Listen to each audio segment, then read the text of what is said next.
Welcome to another exciting edition of the Voice of the College Nation Radio Show. Welcome. I'm the College Genesis. This is my 13th straight day of doing shows since I've been back. Tomorrow will make make 2 full weeks. I've been working on things. I might take a break, but 2 full weeks. Think about that. 6 hour shows, 2 full weeks almost. One show away from 2 full weeks back to back. Uh, 6 hour shows and more. Tell me, does anybody do that more? Who got a work ethic like the College Genesis? I'm here every night. What does it tell you? This is a movement. It's real. If you've been searching for a movement that's going to do something and build something, somebody that's going to basically guide you to the right path, you look no further. I've proven beyond a reasonable doubt that I'm the real thing, And it's like I said, so it's not even what I do, it's what I emphasize, I emphasize education. I emphasize job training, job skills, all these things like that. So it's trying, but some people are just stubborn. Whatever, it is what it is. But I just got to keep pressing on, doing what I got to do. If people don't get it, they don't get it. Just it is what it is. But I can't force anybody to do something, whatever like that. You want to come aboard? You want to join us and say you want to be part of this? You want to be part of something that's real? Hey, you come on. You come with the College Genesis. You join the Black African Infrastructure Organization social network. You can create your own group or join one of the many groups in there. The BAIO is an infrastructure of independent organizations. So if you have an organization, right, and you want to do your own thing, so long as you got a couple of things in common. Do you believe, or are you not against the idea of an Afghanistan? If you're not saying that you're a black national, but you say, can you work around people who believe in an independent nation? Yeah, sure. It's not for me, but I don't mind working with. That's fine. Then we could talk. Are you African American or a black African descent? Right? No, I'm a Cherokee. Delete, denied. I've denied so many people coming in there trying to join with that freaking nonsense. Oh, I'm a black universal, Aboriginal. Get the fuck out of here. Basically, you're ashamed to admit that. In other words, do you deny the Ma'afa? Do you believe that your ancestors came here in the transatlantic slave trade Holocaust, and that this is just a sojourn, and our ultimate goal is to return on a land of our own? Once we have justice, we can carve up Africa like the way we want it, and we could basically build a new continent, a new civilization. Do you believe that's possible? Yeah, then we're the organization. The most important thing is, do you believe a black family is defined as one man, one woman, not two men and two women? Yeah, I do. Okay, you believe in a black man and a black woman, right? Okay, you do. Guess what? You could be a member of the BAIO. Yeah, I don't want no retards. Like I said, you got 1776 talking about you ain't going nowhere. No one's going to Africa. Look, I don't want no 1776 anywhere near me. The fact that he hates this movement and hates Africa, that's good. That is good. That's the best thing I could hear, because all you need is a clown like that going over the continent, spying for the U.S., trying to sabotage shit, I got your name. That's why social media is so important. I get to know who people really are. You can't come to me down the road, oh, yeah, Kala, Bomani was telling me, yeah, you should listen to 17. I don't listen to fucking nobody. That's why I don't take no fucking advice from anybody. I hear what people say. Once you cross the line, man, I'm done. You said what you said. So the bottom line is, no way I ever believe that you're serious about Africa, Pan-Africanism, or black nationalism. You said what you had to say. Your allegiance is with the freaking Declaration of Independence, whatever the fuck that means. You can't serve two masters. You can't serve two masters. But the good news is tonight we got some really exciting stuff. So look, when you got topics like Black Power, Move, Newark Mayor Ras Baraka signed Sister City deal with Monrovia, Liberia. Now it's going to go down tonight. It's going to get heated. We're going to talk about Liberia tonight. We're going to get down. You know we're gonna stick it to the FBAs or not. What are the FBAs gonna do? What are they gonna do? How are they gonna top something like this? A black mayor of a major city has basically signed a sister city project. You know what that means? Everything from sanitation to police, the ports, the airport, all kinds of things is going to be at Monrovia's disposal. That's what a sister city. That means if that's a sister city, we're going to make sure Liberia gets to first world standards, with the sister city project. I am going to work on trying to get a sister city project with Norfolk, Virginia, where I live at. Now I don't live in Norfolk, but I live in the area. Because that's where J.J. Roberts, the first president, was born. I can easily make that case. See, Baraka, man, I'm watching some of his video. This is a black power brother, man. This guy is a real black power brother, man. And he sees a power move, right? You got this state over here that his ancestors built, right? What the hell? What the hell are we sitting there doing? I'm the mayor of Newark, right? Newark has, let me see. Let me look at GDP. Let me look at GDP of Newark, right? Let me give you some raw numbers, folks. Let me give you some raw numbers, Okay. All right. Newark GDP. Newark, New Jersey. GDP. GDP.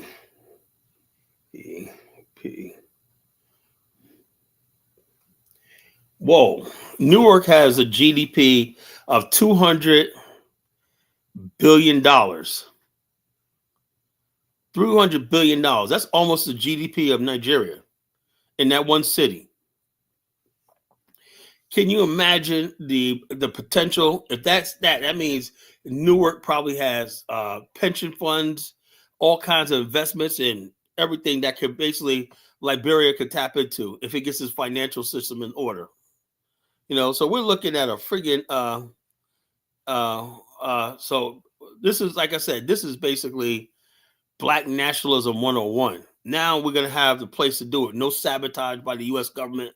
We're finally going to have a place to build this thing called an African, which it could be a city, state, territory, whatever. And eventually we're going to make Newark part of the global African, And look, I'm coming for blood. When it's all over, we're going to control how many cities in America. We're going to control as many cities that we have the numbers in. We get the numbers up in Detroit again, we're going to take that. We get the numbers in Chicago, get rid of Brandon Jackson, we're going to take that. We're going to take St. Louis. We're going to take Los Angeles back. We're going to take all these cities back. Miami, all these cities are going to come back to us, right?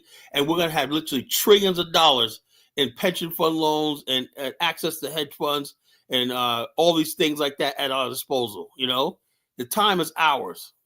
The time's ours. You guys thought I was playing. No, I'm coming for blood, right?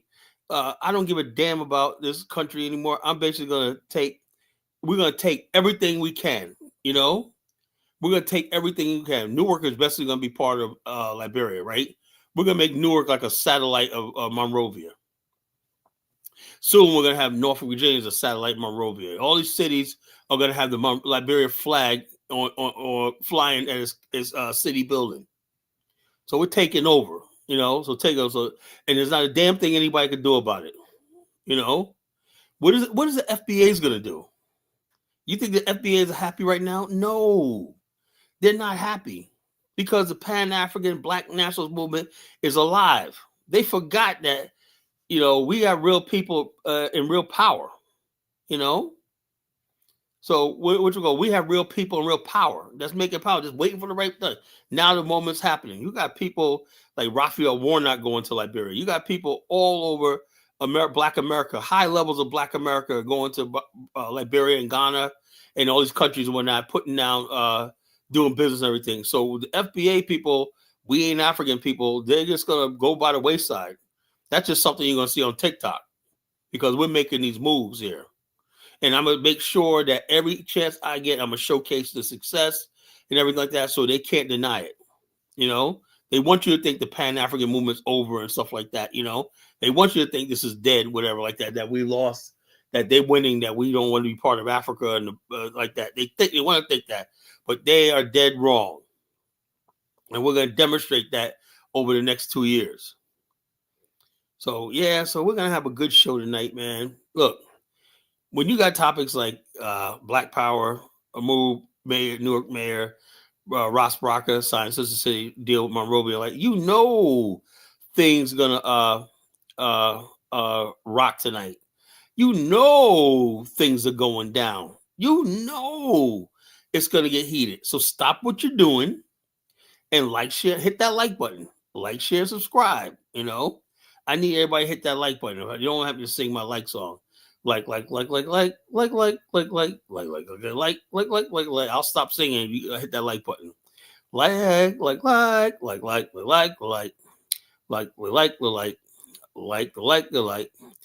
the like button, hit the button, fool. You don't want to be a tool. Like.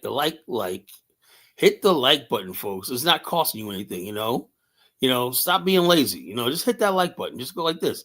And if you have an Instagram, you have an X, whatnot, share the video, right? Don't be selfish, this is really explosive topic and everything, so we're gonna get down tonight, man. It's like we're gonna get down tonight. Boom, get down tonight, and the boogie get down. The boogie nights always get you down. Man, Black America had the best music. Boogie nights, boogie nights. That's the boogie get now. If you're ever in Newark, bro, go by Ross, the mayor's office, and tell him College Genesis wants to meet him. I would love to freaking go there and take Mayor Ras Baraka out to dinner. I would love to shake this man's hand. This is the type of leadership I respect. Yeah, go over there and tell them about me. Tell them about the Association of African American Liberia, and see how we could work together. I need people. I mean, my soldiers out there to. I don't have his email. If somebody can get me his email, I need people to do work, man. People always act the way they want some stuff, but if people want to be part of this, they got to start giving me stuff. You can easily email me if you find information. You got my email up there. If you guys find out any information that you can help me, send it to me. So so I always like Ras Baraka, man. I like anybody that basically ain't a puppet of the Democratic Party. He ran as an independent, but I voted for him and Jill Stein back in the days. He was basically a real cool brother. I voted for him. And you know how the Hillary Clinton campaign made sure all images of him on that ticket was covered up. All you saw was Jill Stein. They didn't want you to see a black man on a ticket because they felt like that Hillary would have lost votes. That's how dirty these people are, They erased them off the ballot and the ticket, It said Jill Stein, Ras Baraka. And people were like, well, who's that? And they wouldn't put his picture on any of the ballots nationwide. Oh my god, man, it's so freaking funny. It'd be if it wasn't so sad, it would be funny, So yeah, so we're gonna do this, You know, if you guys believe in this mission that I'm on, or not, you believe that we could build something with Liberia and we have a place over in the continent, don't mean you can't go to any other country, but you do need that one country that that got your back, that's yours, Hold up. My aunt's calling me, trying to wish me happy birthday. I'll be right back.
Sorry, folks. That was my favorite auntie. Calling me, wish me a belated happy birthday. My favorite auntie in New York. Called me. I'm sorry I missed your birthday. That's all good. It's better late than never. It's 2 days late, but it's better late than never. She completely forgot my birthday. So better late than never. But yeah, folks, we're gonna have a good show tonight. As we talk about Liberia. And why this is important right now, because I believe Liberia is a ground zero for the Pan African movement. I believe we cannot build a Pan African movement. Without Liberia, politically and culturally, historically, with Liberia, we cannot let that go. All the nuances of us dealing in Africa, we have to get that straightened out in Liberia. 'Cause that's the thing. Because as we see, yeah, we have a different culture. We do see things differently and stuff like that. There's no sense of running away from that. We're never going to be a Ghanaian. We're never going to be a Cameroonian. We're never going to be like that. We're Black Americans. We're from the West and everything. So we have to get in spaces where it suits our culture. It suits who we are. I always said Liberia is Africa made easy, because when you go there, it's almost like you're in America, right? It's almost like you're in Black America, but you're in Africa at the same time. It's like being in Africa and Detroit, and it's like being in Africa, Detroit, and South Carolina at the same time. Can you imagine that? You got that feeling of a big city, like a Detroit, New York. You got the rural South, and then you got indigenous rural Africa, all rolled up into one place. Like it's like a culture shock. You're like, damn, am I in Africa? I tell you what, the first year I went to Liberia, 2021, I had so much fun, right? And like the first week was great. I'm going to nightclubs, bars, and everything. I'm in Congo Town, right? And all of a sudden, I said I had to go up country to Brewerville. That's one of the settlements, right? But before you go to Brewerville, you got to pass through like a native territory and whatnot, or where the natives are, native indigenous people are, right? And Douala, right? Oh my God, man. I was like, God damn, it was so loud. The energy in the market, man, was like, oh my God, man. And I'm sitting in a car, right? And this girl comes up to me, walks past me. She has a fucking goat in her, like a sack, like a baby. When I walk, I was like, man, this is wow. I said, God damn, I'm in Africa, yo. I said, I really am in Africa. The first week I didn't feel it, right? Because I'm all in Congo Town, I'm in downtown Monrovia, I'm in all these trendy places and whatnot. Well, we went up through Freeport and Douala, man, because the traffic was choked. It took us like 2 hours to get through all that traffic. It was completely stopped, because the market people and whatnot. People just selling everything, man. The African market is incredible, You got to experience that shit, And I said, yo, I'm in Africa for real, man. This is Africa. And then when you got past there, over the overpass bridge, right, that goes up to Bong County, right, and you pass through that thing, you're like, whew. Now you're headed up country, right, and you go, it starts looking like the rural South.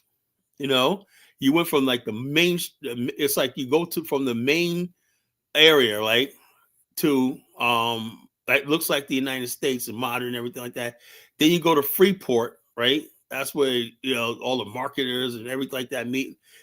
Freeport area is called Douala. That's where all the traditional African marketers are. Right? That's when you feel like you're in Africa, right? Then once you get past Douala at Freeport, you feel like you're driving to South Carolina and North Carolina. That's what it feels like. The roads are like the rural South, And you go up country and you see places that remind you of the rural South, Oh man, that was some experience, man. I'll never forget that. That was some experience. I was like, damn, man, Africa. This is the reality of Africa. I said, look, I could live in Liberia. I could live in the modern Africa, right? But I could not live in the traditionalist Africa. That's why I think my ancestors, right, when they went to Liberia, they built like a modern society for themselves that they replicated from America, so it is what it is, So it is what it is. But yeah, so I'm gonna play some videos tonight. I got a video and wait till more people come in. I got a video from Focus on Liberia. It's gonna be fair use, folks. Fair use, right? You guys see this is awesome. You guys see Mayor Baraka landing in Monrovia on Kenya Air, and you got a whole entourage there to greet him. If this is not a black power move, I don't know what the fuck is. You know, you know. So it is what it is. You know. So if this is not a black power move, a mayor of Newark arriving on Kenya Airway and received by the mayor of Monrovia and with an official state visit, this is incredible. In my lifetime, I never thought I'd see something like this. I always see black people, actors, and everything, comedians going to Africa. But when you go ahead of a city, let's look at it like this. Newark's GDP is $270 billion. That was more like 100 times more than the United States was in its founding. So you got a black mayor of a city that has as much power as the United States once had, even at the start of the 20th century. So all that opportunity for a city with a GDP of $207 billion is going to be partnering with a country like Liberia. Can you tell me that technology exchange between students, college, and everything like that Liberia is on its way? Can you imagine 10 more other city agreements with like 10 other? That's what we're going to do. We're going to basically send letters to every one of these black mayors in America to sign Sister City. I'm going to say what you owe to Liberia. There's no more getting around it. Every black man in America owes to Liberia. That's your homeland. Your people settled when they left bondage in America. So we all have a responsibility for Liberia. Even if you don't go there, you have to support Liberia no matter what. And that's what Mayor Baraka is doing, That's what we're doing. We're humbly lending our services as brothers, like we're our brother's keeper. Liberians are our cousins, They're our brothers, our cousins. And we're going to make sure that every resource that we have in Black America, wait till we start signing agreements with our Black colleges, HBCUs, and student exchanges and stuff like that. We're bringing the might of Black America to Africa, And so I don't know what the FBA is going to do. Did they really think we're just going to roll over and just go away? You think a couple of jokes by Tariq Nasheed was going to have us rolling over and we're just going to disappear? You got the wrong thing coming, folks. If you thought I was just going to roll over and be like, no, it's too hard and whatnot, I'm a foundational Black American, I'm an American, man. 1776. This is heaven on earth, man. Get the fuck out of here, So it is what it is. Say FBA, not Black America. FBA is not Black America, FBA is a garbage that we see online. You see that video with a lady, she got caught. The one that was going through the drive-thru and stuff like that, eating food. She knows she didn't have no money on the card. And while they run the car, she go eat the food real quick. They said she hit like 14 places, Now they finally caught her. And she's like, oh, I don't have to do nothing. And they got these hood boogers. They always act like, oh, they're being wronged and whatnot, And say somebody be like, oh, Collar, man, you hate your book. No, I don't hate fucking my women. I hate hood boogers, I hate hood rats. I hate husky hyenas, I hate them. They're embarrassing the Black womanhood. So don't tell me about I gotta like somebody. No, I don't have to like anybody. I don't love nobody. If you live that lifestyle, you're trifling. When did it get to the point where we have to respect and love trifling people? Who signed us up for that shit? People are trifling, nasty, disrespectful, disorderly, no shame, whatever like that. But you can't say nothing. Don't judge, Collar. Judge not, least not to be. Get the fuck out of here. I do judge. Judge not, least not to be judged. Don't hate the game. All that stupid ghetto ass fucking logic. Don't hate the player, hate the game. What the fuck does that mean? Why is everything a game to you stupid fucking porch monkeys? Everything's a fucking game, Don't hate the player, hate the game, Call. Everything's a fucking game. When are you gonna get serious about something? You know, this ain't a fucking game. This is real life here. What I'm talking about. That's right. Nigeria first. This is a college genesis, right? I'm somebody you never heard before. You know, I'm somebody that tells it like it is. I'm like the General Jenkins of YouTube. You know, I tell it like it is. You know, people hate General Jenkins, right? You know, they want a Jamal Bryant tell you what you want to hear. Jamal Bryant caught up in all kinds of scandal and stuff like that. But what does he do? Start talking about Trump and DEI to distract you. Same though all these fucking fools do, you know? When they're corrupt as all kinds of hell, right? They live any kind of way. Then we call them on it, right? They go pivot. Like, why are you attacking me, man? We gotta worry about this DEI. Fuck DEI. Let's talk about you. You know, why you got all these single women in your church and whatnot, you know? Yeah, so why the hell you got all these fat, overweight female, man-hating females in your church, and you up there getting paid to tell them to wait on Jesus and whatnot, you know? Yo, I'm tired of it, you know? I am fucking tired of it. I'm tired of seeing my culture, my people like this, right? And I'm fighting back every friggin' day. You know, we're gonna win this, you know. Ultimately, we're gonna win this because all they have is a path to death, you know.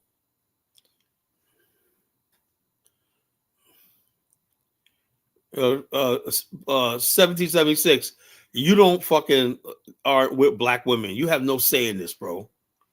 You know, you have no say in this. You have no say in this. 80% of black men making over six figures are with a black woman. The black women who can't get a man because they didn't keep themselves up. They want to be 30 years old and start putting on pounds and whatnot, you know, and looking like Grimace from Sesame Street. So I can't find a man. Yeah, well, when you was thin and small and petite and you was innocent, you should have got a man back then, you know. But you wait till you gain, like I said, probably like, what the hell is this, man? Where did this other person come from?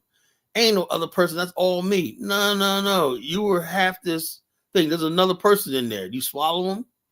You know, you can't let no women get big as a house we were like, I want somebody gonna give me a house. Okay. We want somebody to give you a house too, but you can't be big as a house. Women want a house, but they want to fucking be big as a house. You can't have a house becoming big as one. That doesn't work like that. The whole idea is a man buys a house, right? And you're petite and you can walk through a door and whatnot, and he puts you down. But if you're bigger than a house and whatnot, he can't buy you a house, you know? Simple as that. He might have to buy you a tent somewhere, you know? And I'm being serious, Dark Beagle. I'm not even trying to be funny, you know? But I'm just basically going off on these hippopotamuses ruining our community, you know? These FBA type chicks, you know? You know, these FBA type, and these are all the FBA people. You see them on TikTok, man. Africa is this, bye, Africa is this, man. You know, and like, look, lady, I know by the sound of your voice, you got 5 different baby daddies. And basically, you got weave, you got these fake nails, eyelashes, you're ratchet as hell, you're going to be in the club tonight. I seen one video with this chick. It wasn't bad looking, right? She was sitting there. She had a date. A guy, I don't know, I guess, what's a Rumble? What's the thing where they date, the dating site? Somebody tell me. I don't know what the name of that thing is. What's the dating site? The dating site people use. You know, somebody tell me. That's on top of my head. I gotta find it. What's that dating site? What's it called? Timble or Bumble? What is it called? Well, anyway, his brother basically Tinder. That's it. So anyway, he was like, the girl goes, meet me at such and such place, right? And then he thought it was gonna be on a date, man, because she looked good, man. She looked good, right? He comes to where she was at, right? And she was getting her feet done, nails done. Y'all see the video, right? She was getting her nails done, right? And the guy said, and she said, if you pay for my nails, we'll go back home, right? And then what she did was she got even more work done, up to $1,000. She wanted him to pay for it. $1,000. This guy never been out. The first date was him paying $1,000. He just bounced out of there, you know? And I said like this, the dude was a clown. That's why I said, I'm glad I'm not no 30-something-year-old man with testosterone and whatnot. That just can't happen to me. With testosterone, and because you don't think logically. You thought you're gonna get that one, man. You're gonna have this fine chick and whatnot, and these females know that. This idea that females are trying to look for the right man. No, black women are trying to stretch this thing out as long as they can. If they look good, they'll justify being single up into their 50s. They'll keep telling it 50 is a new 40. Then when they get 60, they'll say 60 is a new 50. They'll get all up to 80 years old and be like 80 is a new 60. Never fucking grow up, never want to settle down and whatnot. Well, actually, when they turn 60, they become like Lisa Ray and Vivica Fox. Now it's time to get married. Vivica Fox, man, she really wants, after all this time, she really wants 50. She's somebody's gam or granny. And she went 50. 50's like, would you please leave me alone? I feel bad for 50, 50 was like, I think it's called Bumble. Yeah, Bumble, Tinder. I think that was the name of the place. But these dating sites, dating apps, I don't know what the fuck they are. I don't use them. I don't need to. But 50's like, would you just leave me alone? Leave me alone. Vivica Fox, 63 years old, has no kids, no grandkids, never married and whatnot. Just out there doing her thing and whatnot. Now she's in her 60s. Now she wants to find Mr. Right. And she was another one that hated Kevin Samuels. Some of these women are so vicious, And I tell all my young sisters out there, stop listening to these fucking husky hyenas, I don't give a damn if they are fucking celebrities. I think Vivica Fox is like she's like a C-list actor now, or actress now. She's like this. 7076, you are gonna get fucking blocked from my channel. Act talking stupid. I'm trying to have a serious conversation and you're here trolling my channel. Let me ask you 1776. Do you like being on my show? If you don't like being on my show, I can make that happen right now and you'll be gone. Saying stupid stuff that is going to trigger me. The stupid, ignorant shit, I'm not talking about no damn cougar shit, Get that pornography shit out of my fucking face. This ain't a porn site. I don't want that talk around me. Cougar. And just keep it up, man. One more time, you're gone. We're good. You dumb nigga. Can't even fucking just say, okay, let me buy my time. He just fucking coming here right bright and early, running his fucking mouth, typing away with his stupid shit.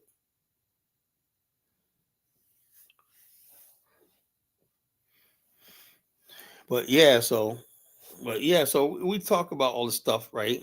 And I'm really adamant that the FBA movement, it represents black trash in our culture. I do believe that, I believe respectable black people like Mayor Baraka. He's really building something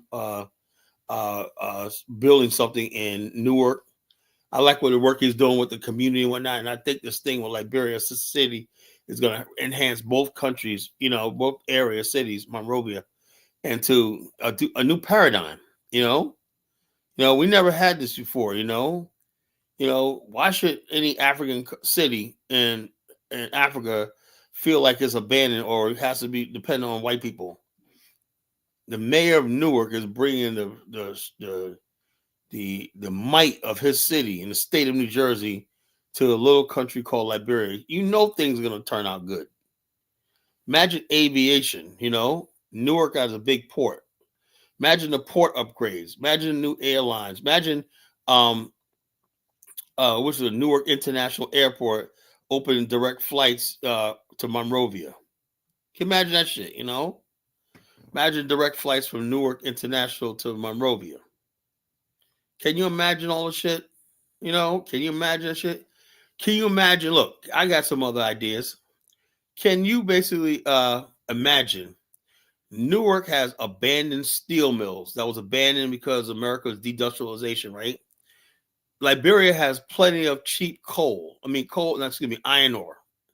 Can you imagine if Liberian corporations and corporations in Newark and they partner to produce iron ore and steel fabrication, and Liberia, and that steel company will have a monopoly for basically on all the steel, and like so we don't have to import steel from China, you know.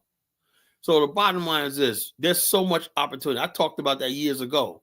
I said African countries got that iron ore could rehab Newark and all these places, Gary, the steel mills up there, you know, without cheap iron ore, you know, low grade iron ore, you know, and steel thing. We could have a steel industry right here from America, right, in partnership with African countries, right, because they'll own part of the steel industry too. You know, it was like a partnership, iron ore, steel, and basically all the black countries are friggin' own it, a piece of it.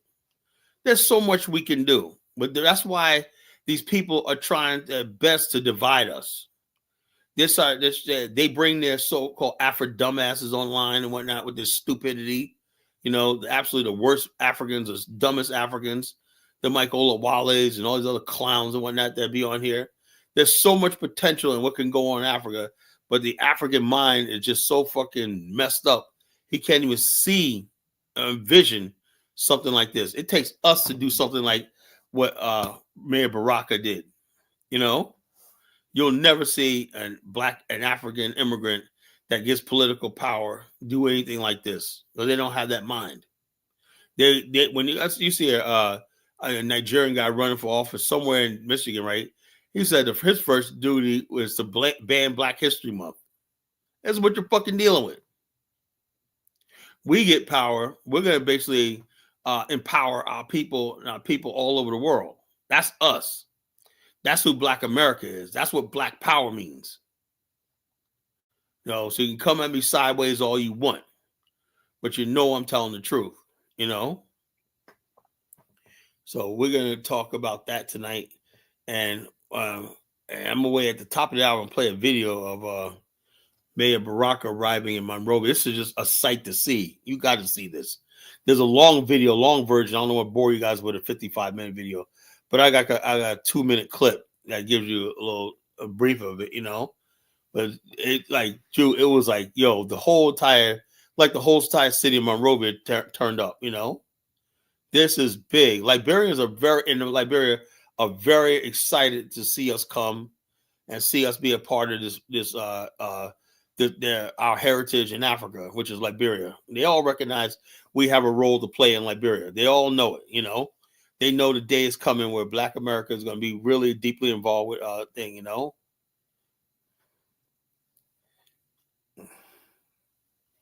DK, you said that type of stuff. DK, you got to come up here and explain what you mean. That type of stuff is fuel for FBA movement. What is? You got to say what you're talking about, bro. You know? So you got to come up here and explain what you're talking about. I hate trying to figure out what people are typing. I really do. It's better not to say anything to me. You know, I really do. I hate when people think that's being clear, and when they're typing, it's only like a few words. And you really can't get your friggin' point out because you're not doing full, complete sentences, right?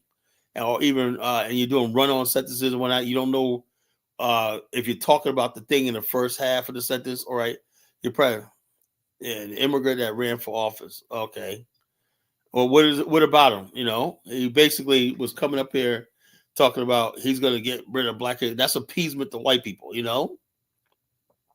One thing we do when we get in office, for the most part, it's my generation. Ras Baraka, is my generation. We're Gen Xers, you know. You know, we're around the same age, you know. We don't give a fucking. Where's Zoran? Zoran's not a fucking one of us. He's a fucking Arab fucking terrorist, you know. What the hell's he got to do with us, man? Does he look black to you, fool?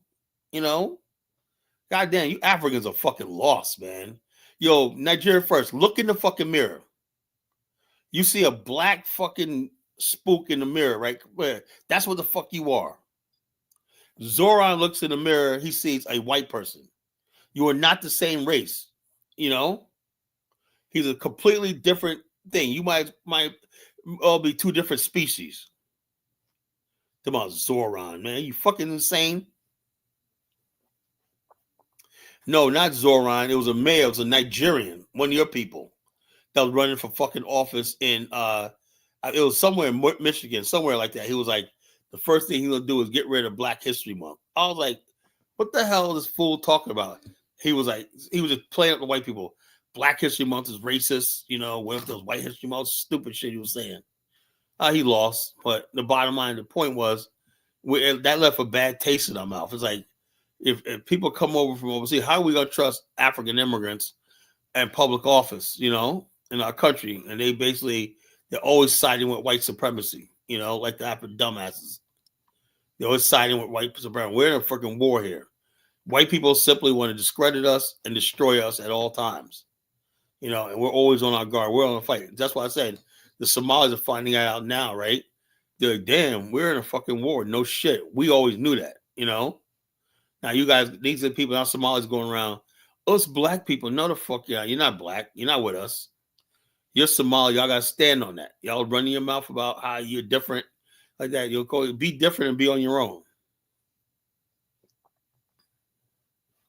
Yeah, Zoran don't give a shit about Black people, fucking savage. You're going to take that great city of New York, man, and just run it to the fucking ground. Run it to the fucking ground. You ain't going to recognize New York no more. It's going to look like Pakistan, India, fucking Korea, Haiti. It's going to look like Dominican Republic, Bangladesh. All the fucking third world is going to be in fucking New York City. You ain't going to recognize any real New Yorkers anymore. It's like, dag, sad. So it's just a sad situation. Sad situation, man. Like I said, and I blame white America because they're the ones who let all this shit happen. White America has to be the dumbest fucking race on the planet. How you gonna take the time to build a country, steal a country from somebody, enslave another people from the country for the country, right? And then over time, you let fucking people coming here from third world countries and take it from you. How stupid do you freaking people are? I'm like, how dumb can you freaking be? You took the time to take the land from the Native Americans. You took the time to bring Africans over here to work for you, to make your wealth and everything like that. You took the time to freaking nuke the Japanese. You took the time to cross over the continent, cross over the freaking continent. Yeah, they're losing it to transsexuals. I don't believe what the fuck I'm seeing. You got fucking Somalis, transsexuals. All these people have legitimate, real power in this country, yeah? The white man fucking is a joke. I'm really disappointed, man. I'm like, God damn. And we used to always think the white man, unless he got the shit, we could ride off his coattails, man. Now you can't do that. That's why we're talking about a freaking African. We need to be on our own. These people are if we don't do anything, like with Mayor Baraka, we see the writing on the wall. That's why we're building relationships, official relationships with other governments and stuff like that. Because America's falling apart, and they let it fall apart. It's a freaking joke. You got a freaking Somalis talking about they're taking over Minnesota. I mean, this is insane. This is really fucking insane. I'm like, I don't know. That's why we just gotta keep doing what we're doing. Whatever the white man wants to do, that's on him. He won't let his country go down to shit and whatnot. Hey, there's nothing I can do. He don't give a damn about his race, his country, whatever anymore. Hey, what can we do? But we care about our people, and we want to see victory on in our lifetime. They don't care about anything. They don't have any morals or anything like that. No more and whatnot. It's like I'm saying. It's like, how the hell are we having? You could have an actual conversation about fucking. Yeah, these weak racist guys, they're weak. They have no plan. Just get on YouTube and talk a bunch of fucking nonsense and whatnot. They have no balls to actually do anything. It's a freaking joke. Wow, man, you got Charlie Kirk. Oh, yeah, man. I feel safer already. Charlie Kirk, wow. And they're like crying over Charlie Kirk. He was a clown. And that was a guy that makes you like this, I don't know, but the fact that you can go in another person's country and even say something like that, The fact that you got balls to even come out and say something like that, it tells you America's fundamentally sick. It's weak. America's fell off. It's really sick. A really sick land. It's sick people.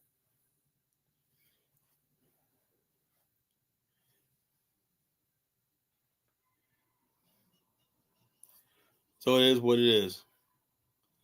All right, I'm wait till I get 20 people in here. I'm gonna play the video. If this don't send chills down your spine, imagine that.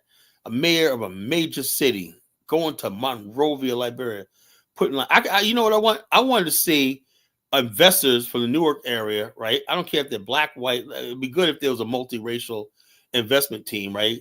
To buy the Ducor Hotel. If that's a real Donald Trump, man, why don't you go to Monrovia and buy the Ducor Hotel, right, and rehabilitate that thing? That was once a 5-star hotel in Liberia. You know, the likes of Red Fox, Nina Simone played there. It was something like that. Buy the Ducor Hotel, Mr. Trump. If you're the real Mr. Trump, buy the friggin' Ducor Hotel, you know, in Monrovia. That's the type of shit we want. My door is open. If you got money to invest and whatnot in my country, Liberia, you are more than welcome. I don't give a fuck what color you are, you know. That's the point. We're going for broke right now, you know. Well, of course you're not interested. I have no idea why you're not. If you was a real Donald Trump, you probably would, but you're a fake account. You know, you was a real Donald Trump. You see you go do your research first before you say you're not interested.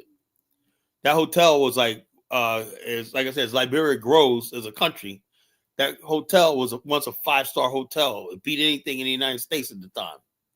It was built back in 1960. Just play a video of the Ducor Hotel. That place was beautiful. I went there in the ruins of it. A Civil War ruined it, you know. The Civil War ruined the damn country and whatnot, you know. Like Liberia was a country equal to the United States at one time, you know, in elegance and everything. You saw me in that freaking the Club Maserado. That was built back in the 60s and whatnot. That's the level Liberia was living at, you know, until these freaking morons took over the country and ruined it. That's why I don't believe in democracy. You know, I believe people should have, to tell you the truth, people should have social credit, right? I believe your social credit score, right, should give you more of a voting percentage, right? I think if you have a high social credit, I think your vote should count for 10 points, right? If you have a low or negative social credit, you should just get the base 1 vote or half a vote. That's how you build a society. You cannot have idiots voting and canceling out the vote of people who are educated and smart, you know? So something really has to be done in the future all over the world about so-called elections and democracy, bringing stupid idiots to power, you know? Or we're just wasting our time, you know? Everybody's on edge. What's going to happen? Liberia is making so much progress right now. For God's sake, God forbid, George Weah gets back into power. Oh my friggin' God. Oh my God. Liberia, West Africa, what we're doing with Newark and everything, because we're really trying to build with Africa, everything we think. And I think there's people plotting right now that want to bring down Liberia. They're probably plotting to try to get Weah back into power. The enemies of Liberia want Weah back into power. They want that bumbling idiot to be back in power.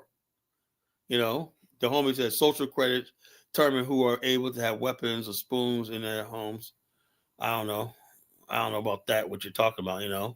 Social credit should just mean when it comes down to social credits, right? You know, you get extra things. You qualify for opportunities, right? And your social credit, you got a high social credit score, I think when it comes down to voting, your social credit score should be higher than the average freaking person. I do believe that. If you're the type of person who spends time reading and engaging in civic activities and stuff like that and doing something productive with your life or whatnot, I think your social credit should be higher than somebody who's sitting on their ass doing absolutely nothing with their life and they get to go vote and their vote is the same as yours. That's bullshit. Whoever decided that shit, you know? And it ain't about race and not about tribal background, not like that. It's just social credit, right? If you do a lot to help out people in your way, let's say you're a person who is a volunteers as a nanny somewhere, right? And you spend your time voluntarily and mentoring kids and everything like that, and doing things and giving to charity and stuff like that. Yeah, that pushes your social credit up, or you're involved in different discussions and civic leagues and stuff like that. If you're participating in your civic league, that's a society I would build. You know, if you're type of person participates in the civic leagues and basically doing things positive and have a positive, yeah, you should have a high social credit score. And I think your vote in election should count 10 times higher than the average person who does nothing. That's what I believe. That's what I believe. That stops all this nonsense with scoundrels are deciding the future of friggin' nations. The social credit score system will work. China uses it, but China don't have elections, but they use social credit score to reward people in other ways. I would basically use a social credit score as far as voting. Those people who have a high social credit score should always be the one to have the final say on what laws get passed and what who gets in office. I believe that. I really believe that. That's the only system I think. At one time the Senate in America, U.S. Senate, was appointed by the state legislatures. Why they got rid of that? They got rid of that for some reason. Right around time they created the Internal Revenue Service. I don't know why they did that. It was around the same time, and they started using popular voting. The average person does not know anything that makes a Senate decision thing. The average person is supposed to be represented by his House of Representatives. That's a direct thing. The average person should not have anything to do with a Senate. The Senate should come from institutions like your state legislature or the governorship. Senators should not be popularly elected because the complexity of what can you imagine somebody like Jasmine Crockett becoming a senator? This is insane. Or that dude Fetterman becoming a freaking senator. This is nonsense. When you have a senator, you can't have a bunch of yahoos like the way AOC got elected, right? She got elected off of fucking Instagram followers. This is insane. But then again, that's the House of Representatives. That's doable. But the Senate is supposed to be the most powerful body in the government, next to the presidency, the Senate, right? The Senate decides the future of the constitutional republic, right? And that should be institutions that regulate who's in that Senate, not the goddamn just any yokel getting online running for Senate, and he's going out there and he's meeting with wrestlers and rock stars and everything like that, and they're saying, "Oh yeah, he could be the next Senate." No, do you understand when you elect somebody, say how powerful that is? I don't care if the guy has a nice haircut, whatever like that. You're talking about the United States Senate. So it is what it is. That's why I freaking think, man. I think what do I know? What do I? I only been here 58 years on this earth. I don't know anything. I don't know anything. Everybody thinks they're smarter than I am. So what can I do? So it is what it is. So let me get this video started, folks. I hope my computer don't crash. Every time I keep playing too many share screens, it ends up crashing.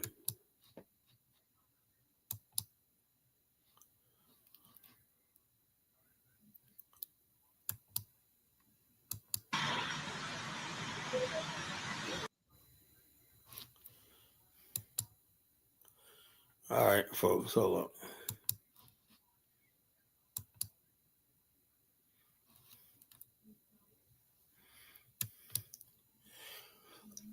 Now, this is Mayor Ras Baraka. If you are the real Donald Trump, man, support this man in his mission in Liberia. Don't get in his way, Mr. Trump. Don't try to sabotage this. This is him landing at the airport. Watch this.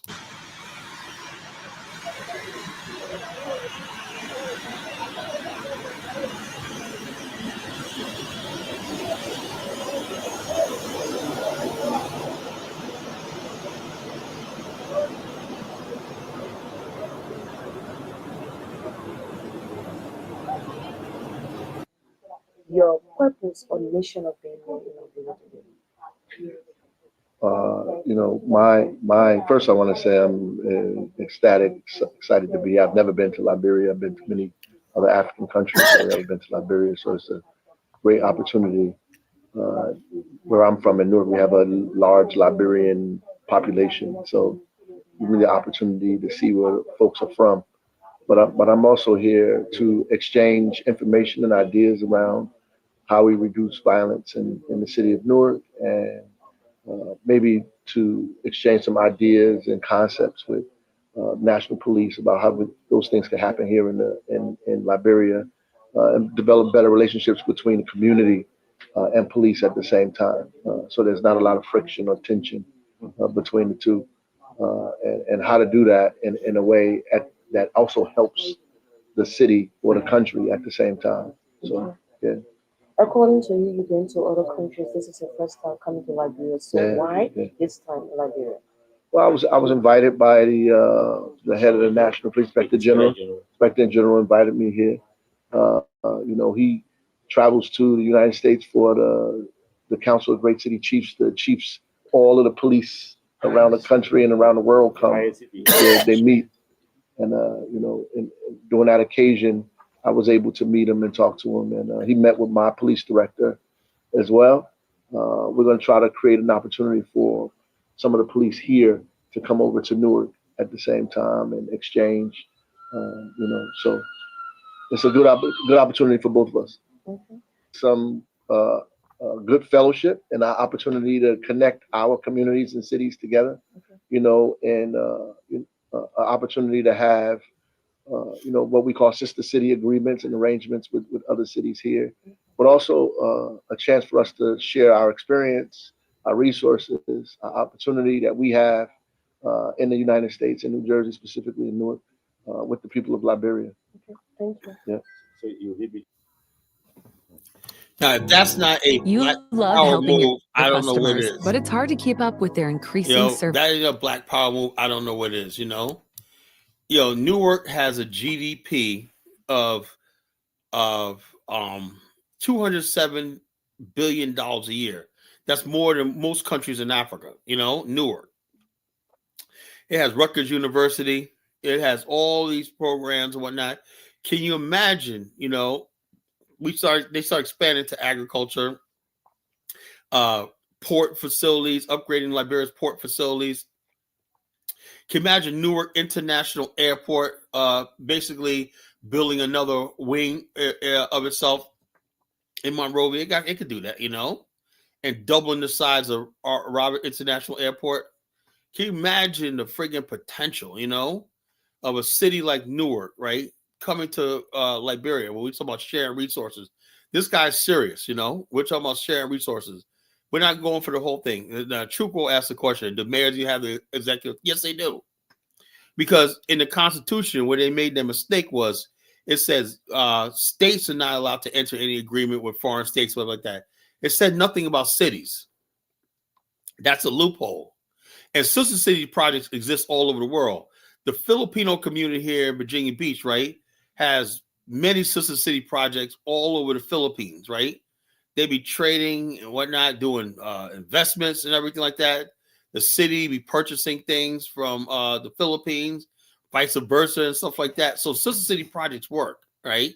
When a developed city partners with a developing city, it's like this. Liberia needs help with the sanitation part. I'm gonna propose that. Liberia needs help with the sanitation part. We need, like, in Monrovia, we need like 20 garbage trucks. That will clean the city up overnight. And upgrade the sanitation part. With Newark, like I said, I'm going to basically throwing out a lot of ideas and whatnot, and also I'm gonna basically work on getting cities like Baltimore, cities like Norfolk, Virginia, where I live at, and which will. Yeah, Newark can't spend state funds, but they can spend city funds. They can spend city funds. There's nothing saying, but you can't spend city funds. You can spend state. You can't spend state funds. But cities are different. And also, Newark has a private capital, private sector. and stuff like that. So it's a lot of opportunity, to see. Like, all I know is I'm very confident Liberia is going to have the backing it deserves. Liberia needs to be the capital of the Black world. Once again, and this is going to do it. Liberia is going to be the capital. It's funny how all these countries basically came to America, Kenya, Ghana, and all these countries, and they basically took over what Liberia is supposed to have. Liberia's natural a connection with Black America,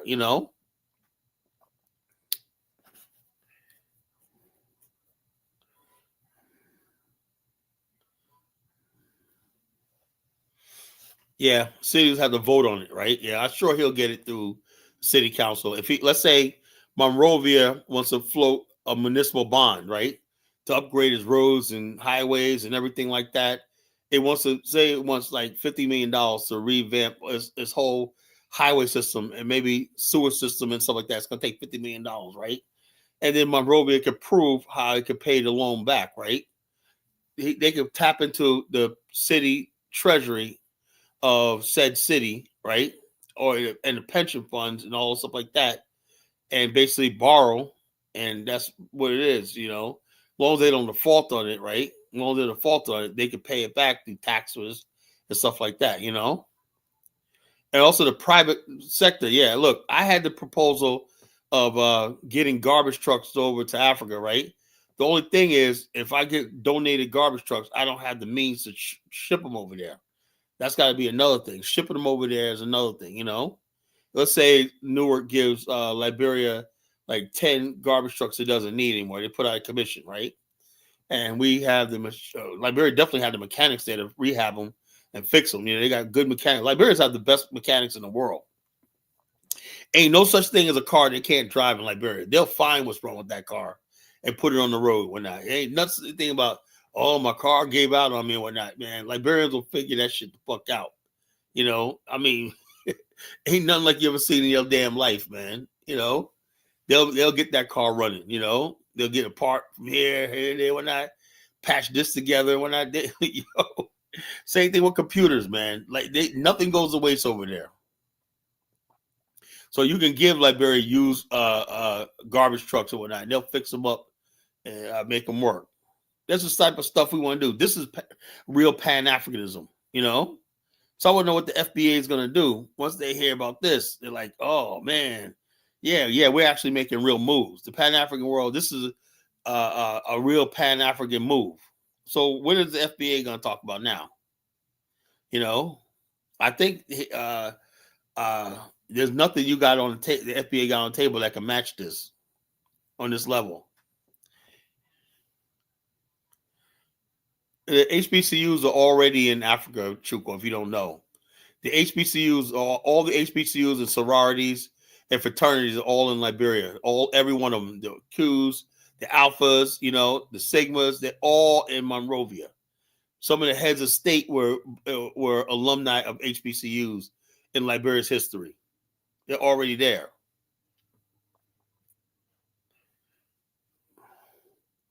And we don't do anything to friggin' like we're gonna extract minerals and whatnot. We're not exploiters. We're not there to extract Liberia's minerals. We don't care about. We're here to try to use our resources to help build a country. And once we build a country, we have a country to go to. We have a second home in Africa. That finally, that's what the goal is. We don't want. What the hell? I'm okay. What am I gonna do with a bunch of gold and I don't have a homeland? I'd rather have a homeland.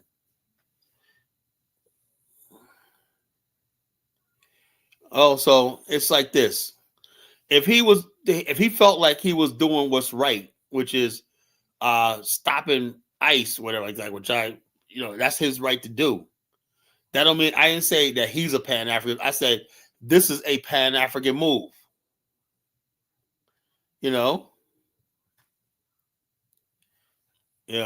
Which we call this is a Pan-African move. I'm not saying he's a Pan-Africanist like I am, but this is a Pan-African move. It's going into the Pan-African direction. So it is. So people are not supposed to do anything. Oh man, you freaking FBAs, man. I'm gonna spank you guys tonight, man. You guys are gonna get spanked by Uncle Kala,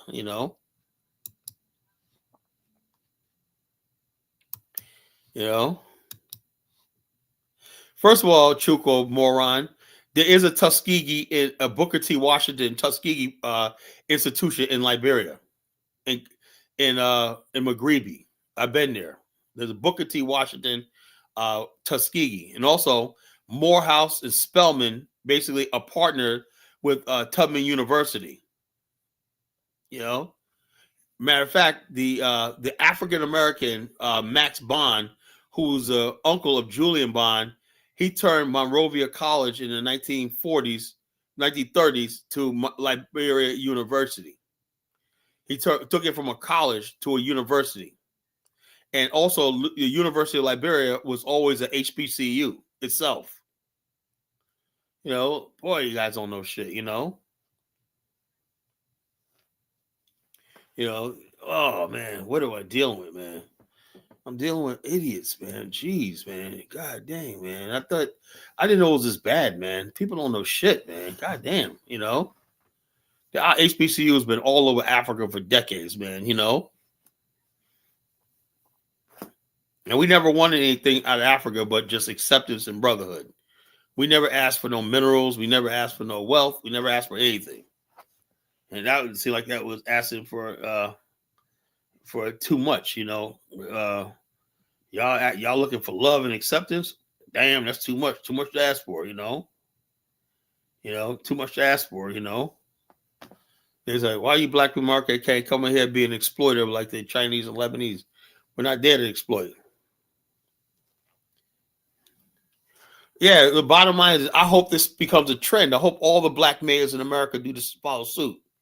That's going to be so much intellectual, social, financial capital in going to Africa, you know. So look, you don't understand something, Chukwo. The African, it's called African, not Africanistan, fool.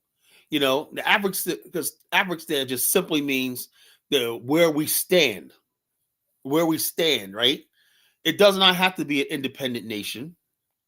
It does not have to be a government and everything. It just means that where we stand. If we work out a deal in Liberia, right, and we have institutions and stuff like that and autonomy and we could live and everything like that, and we become part of society and we could do what we want, that's part of an African. It just means where the African Americans stand, you know.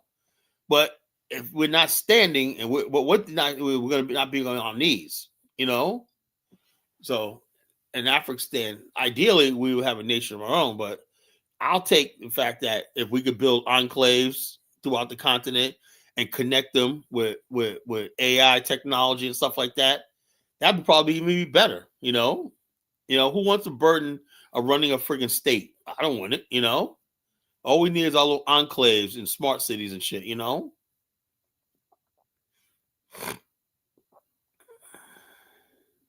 The FBA is a bunch of fools. They're delineating, and this is the future right here. This is the direction we're going. We already made up our mind all across Black America. People, there's tons of Black Americans, middle class, going to places like South Africa, buying $1 million homes. No, they're selling the homes in America and buying homes that will be worth millions in America for like pennies on a dollar and whatnot, you know, and keeping all the rest. I see this one lady in South Africa. She sold her house in, I think, in Illinois, right? Chicago area. She sold it for $750,000, right? And they said, well, what's she going to do for a living? She bought a house even bigger in South Africa for $100,000, right? So that means she got $600,000 in the bank. Does she need to work ever again? No. There's a lot of Black people getting smart. They're moving to places like Thailand, everything like that, selling their houses and moving to less expensive countries, you know? This is probably going to be our way out of this shit because America's going to crash, you know. Houses are too expensive and everything like that. You ain't going to have nothing in the future.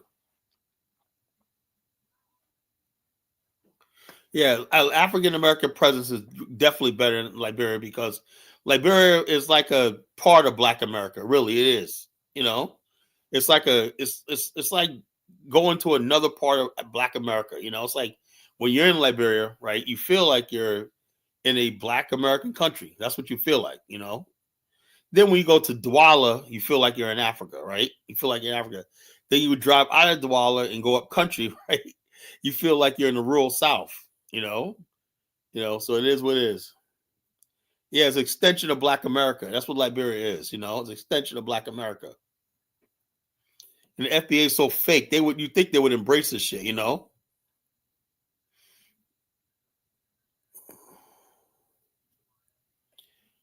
Did I say Illinois? Did I say Illinois? Did I say Illinois? You know, Illinois. S is silent. I don't know. Did I say Illinois? I don't know. So I talk so much, I forget what I'm saying, you know.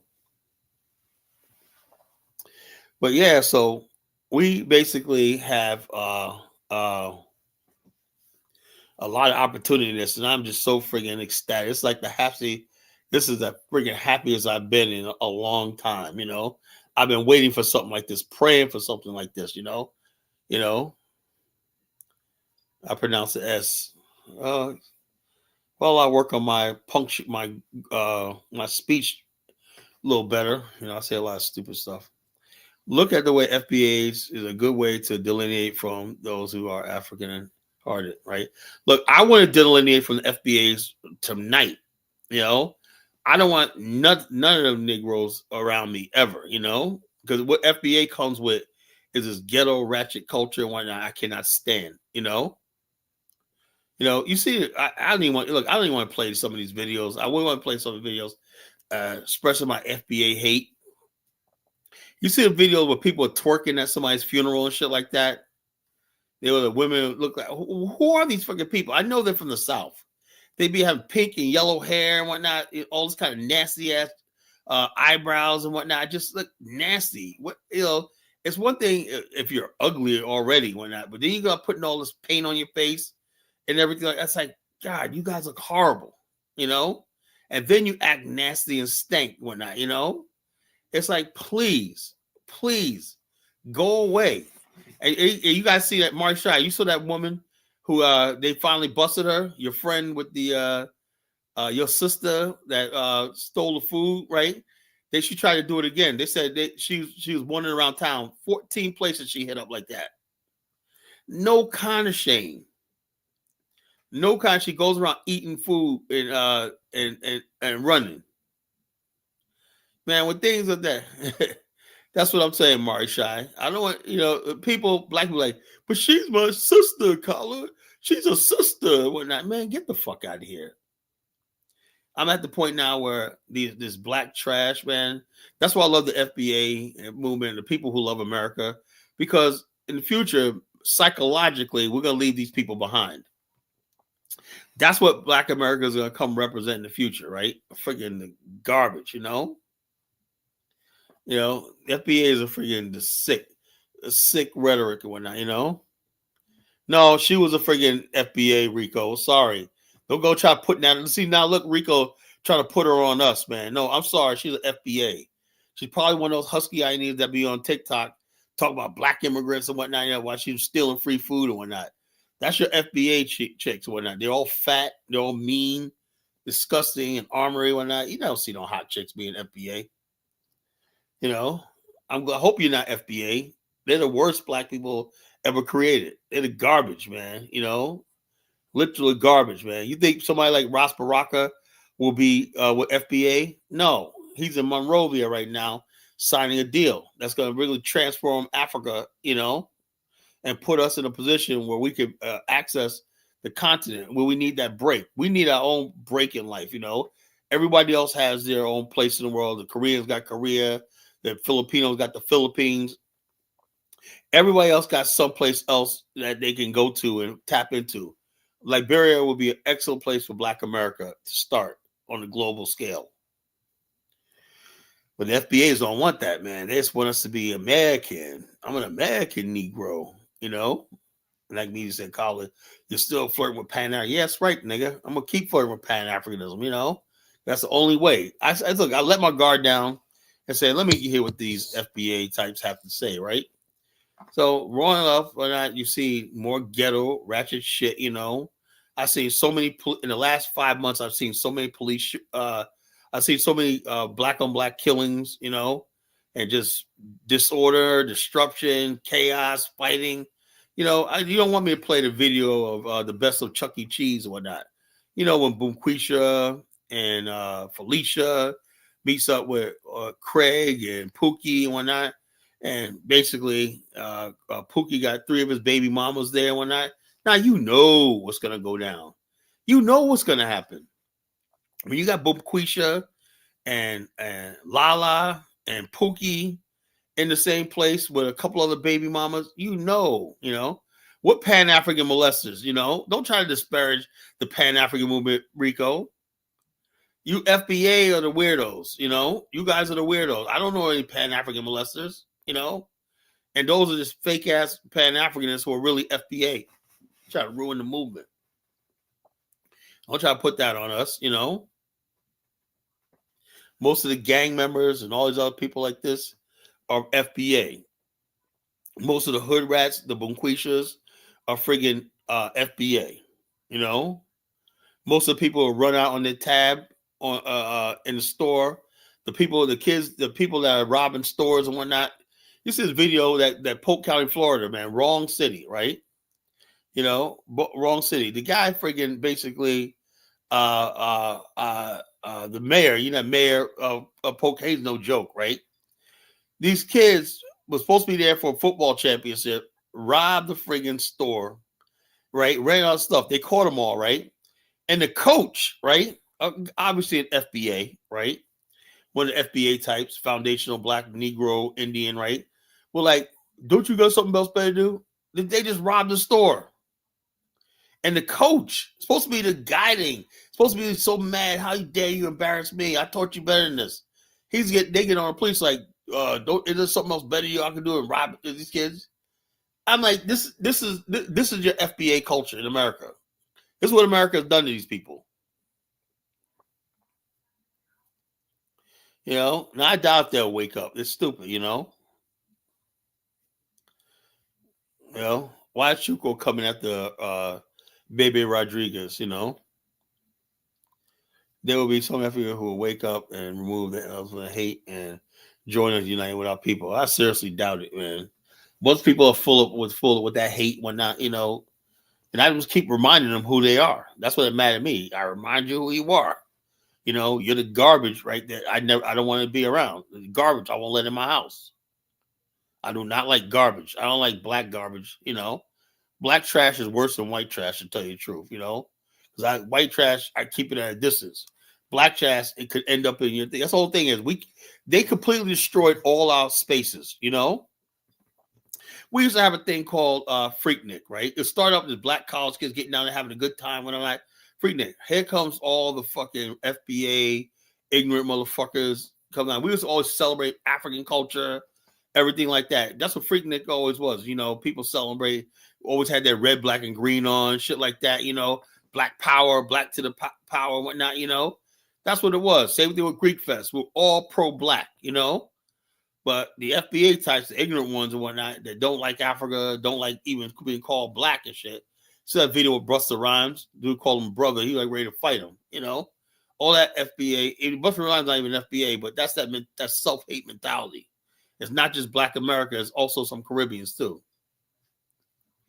That self-hate shit, But the FBA types ruined it, They went down there, fucking Freaknik was turned out, They brought it back and whatnot, but it's not the same, The thugs and the grimy niggas, they destroyed it. Same thing, but the thing is, Virginia Beach had enough. In 1989, Virginia Beach PD came in there, man, and mollywopped, They were like, we're boycotting Virginia Beach, a racist city. I lived here since the 90s. This is like the most non-racist city in the freaking world, But Virginia Beach ain't gonna tolerate your bullshit, They're not. Virginia Beach is a fair city, We're a fair city, I have never seen that. It's not like Virginia Beach give black people a fair chance, but the black people out here in Virginia Beach, they got nice houses, everything, do their thing one night. We got to worry about the freaking clowns coming from Norfolk, Portsmouth, everything, acting up. They can't go to the movie theaters in their neighborhood and just fuck up. They got to come out here and fuck up in our neighborhood, make us look bad to these freaking white folks. It's freaking sad,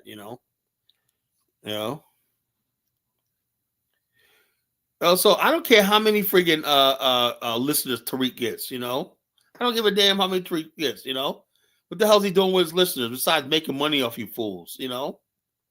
I'm telling the truth. I give people the truth.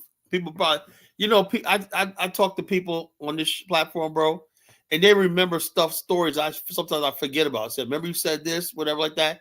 Particularly people like Honeyflower. Have you ever seen anybody call Tariq show and even remember anything he said like about a month ago? All he does is talk the same babble, cracking jokes and whatnot. Nobody remembers anything this fool says. People ain't really listening. It's listening for shock value and whatnot, you know? So go over there, man. Go over to Tariq, you know? Go over with his 2,000 listeners on Twitter and whatnot, you know? But I'm satisfied with what I got because I know people who actually listen to the show act on it, you know? Act on it. People act on when they hear me say. You know, and the bottom line, the fact that Baraka is doing this has a lot to do with my work in promoting Liberia on social media. You know, I did reach last year before I left for one. I was up to 7,500 people a night. You know, so people want to judge you by how many people into your damn chat room. That ain't no benchmark or measurement. You know.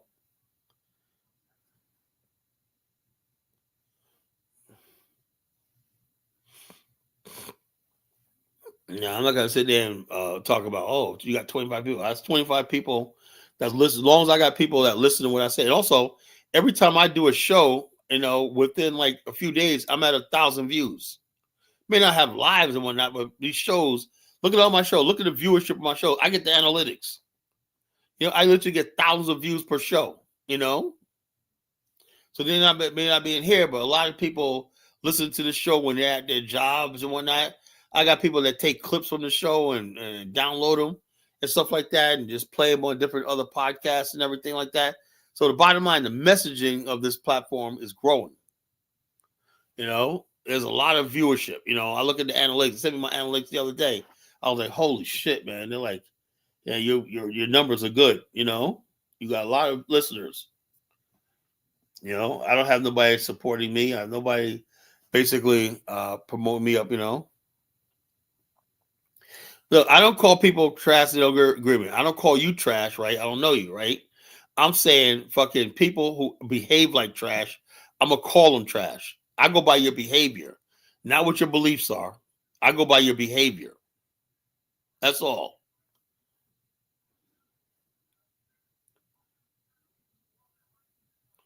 Yeah, it's all about substance. That's what people always think.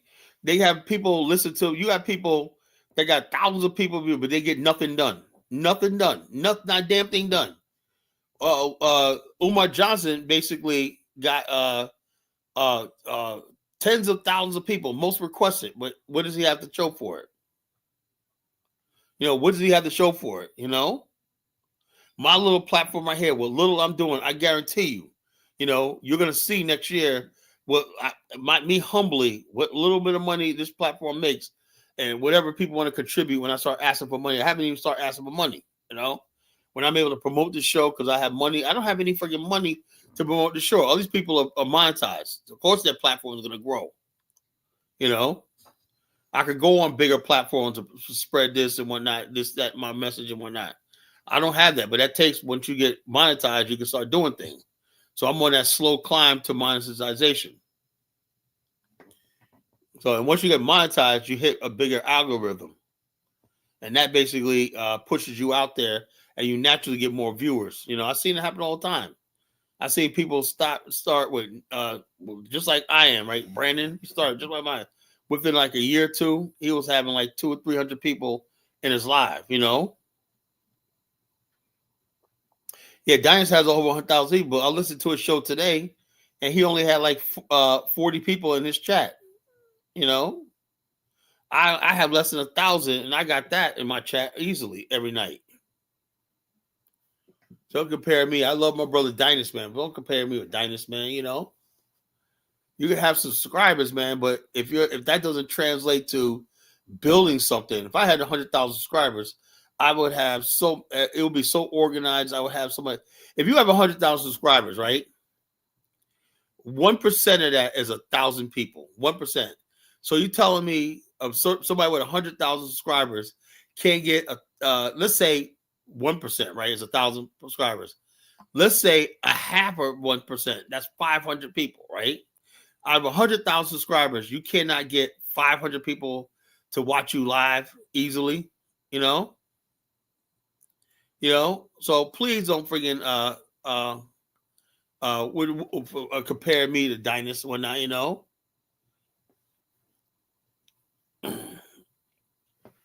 Having a big platform is nothing. Even Tariq, he has 300,000 subscribers. You said he has 1,000 people listening to him. He should have way more than that. If he had 300,000 people, then 1% of that is 3,000 people, right? So you tell me Tariq can't get 1% of his so-called subscribers to tune into him? Come on, man. Come on, Jackpot, whatever the fuck your name is, man. What the hell you think you talking to?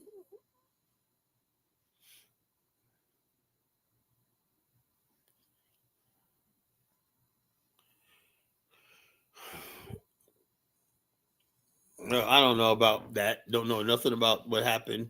I don't care. It's not my business, whatever like that. Brandon's a grown man. He can do what the hell he wants to do. I don't give a damn about that, So it is what it is. But yeah, so we're just going to basically talk tonight about the triumph, the journey of the Pan-African movement. It's growing still, Don't make no mistake. It hasn't gone anyplace. Those of us who have Africa in his heart and want to build with Africa, no matter what it is. If you want to go to South Africa, that's fine, right? If you want to go to Nigeria, that's fine, right? If you want to go to Ghana, that's fine. So long as you're making some sort of connection to the continent, right? I don't care where you go. We cannot be defined by the borders of America no more. Do you get it? Oh, well, that was it.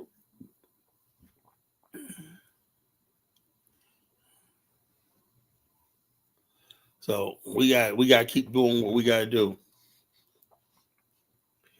But I want to play some more videos. Give me a second, folks.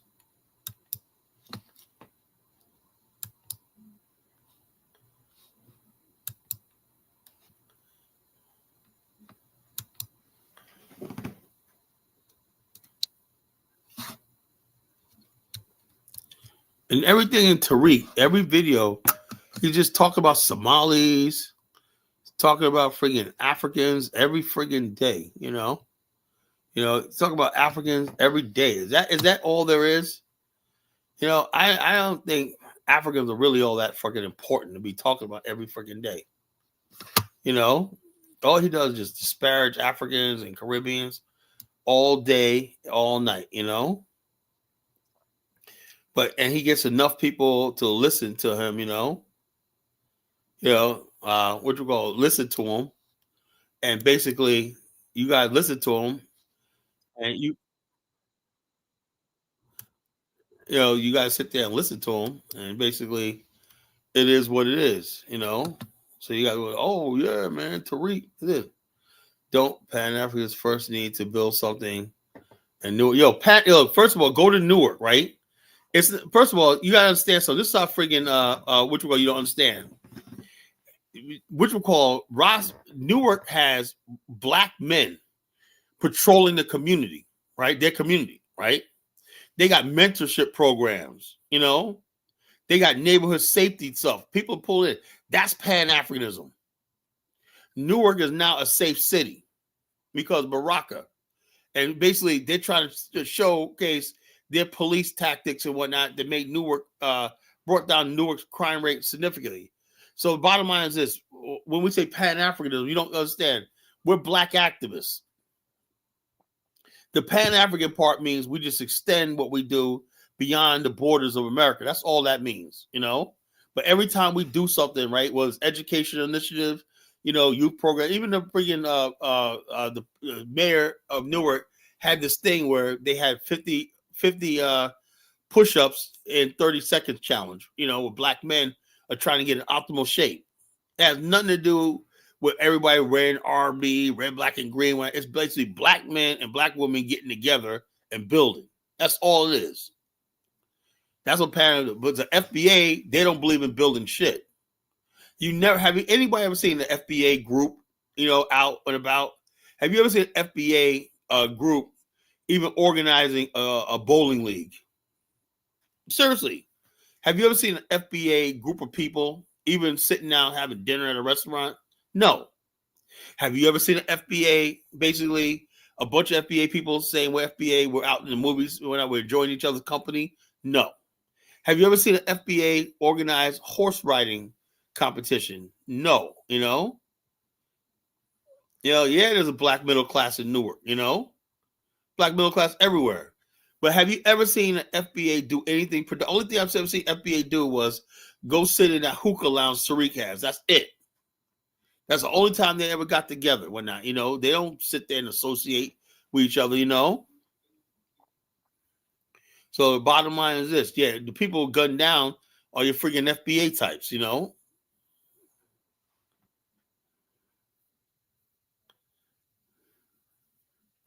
I got to contribute everything positive because FBA is so negative.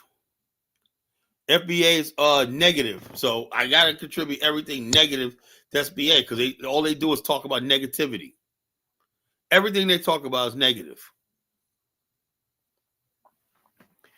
So I just know that negative energy when I know what it is. It's that ghetto negative energy. The people that say, I want to reparation, don't want to work, don't want to get education, don't want to do nothing but sit around talking about reparations. You owe me. The white man owes me. So I'm justified in stealing food, stealing groceries and whatnot. I got to feed my babies and whatnot. I'm entitled and whatnot. Africans should bow to me and whatnot. That's what the FBA is, They're freaking trash.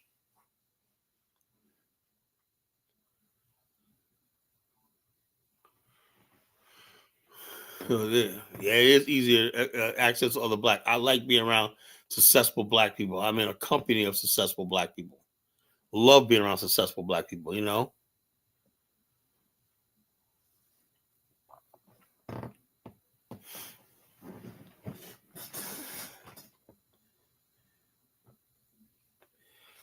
Jamie Crockett, Jasmine Crockett. She's Jasmine Crockett.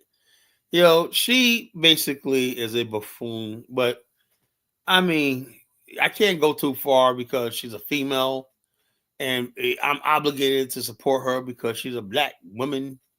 So I can't say a whole lot, man, but it is what it is. The black politics in America has become a friggin' joke, it's become a friggin' joke, so I don't know about Jasmine Crockett. I don't know what she's saying, Well, I'm successful, Rico. I'm successful. And also, when I see black people who are basically, and actually, if they're not successful, then why is that Stephen Hightower is trying to get into West Africa and do business, right? Why is it all the top black businesses in America are trying to get into Africa, signing deals? Why is it that Raphael Warnock brought a trade group to Liberia back in July, Why is it that we're having another trade group, which I'm going to be part of, right?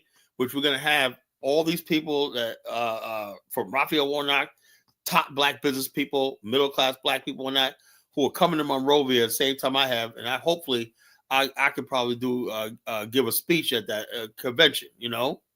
Why is it more and more black people with money could travel to the continent?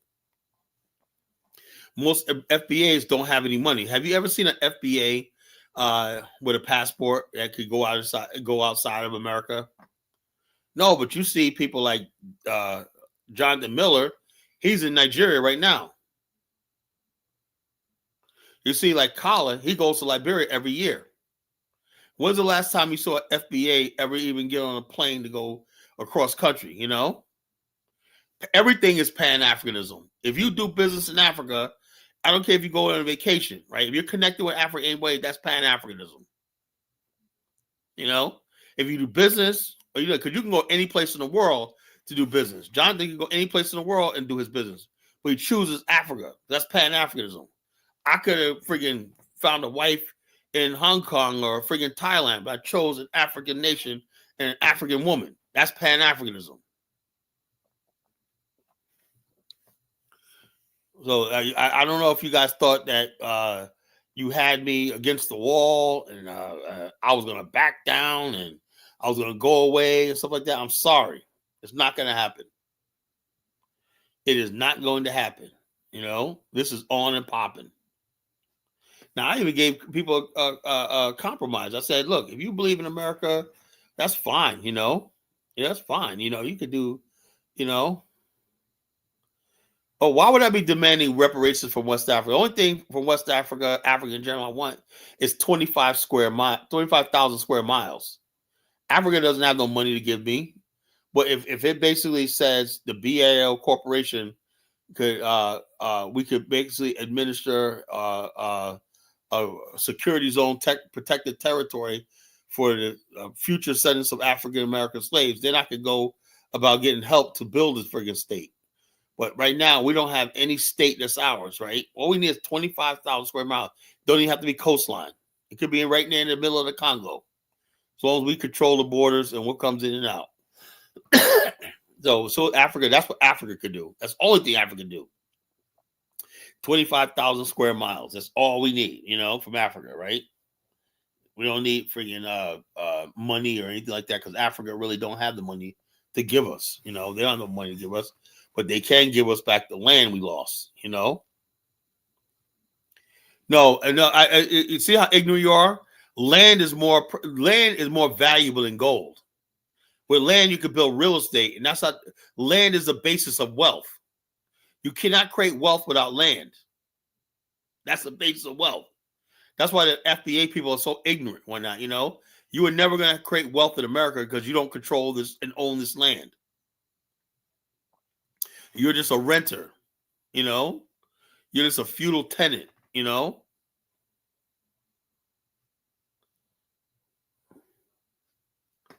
So you cannot basically talk about fucking wealth if you don't have friggin' land. Land is everything, That's more precious than some pieces of paper they're gonna put in your bank,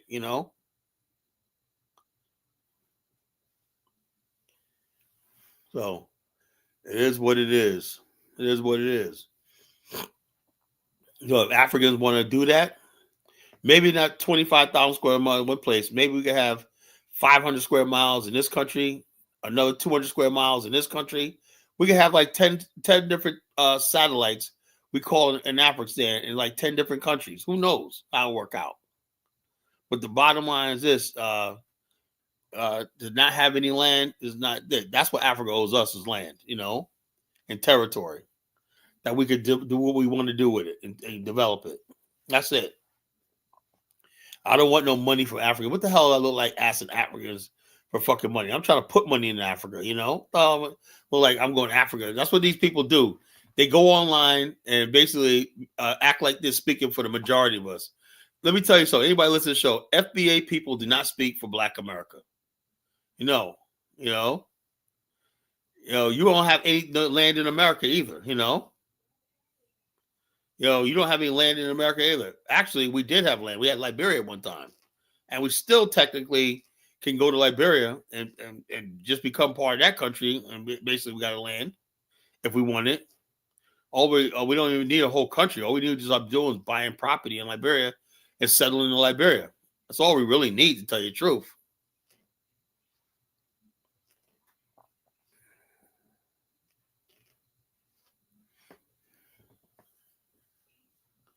No, land is not going to be offered. It's has to basically be sort of like taken in many ways, basically saying, hey, look, we make our stand. What an African stand means, we make our stand. Once we have chosen land, we make our stand on it. Our stand is, when we say African stands, that means that's where we choose to stand, Yeah, land has to be taken, you can't be, land's not never given. It has to be taken. Now, why is it that DK said, why is Orania a land with white people? So white people can have land in Africa, but we can't? Afro theory, I think you underestimate us, or you underestimate me. Orania is a thing. Now that they're even trying to succeed Western Cape for white South Africans, you know. So the bottom line is this idea that we can't get land in Africa is a foolish.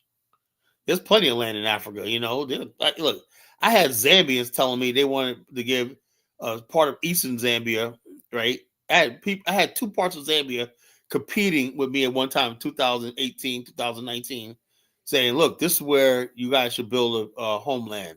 In eastern part of Zambia on Lake Tanganyika, and the western part of Zambia, which is a Barutsi land, was a conflict territory. And you had some African Americans that went there, you know, just check it out, because Barutsi land in western Zambia, it was built back in the 60s. It still got highways and everything that's abandoned. Only in southern Africa do you see good infrastructure. You go to Barotse land, you got abandoned towns with street lights, everything like that already built. Because that's how it was in southern Africa. In southern Africa, it's like the first world. So you got abandoned towns in western Zambia, Barotse land, and they wanted to populate that with Black Americans. You know, that was a few years ago. You know. Angola and Zambia is beautiful. That'll be the perfect place to build African settlement. You know, Zambia and Angola. You know, I don't even care about a fucking coastline. That is a beautiful place. You know.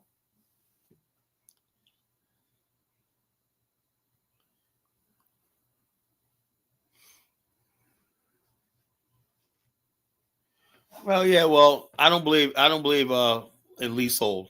I believe basically if we have land, it's ours. We're not leasing nothing from nobody. It's ours. We build a government over there, we tax it and everything like that. That's what it is, you know. You can work out a deal with a host country to say, hey, this was going to generate, but Africans don't even think like that, right? If you let a country, a territory develop, right, like the United Arab Emirates with Dubai, right? They said we don't know how it is, but Dubai generates trillions of dollars for United Arab Emirates, right? They let it do its own thing. The Africans want to micromanage and it gets nothing done. Like Echo Atlantic, still not developed because Africans don't know how to build anything, you know? Yeah, the people in Southern Africa are race conscious. That's what's beauty about it. You know, it's not like West Africa where they're tribal. They don't see Black America as different from them, you know, in Southern Africa. It's strange, right? West Africa, they're so tribalized and whatnot, you know, with your tribe. Southern Africans are not like that. They're more about race. It's like black and white, you know. No, they're not race. They are race conscious. What are you talking about? You know, you got Zambia people, man. You know how many Black nationalist groups in Zambia? You got Nation of Islam there. You got the Nuwapian people there. You got Hebrew Israelites there. You got Moors there, Black Moors Temple. You know, you got Moor Science Temple. You got a whole bunch of Black nationalist groups in Zambia. Are you kidding me? As a matter of fact, most of the Black nationalists we see in South Africa, you know, a lot of radicalization in South Africa, Black nationalist stuff, right, is coming from Zambia. You know, Zambia and Zimbabwe are two radicalized countries, Black radicalized countries. Just say Nigeria is not race conscious. They're not race conscious. That's why they could bomb a fellow African country and think nothing of it, you know.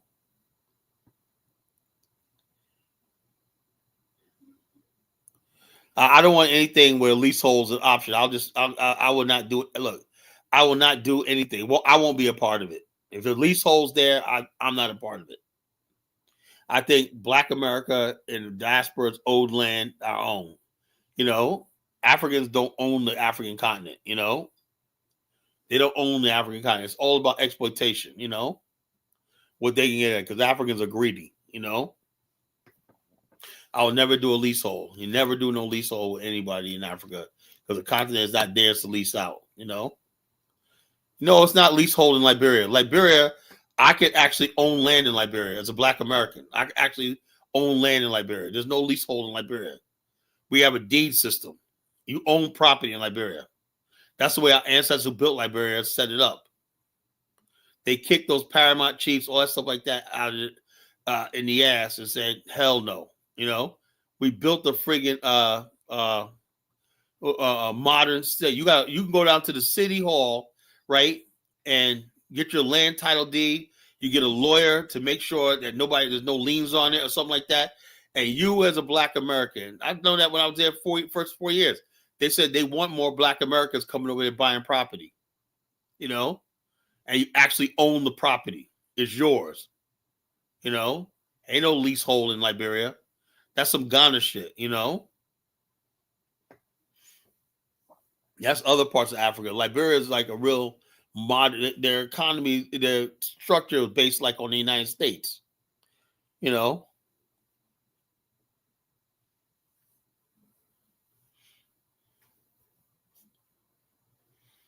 If I want land in Liberia, if I really want land, I don't want land because if I'm not gonna live there, what the hell I'm spend all the money trying to clear when you know?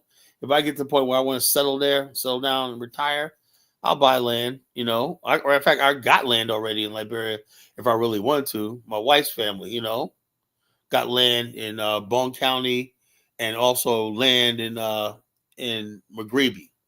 And I got so many people. My boy Sam Cooper. His father built S.J. Cooper Road, right? A road that has a lot of businesses on it and whatnot, you know. Sam, the Cooper family, his part of the Cooper family owned like 30 buildings in Liberia. If I wanted any one of those buildings, right, to fix it up, I had money to fix them up, I could get property there, real estate there for much of nothing. Zambia is the same way. You could purchase land, you know, outright. You can't purchase outright as in West Africa.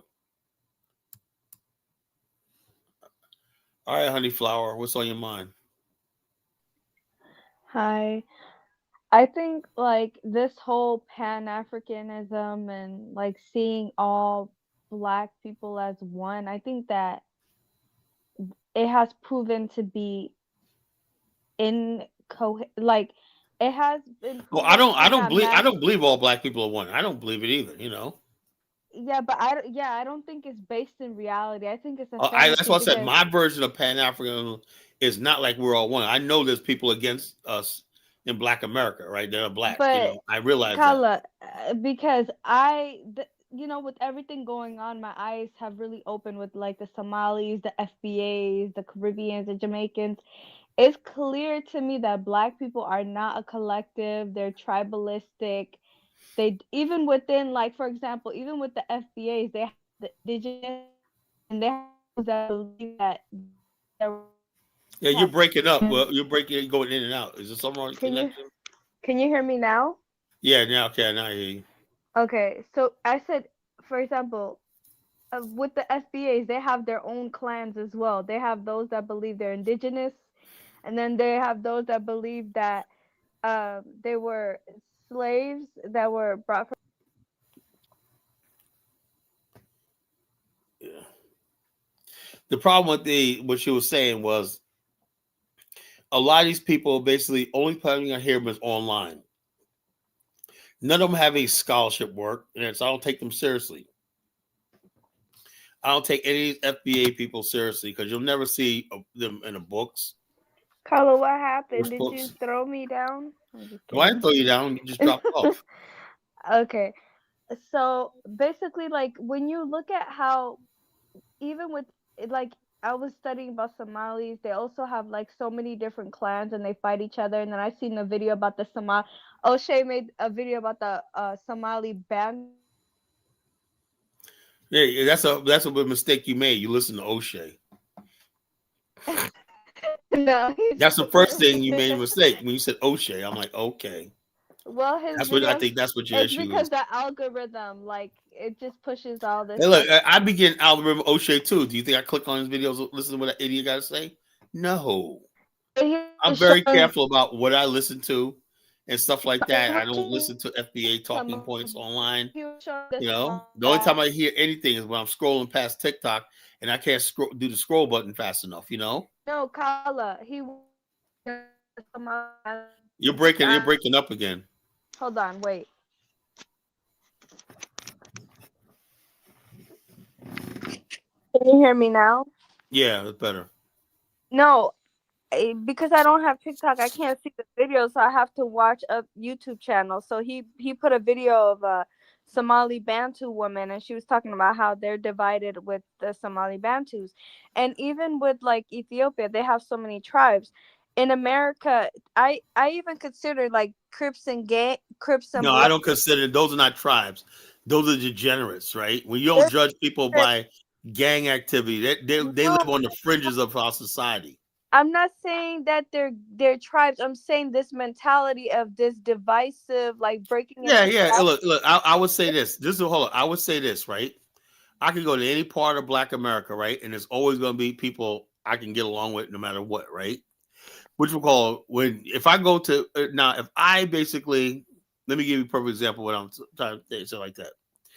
My brother Nay, he was the eighth wonder of the world. You know, I love him to death. I'm probably gonna see him next month, but not always in trouble, right? Always in trouble. Anytime we go someplace, right? I go to a place and I'm like, okay, I went to the art gallery, this in the city. My view of a city is from the art gallery, the this, blah, blah, blah. And I said, oh yeah, and we went to the college there. We got people. We had a lot of Black intellectuals like that, right? It was a charming place, right? Mhm. Now his version, when we go to the same places, he hangs around the worst people, the hood, and all stuff like that. The Bunquishas and everything like that. So his vision of we go to the same place, right? But like this. So what I'm saying is, when Mhm. I go someplace, I don't deal with Crips and Bloods. They're not in my world, you know. Right. Or see what I'm saying? Yeah. So they're not in the same world. They're in a different matrix. You know, I'm not in that matrix. So Mhm. like I said, my brother Nate, when we leave a place, he'll know every thug, whatever like that, the spots and all. You know what I'm saying? And this, whoever doing this, and he just know. And they'll basically be talking to these people. I'm like, who the fuck is he? Also, like I said, we moved to Virginia, right? He got the friggin' worst people come out. I said, who the fuck is this motherfucker? That's my boy Junju and whatnot. Who the fuck is this? I met him out in Pleasant Park. Why the hell is he in our house? But my other brother went out. We're basically meeting all different types of people, and stuff like that, respectable people. So in the same city, so it all depends on who you are. If you're saying about tribals in Black America, yeah, if you're I in the think gang life or the tribe, yeah, you're in danger if you go to another area and Mhm. people in that lifestyle. But I basically don't worry about that because I'm not in that world. I go right. Look, I've always gone to the roughest neighborhoods, right, and never got any problems. Why? Because people know that I'm not with that life. Now, if I go over there flashing colors, those people say if you start flashing colors and whatnot, then you just put yourself in their matrix. Majority of Black people don't have to worry about that. People just work every day. Earlier, they're not worried about gangs and whatnot. Except for one time when you get hit by a stray bullet or something. Which is rare. But the majority of Black people never see gangs. Never. That's not an issue in Black America. It's like, but the people who about that life, if you're a thug, whatever like that, yeah, your vision of Detroit is gonna be different than my version of Detroit. You know what I'm saying? I'm Yeah. gonna go to Detroit and I'm gonna look at the factories, how people came up north, built the middle class, built this, that, and the other thing, right? The thug goes to Detroit, he's gonna go to the spots where the gangsters and the drug dealers hung out. That's gonna be his version of Detroit. You know, that's a It's difference. whole tribe and clan thing. No, it's not. That's not tribal because I'm not it's like this. talking It's called gangs. degeneracy. It's called No, I'm degeneracy. not talking gangs. I'm talking about it's just Black in general, Africans, whatever you want to call us. We have a tribal and clan mentality. I really don't. I don't. I don't have a I feel tribe. like you do. Hold on. I would say like this, Honey Flower. When people are civilized, right? You can get along with anybody when you're civilized. The problem is that sometimes black people, particular immigrants, right? They forget that they're uh, black in a white country, right? We black people in America, we've always been on code with that. We're black in a white man's country, right? A lot of our immigrant brothers and sisters come over here and it's like we're gonna just stick with our own people like Somalis. Now they're But you big in know South why America. though, right? Back then they needed tribes and clans to survive, to not be killed by wildlife, to Right, right. So, and we come in it's the like modern world, we're genetic. not fighting against the elements of life, and so we don't need that shit. You know, we never But need they that don't shit. realize that, like, these Africans that are clannish and tribal, they literally don't realize it because it's a survival mechanism that's like wired. Yeah, that's unfortunate. You know, they. And what I like to know is who invites people from third world countries like that who are traumatized and put them like not just Africans, right? There was a couple of years ago. You probably remember this. You're up in that area in Wisconsin. The incident with the Hmong Vietnamese. Do you remember that? Among the Vietnamese, or Okay, the Hmong Vietnamese. The guy killed like 5 white guys. he Okay, this is what happened, right? The Hmong Vietnamese are like they're like almost like prehistoric people, like they're really backwards, right? And they came over here after the Vietnam War, and they live basically in the rural parts of Wisconsin. They be doing the same thing they did in Vietnam, just like living off the land and stuff like that, right? Anyway, one time these white guys were like, "Oh, look at this, these freaking yellow monkeys, whatever, like that," and they were around the guy. This guy ended up killing all of them, right? He killed all of them, right? And then people were trying to say, "Well, that's his culture." He thought he was under attack. And his culture. No, it's not funny, but that's what they were saying. They was like, he thought he was under attack. He probably flashed back to the before Vietnam, tribes would come kill him and whatnot. yeah, And so they say he probably had flashbacks or whatever he like that. probably did. Ancestral DNA Yeah, online. so people start asking, how do you basically bring people over here who's not been accustomed to our civilization and just drop them there? Because these guys just thought they were just having fun, making fun. Yeah, Oh, conflict in the West. they thought they were just gonna have some fun with this Asian guy. You know what I'm saying? And he came and just fucking But killed all of them. You break a honey flower. You're breaking up. You're breaking up. You gotta get a better connection, I sister. said FBA is a tribe now. They've created a I tribe. don't know what they are. When I'm saying all I know is FBA is not Black America. Nobody in Black America knows what that is. It's not. They don't know what that is. And you guys, I think you guys make too much out of these people. They're only on TikTok. They're only online. They're not in real life. Let me get Dark Migo on. Dark Migo, what's on your mind, brother? Yo, what's going on, Kylo? How are you, man? Well, what do you think about the topic? Well, I was going to talk to you about your boy Ross, man. I was like, Ross, I told you Newark was good, man. He's got good stuff going on over here. You talking about Ross, oh yeah, Newark, yeah. I always knew Yeah. I voted for him in 2016. When Mm-hmm. he ran as a vice president. I Now, yeah, voted for because I was going to say, because I be out here a lot, bro. Like, Newark is really good. Like, I know it got, like, its bad rep, because of the, all the older stuff. But, like, it's pretty good, man. It's real safe out here, man. It's Yeah, not a that's lot all of we bad need. stuff He's a going on. strong Black man. He be in the community when they be doing boxing. They be doing all kinds of Yeah, stuff. bro. I be over there. It'd be fun. Yeah, Yeah, bro. they be doing he's building. He's getting rid of that punk stuff. That's what it is. Yeah. That punk stuff. And plus, I know a lot of them school educators, right? Mhm. What they did was they put washing machines in the school.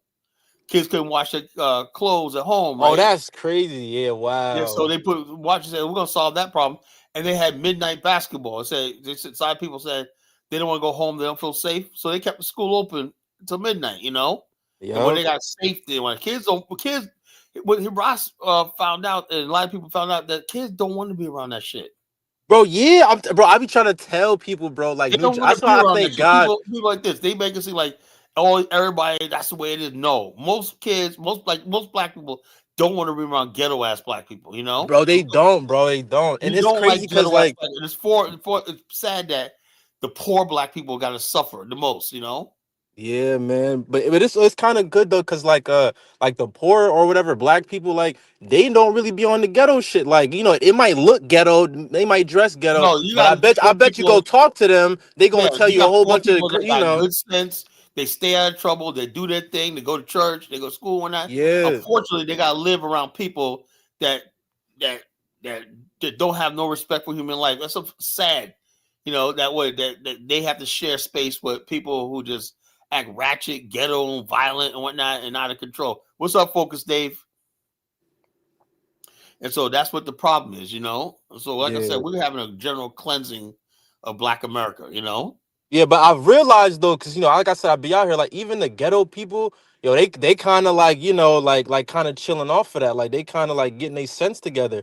Because like I was dealing with this girl that lived in Newark, and she kind of lived on like a rough block. And I never forget, like it was these guys out there, they had their guns and stuff. And I got like a black car and it got like black tints. So, they was kind of suspicious once they seen, me coming down there. But once I rolled my window and started smiling, they was like, oh, okay, it's another black guy. Let's chill. So I'm like, yeah, they kind of be kind of, lenient if you black. You know what I mean? Like, they not really going to do nothing crazy to you. Yeah, it's like I said. But Right? So I'm like, they kind of healing. They healing up. Because they yeah. could have turned me in or whatever. But, they was like, nah, Well, we what know do you this think guy. about this? What ideas would you have for Mayor Baraka and his and Monrovia partnership? He's already talking about the police, tourism, and everything like that. Anything else Newark can help Monrovia with? It's funny because you brought up the fact that we got a lot of abandoned steel mills. Like I was literally over there, like literally just looking at all those things. So yeah, we can honestly get a couple factories busting over here, bro. Like it's a lot of rundown factories that need to be built up, and they're getting built up. But it's kind of not. I wouldn't say a slow process, but some of the Jews come over here and buy up a lot of the factories and some of We the should be housing. buying up those factories and whatnot. Right? Party Yeah, that's what I'm on. saying. That's why I'm getting my money up, Kyla. I'm getting something. I'm not playing. These Jews be Well, making a like lot I of money said, the down bottom there. line is this: now is the time, man. Now is the time to be able to raise capital. Imagine, because right now all the steel that Africa uses come from overseas, India and other places like that. So just billions of dollars, $100 billion leaves the continent every year because we don't have our own steel production. At least if we had steel production in Newark right there, which the corporation could be partly owned by several Africans, in Nah, yeah. partnership. Can you imagine that shit, No, exactly. Because, like, the thing about it, like, a lot of black people out here have money and businesses. But I've noticed, even, the ghetto people that have their own businesses and storefronts, which I'm pretty proud of. But it's just the fact that, like, it's kind of not geared into, like, I don't know, something that'll be beneficial. Like, it'll be, like, some BS business. So I feel like if, What they. we need is big business and enterprise. Yeah, like we kind of got to, I just like the fact that we getting into businesses now. They kind of getting into it, but we Yeah. kind of got to step it up a bit. You know what I'm saying? Not really get into the BS, Look at like you what you said. call a 77 says you can lie to Kala, but Newark Irvington ain't shit. What's he talking I about? mean, listen. He can say what he gotta say. I mean, it does look pretty crazy. It does look pretty crazy, but these black people got sense over here compared to, I'd say, the rest of the Americas. So he can say what he want to say. I wouldn't say. You know what I'm saying? I I like agree. It Patterson. looks pretty fucking crazy. It does. It I does. like Patterson, man. I dropped in Patterson, and it looks like I look at an old picture of Patterson from the 1920s, and now it looks exactly the same. Looks exactly the same, right? Yeah. It'd be like a black and white picture from like the 1920s, and you go there and now and that is everything is exactly the friggin' same. The stuff, Exactly the same. everything is exactly the same from like all those years and whatnot. Yeah, because they keep a lot of historical houses in New Jersey. Like, Yeah, if it's like built, I think during the 17 or 1800s, I don't think they knock right, it down. right. They should. And all they do is remodel, like Anacostia in DC. All they did was remodel, put new windows, stuff like that. But the basic shell stays the same. You can remodel a Yeah. house, and everything, model a house from the inside out and everything like that without tearing it down. Nah, yeah, because it got a lot of what you call, aren't they houses made out of brick? That's Right. why too. Yeah, Rico says Charlotte, man. Charlotte, man. Look, there was this one video that I played. I don't want to embarrass Rico Miller, right? This guy put this video out, man. He's like a black conservative. I don't like him, man. He's like a black conservative. But he said this one kid they arrested had 115 charges. 15 years old. They said everything from carjacking to attempted murder, everything. 115. They said when one time they caught him, he stole a cell phone, and in the search engine was capital punishment and killing a police officer. Oh, so he wanted to see how much time he was about to get. Yeah, he was on see what the consequences. In other words, that tells me that these motherfuckers are really afraid of the death penalty. Exactly. Yeah. They are afraid. Who is it? It was some kid. He didn't put because they don't because of his age. They don't release his name.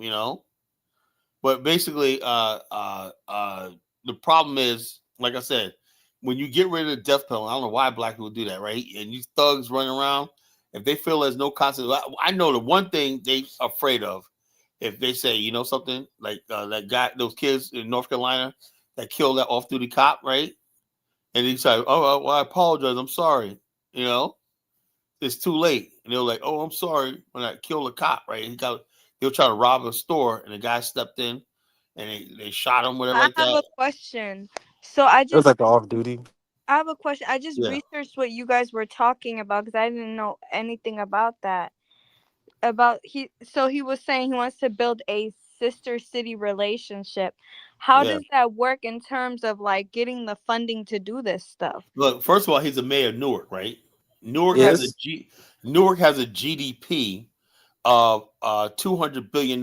So basically, the city treasury got money and funds to fund projects, everything like that. All he did was include it in the city budget by approval from the council, you know, in the city budget. Yeah, New And the Jersey is like ways and means. one of the most like richest states in Yeah, which is America. called Jersey's a rich state, and Yeah, you gotta have a lot of money living here. Newark Question GDP is $200 billion a year. is he allowed by law to use Yeah, United yeah, States? Yeah, yeah. we got. I think we got in the hood. Remember, I don't think you from there, Colin, but there's like a project building that got knocked down, and they're turning that into like a movie studio. So I'm like, yeah, like you can Yeah. get your you know, your stuff funded out here. No, in a foreign country. Yeah, which well, look. The bottom line is this: Mhm. there's sister city projects all over the world. You know how many Germans, people of German ancestry, and whatnot, England and whatnot, that have sister city projects. Started with white people. You know, Mhm. they've been having sister city projects with Berlin, Paris, and like for years. Now you can't have sister state. The state you can't do anything, right? But Okay. cities are a different entity. You know, like almost like a private charter. You know, the cities are not constitutionally regulated. You know, so you could do with a Okay. sister city project. You know, look, the government in Newark, New Jersey, right? This is probably richer and more powerful than the United States was 100 years ago. I'm be trying to tell people, bro. We got the smartest and richest blacks Isn't ever. it Like interesting that do you was I lagging can't hear what you again. said. said that You keep going out. Why don't you cut about? now? I can't. We cannot hear you at all. You know, But no. I was saying interesting. there's something wrong with your connection, sister. No, there's not. I was saying, isn't it interesting the timing of this though? Like, What do you mean? it's just I feel like it symbolizes the need to move things over that. Well, like I said, I've been working on this for years, and a lot of it has to do with the work I've been doing. Because he basically said he's been to several African countries and whatnot, but evidently, Does he right? know you? Huh? I know my verbiage of the Association of African American Liberia. I got so many people in that in the BAIL, right? Yeah, that's from Jersey, I bet. I'm like a lot of people be on Pan Africanism out here Yeah, for a very long time. I'm sure people come across my videos and my interviews on Diane's show and whatnot, and they Yeah, get wait, did curious. you say you met a dude out there when you was in Liberia that Yeah, was well, from the New dude from York? Newark, you Remember? know, I remember you said that. Yeah. that was this year. He was like, "Yo, aren't you College Genesis?" You know, he goes, "Oh man," he was like, "Yo, man," he goes, "I knew I was gonna see you here, man. Aren't you College Genesis?" I said, "Yeah, man. Man, let me buy you a drink, man." Nah, I said, "Nah, that's all right." He said, he was Liberian, but he was born in Newark. You know, sound like a regular New Jersey nigga. You know. He said, "I'm back because I got land. You know, I'm a Pelly man. I'm back. I got land in Bond County." He said, "I've got gold on the land. He got palm oil farm. He got a whole bunch of stuff he's farming and whatnot, developing. You know, he got his money up. He go, I built a house, whatnot. You know, man, I'm just living my best life, man. You know, he goes back and forth too, but he's like, There man, we goes got to get up, man. I know so many Liberians will be offering me land. They're like, yo, man, that over there, man, I got 4 acres you can have, man. I said, man, all right, dude, I ain't, like I said, I ain't want to, I got so many offers. It's like, you know what I'm saying? No, I know what you mean. Like, yeah, I don't even care right now about some land, I don't bro. even care about no damn land. I want to build my organization there. That's what I want. I don't want no freaking land. I don't want to get distracted by building no freaking land. All I want is to build my association with African American Liberia, turn into a 501c3 and basically be like an institution like that links Black America with Liberia. I want to basically be having invites. I want to be able to send letterheads to corporations around the world, around Black America and everything. Say, come to Liberia, right? Once we get that established firmly, guess what? Next thing you know, I'm going to be bringing people from Zambia, Angola, South Africa to Liberia. So Liberia is going to be our base to build a Pan-African world. That's what I'm doing. I don't know what everybody else is doing, but that's what I'm going to do. Liberia is my base. Can't get a deed for that land if you get it. Yeah, but the thing is, I would like, why, if you get a deed for land in Liberia, you got to pay taxes on it. If I'm not building them, it's just sitting there. People got land. I don't know, like people got land, and even they got a house on there, right? Like, yeah, Edwin Snow, he's a senator in Liberia, man. He's a clown, right? He built a house for friggin' his girlfriend, right? So it was like next to my boy Flo's resort, right? And Flo said, "See that wall right there?" I said, "That's an expensive wall he built, brick wall." He says, "Coming down." I go, "Why, man?" He goes, "It's like 6 inches older than my property." See, Liberia has same property laws as the United States, the property law, property lines and all that. It's built on the United States system, I said, "You're going to make them tear that wall down for 6 inches?" He goes, "Hell yeah." And the mansion is freaking abandoned. It's on the beach, matter of fact, I got a video. Wow, that's crazy. I got a Yeah, video. yeah. I'm going to post a video. I'm going to upload the video to YouTube so we're looking at it, Edwin Snow's abandoned beach. That was 4 years ago, and it's still abandoned, He built it for his girlfriend, whatever, like that, So what was his reasoning for abandoning it? Like, it was just Because like, there's so many abandoned mansions in Liberia. People are fools. I would rather see the house I'm in Liberia. I'd rather get a house like that, small, but see how decked out it is inside, nice. I'd rather have a small house that's really furnished and everything like that than get these. Liberians and Africans in general will spend, like Lewis. He's been spending 30 years trying to build a house in Ghana. yeah, and it's crazy you say that. It makes sense because it's probably a lot harder to maintain a bigger house in It Africa is, man. rather than America. It's not even worth it, man. Right, yeah, because I seen how I seen this one African YouTuber, this guy Marwa, but he was building his mansion or whatever, or his pad or something like that in Africa, and he's still building it, and that was like 3 years ago. So I was Yeah, like, they "Sheesh," like, spend like 5-10 years building a yeah, house. and it's crazy because like it was like one bad rainstorm and it fucked all his stuff up. I was like, Yeah, okay, that's wow, all they like did. And it's they'll not say even worth it. they always put the roof on last. The house always get flooded out. It's a mess up there. I don't mean to laugh at these motherfuckers, but yeah, Nah, roof on last though. That's funny. Like that's yeah, the crazy. motherfuckers like what on Bamine show, right? This guy used to be in the BAIO, right? And he was on Bamine show one time. He's like, "Yeah, man, I remember Kala. I'm in Ghana now. When I African American brother, right in Ghana." He said, "Man, I'm still working on." He showed his house, right? All I got is a roof left. I'm like, "Damn, man." Nah, man. Been there for 4 years, and he goes, "All I got my roof left when I'm like, "Damn, man, y'all niggas, man." I like what I'm doing right now. I got a lease on the property, man. Nice, That's good for me when I don't need to own a house just right now, Right? Yeah, it's not that serious. Like, you can just have something cool there. You can have a nice house in America, and Yeah. once consistently get your business together, you can As upgrade long it. as that house has running water, Right? Electricity, let's heat, say yeah. flushing toilets, electricity, and AC, and internet, you're good. In Africa, you're good. It's like you're living in heaven. There's nothing like that feeling than living in Africa with all the modern conveniences, right? In my house, we got I bought a brand new stove, right? It's propane. It's like a stove, right? But instead of, the gas coming from outside underneath the ground, Yeah.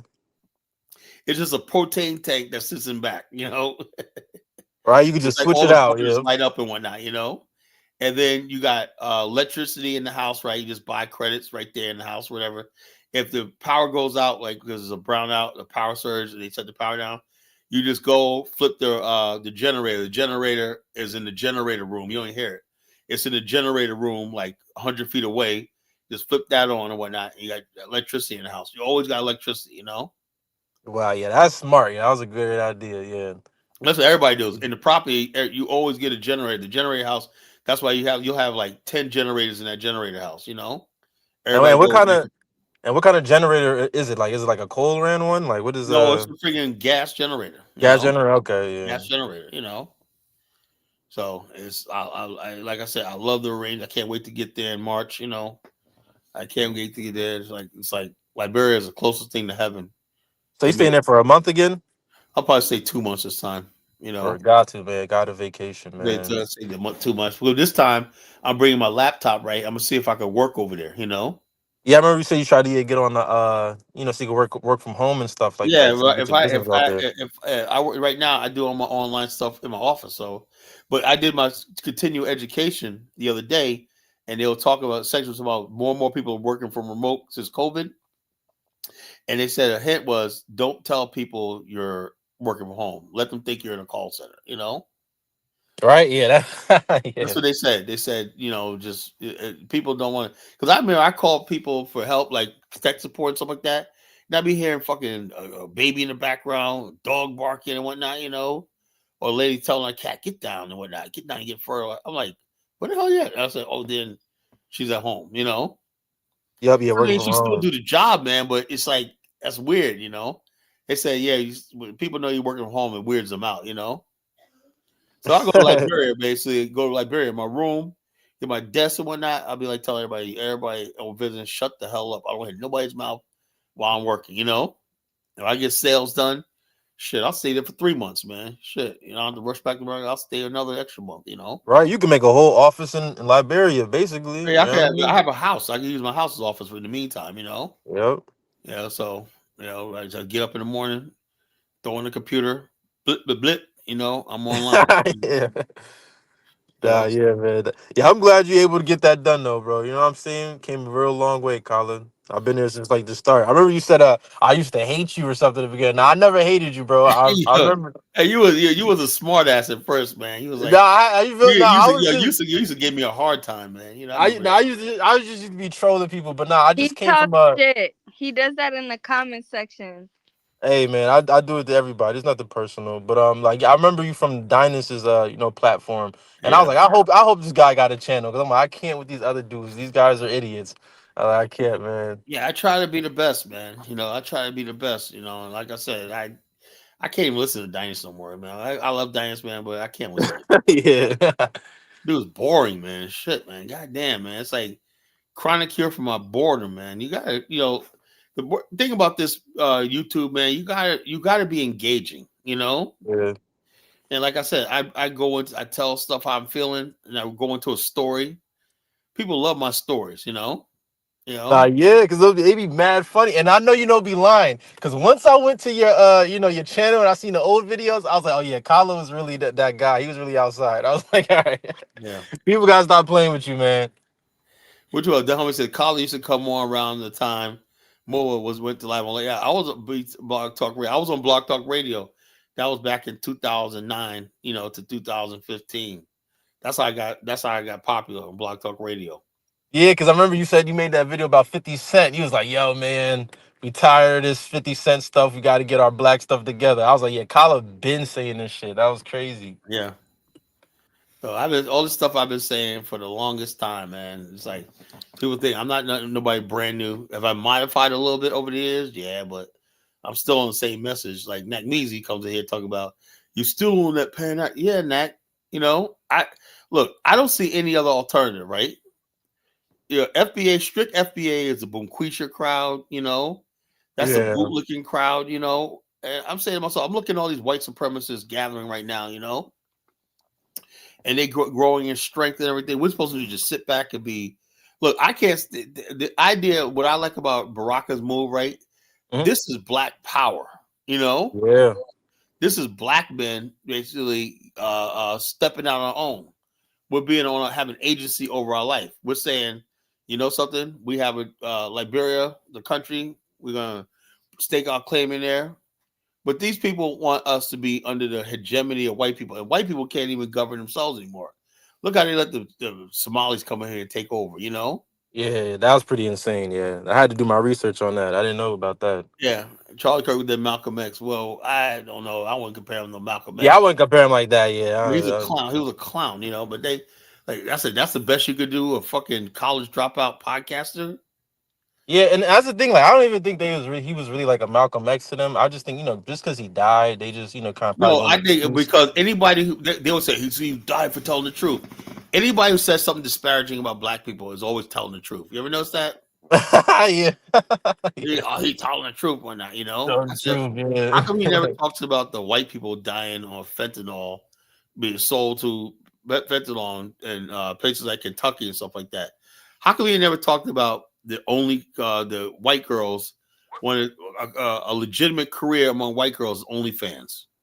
yeah, because they want that stuff hidden. And bro, I didn't know the fentanyl crisis was that serious. And the It reason is why it's serious, that serious is because it's amongst their community, like a crazy, And like also, when it's something serious about them, like drugs, and when it affects them, everybody has to be serious. But when those black people, they just made fun of us, told we're useless, whatnot, yeah. y'all you just die and whatnot, y'all drug deal, you're no good. But white people, they get all the empathy. You ever notice that? They get all the Yeah, freaking. they do. Like I've seen it. Like they have like these fentanyl pages on like TikTok, and it'll be like all their family members that passed away, and the comments will be full like Oh 20,000 yeah, yeah, comments. oh Of yeah. I just had a guy yeah, that just basically white was on. people just dying from that. I'm like, Well, wow. I seen it was a TikTok guy, it was a guy with a rough ass beard, right? From the Appalachian. He said, see the rich folks who got all this, blah, blah, blah, talking all shit. And then the comment section is like, yeah, that's right, man.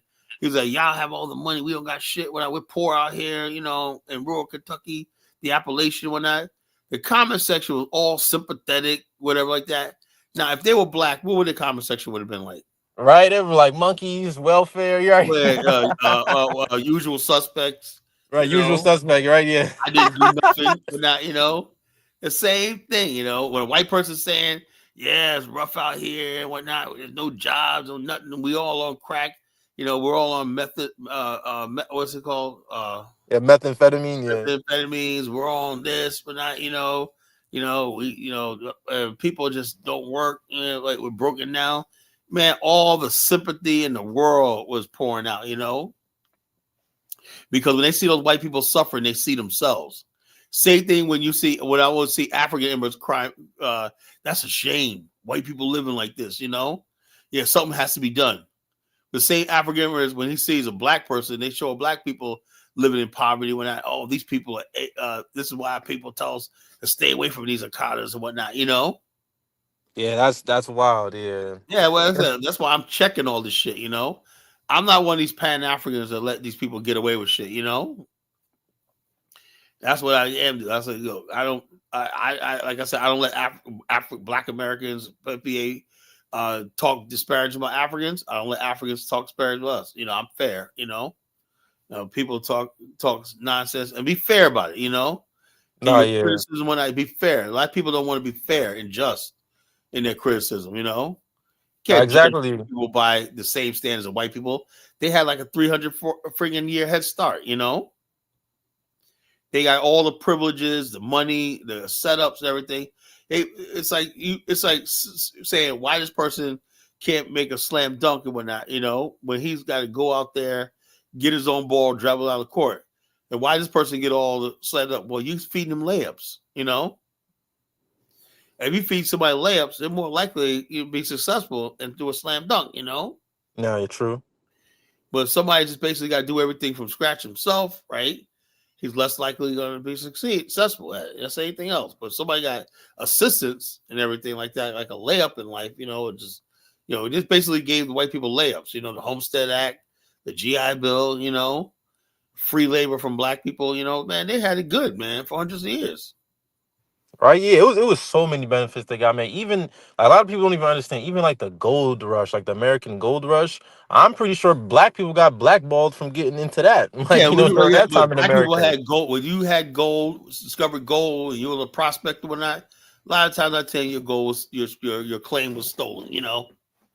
They'll find a way how to freaking bully you off your land and take your claim or whatnot. We had no justice. Like I said, you hear what I said the other night? I said part of ethics and part of everything is a social contract, right? When you build a society, right? And this is what we're talking about FBA people, right? Listen to this very carefully, FBA people, right? If you're going to say you're American and stuff like that, I ask you, where's your social contract? We've been living in America for 400 years without a social contract. Where's a social contract? It's like an unwritten agreement that the people who are governing are going to govern in the best interest of the people who they're governing. You know, in other words, you expect as being governed that the government people are going to be just to you. They're going to be fair to you.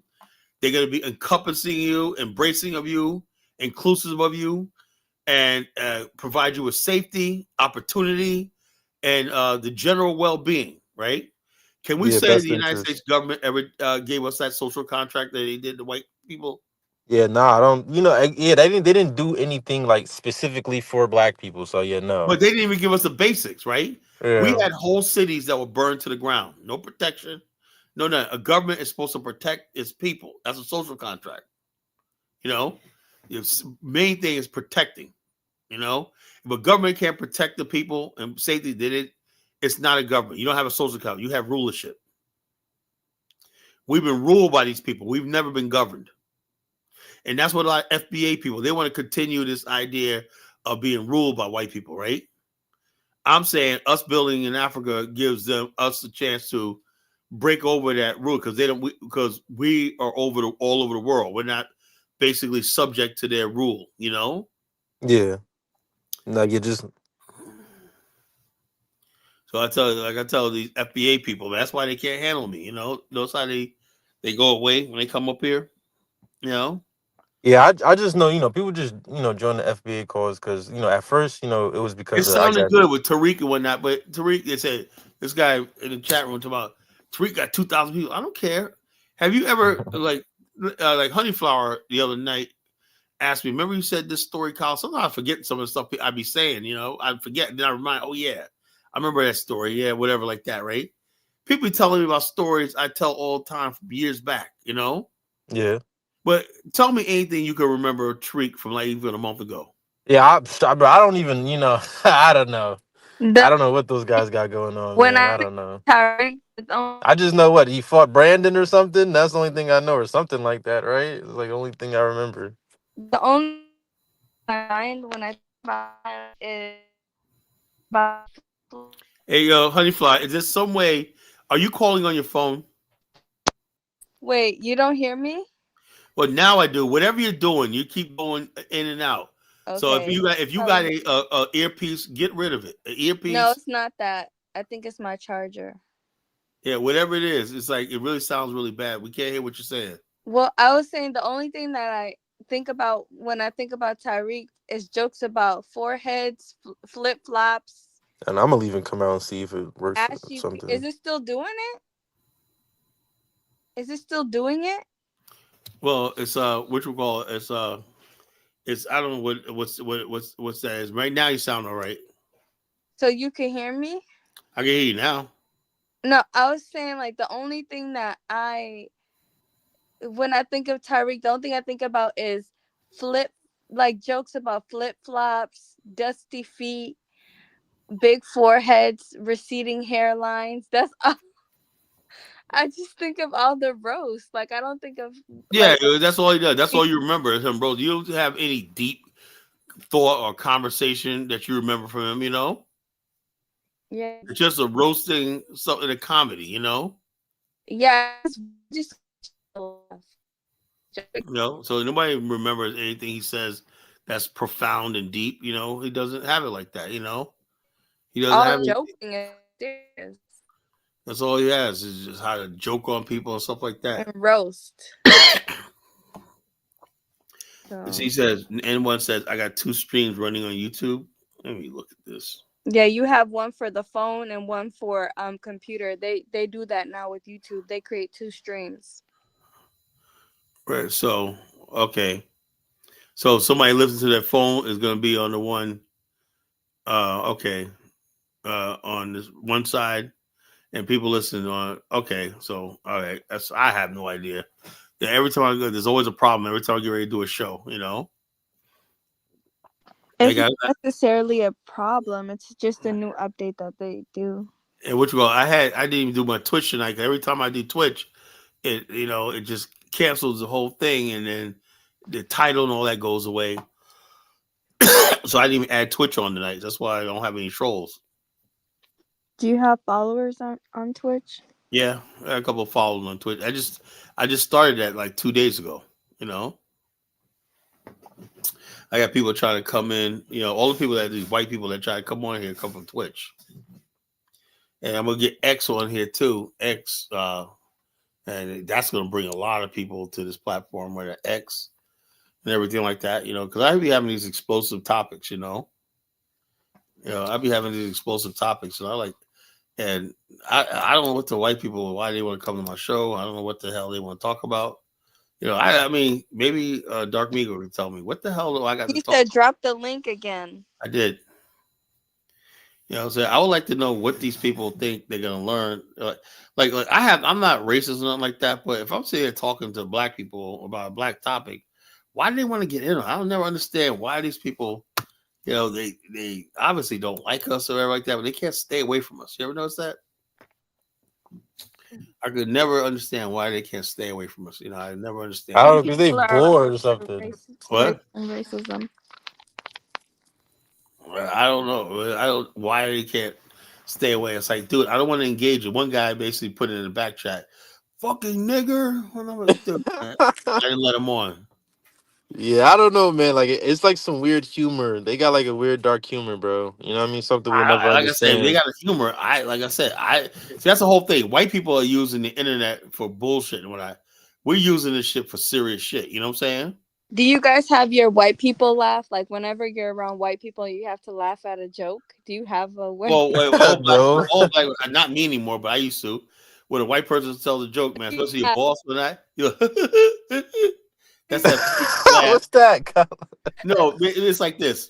I seen a guy. This one guy, man, I used to work for. He used to always love rolling my brothers and tell the stupidest jokes, right? But since he was a boss, right? Oh yeah, you got a fake laugh at the boss. Yeah, ha Yeah, ha you ha gotta ha fake laugh at ha. the boss, How do you laugh, Dark Migo, when You like ha ha ha ha. That's a good one. That's a good one. Yeah, you gotta get that. You gotta get that fake laugh in. And I'll say the white man, he don't care if you say "damn cracker, motherfucker." As long as you get that laugh out of you when he says a joke. Now, if you don't laugh, right, they're gonna be like, "Wait a minute here. I don't think he's happy." And then next thing you know, Dark right? Eagle, you're on You your way gotta out make the a fake door. laugh. Right? Yeah, I'm getting fired. You're Right? getting fired with that. And next thing you know, the supervisor that was itching to fire you, whatever like that. He's gonna get the green light. I've been through this all the time, man. It's like, dude, everybody get fired. When I just stop laughing at the white people's joke, just walk in with a scowl on your face, you'll be gone. Yeah, because that's the Like thing. Oh, sorry. the thing is, like, I'm not racist and everything. I like all people, but it's hard to find a funny white person, like, and they crack sarcastic jokes. I don't understand them, and it just be throwing me off. So I had to develop like a fake laugh, and it's just annoying. Like I mean, I like feel I like said, if you're racial not humor is funny, not funny to me. It's not funny. Racial humor is never funny to me. Just people talking. it's not even racial. It's like dry humor. Like I don't like dry humor. It's all rooted in racism because they be talking about shit that has nothing to do with us. I say, yeah, you talking shit way out of my culture and bounds. What the hell I know about, whatever they talk about. What I know about fucking going skiing in the Aspens. I don't know. I've been skiing before, but I've never been to the Aspens. I don't have no intention of going there. It's like working with Detroit Tigers Stadium, all the white males, manager, pitching, all the women of color are below them. Duh. Yep. White men have it Always easier. below the white. White men have basically 90% of all managerial positions in this country. 90%, Right. 75 to 90%. I like white male managers. I hate white women managers. The Why is white that? managers are the worst. The white guys I get along with is the women. They're always like nitpicky. They take their anger and frustration out on you, and they But get my clingy. just opposite. Maybe because I'm a male, I get along with white female managers, right? Better than I do Mm. white male. Me as a man, I have sometimes I have a problem with white male authority. I just do. White females basically. I just do what all you have to do is with a female. As a black man, don't act like a white man. You'll be good. Yeah, Right. that's a fact. All you have to do is just be a cool brother, and stuff like that. And the white females will love you, whatever, like that, But don't come in there acting like a cocky white man, I never experienced racism from a white man. I Oh, experienced racism from Karens. well, you just haven't been around the right ones. It's like because know why? Because white men. This is how they do it. If you're They don't treat if me you're bad somewhat of though. attractive black woman, right? That's what it is. Now, if you was an unattractive black woman, yeah, you would feel it, They always treat me nice. They open doors for me. Like I Yeah, never because had the bottom issues line, with I them. know how they think. They're thinking, you're gonna be their chocolate sundae one day, something like that. Yeah, exactly, right? Yeah, it's not. It's in every Chocolate male's mind, but day one that's how day. they think. Yeah, All they they try to think if get they think a you. little bit of flattery, when not from a black woman, means they'll throw themselves at. That's the way they think. A I mean, white Afro asked me theory, when I was in high school yes. Hi. with them. Hey, Afro theory. So, what do you think about the topic? I like it. It's interesting. It's new to me. I heard the name Ras Baraka, but I never paid attention to him. Yeah, well, Um, he ran on the independent the Green Party ticket in 2016. I voted for him, with mhm, Jill Stein, you know, and yeah, so after that he ran. I think he went into politics in New Jersey, whatnot. I think he's been mayor for a while now, and he's doing a really good, wonderful job in that city. yeah. Now And he's never. I like that he's connecting with Africa, especially at this time right now where, FBA seems to be on the move. But also it's just like it's such a um like uncertain time for everyone. Not necessarily Black Americans that we're going to be deported or anything, but just you never know what is Oh, going I'm on like in this. I'm people's like this. lives. Not even look. This is what I want to do. I want to calm people's feelings, right? I Mhm. don't. It's nothing. It's not that extreme, right? I just think it should something that should be naturally happening anyway. Yeah. I mean, it should be no big deal. A major city could run by black that's connected to actually Asian countries do it all the time. They don't sit there and make a big, the world's falling coming to an end. I gotta do this. I never say that, right? I'm saying this Mhm. is what we're supposed to be doing in the first place. Liberia was founded by our ancestors, right? We Mhm. built all the institutions there. We built the college. We took Monrovia College and made it into University of Liberia, HBCU in Liberia. Liberia basically was had all the black fraternities, sororities there. Heads of state in Liberia, probably people were always part of Black America history, and so Liberia's always been. So I'm saying all we're doing is continuing what was supposed to be done in the first place. Yeah. So So it's it's not like good that. it's even if you never go to the country, right? You should Mhm. know that business is being done. Like we should not feel like we're trapped inside of America. Yeah, and now that you bring it up and me paying attention to your content about Liberia, it just makes more sense that like Liberia should have been a it should have been a popular, well-known destination or just history for Yeah, in connection with our history. I wrote my first novel on Liberia, Journey to the Promised Land on Amazon. And I have like 3 movie deal offers, right? But I just can't come up with the money for a screenwriter. Who knows what might happen? I might start a GoFundMe, for a screenwriter. I need like about $30,000 to put 10% down on for the screenwriting. It costs like Hmm. $200,000 to get the screenwriter that's approved by Lionsgate. You know, Right. so they want you to have at least 10%.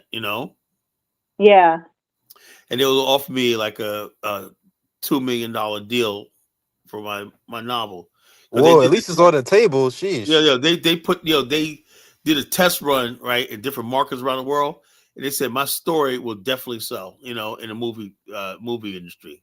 Oh, That will most definitely because what definitely. they do is they find novels and books and they try to turn them into films. Hmm. My novel because it's historic.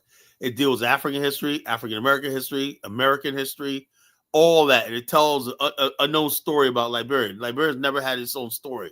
You know.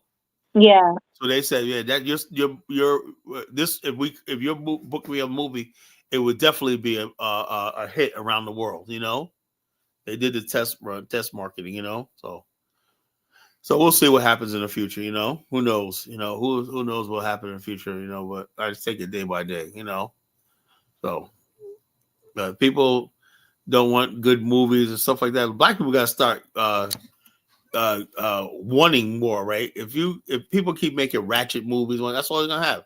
But like I said, my novel, right? I had romance in there and everything, you know. You had history, romance, you had chivalry, you had all that shit. You had adventure, you know. It was just a really good. It was like a pilgrimage. You're on the boat for 40 days and 40 nights. They left Charleston, South Carolina, right, for Liberia, right. And basically, when they left, they was like nervous. When they pulled out of the port, they were like, "Oh my God, it's real.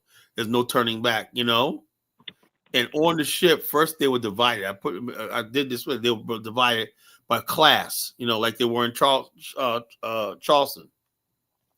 By the end of the voyage, they all became one people, you know.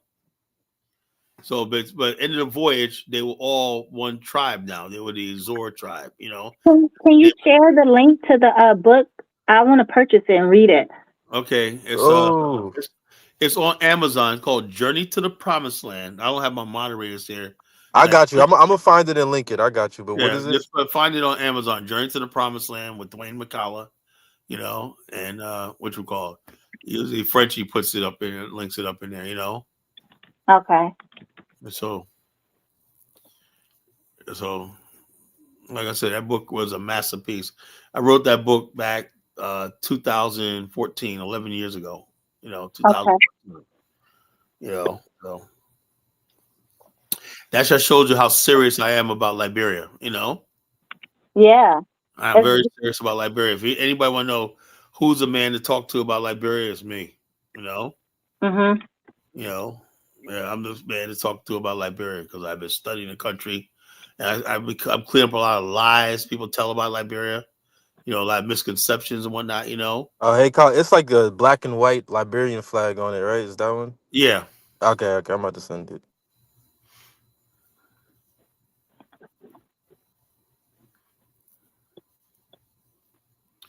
I just placed my order. I found it already. Oh, you found it? All right. Yeah. Well, Dark Mingo, you put it in the comment section if somebody else wants to, like that, you know.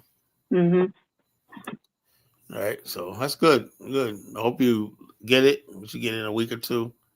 Tell me, give me a book. I have a book. I paid for a blue book review.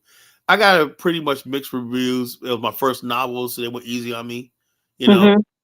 And a Blue Ink review, they was like, yeah, he started off engaging. They said some of the things I did in the novel, I should have made characters. Like I said, I have a couple of chapters where I was just basically explaining the history of Liberia, right, outright, you know. And then I went back to the story. They said I should have developed that into a storyline of somebody telling the story, you know. Yeah.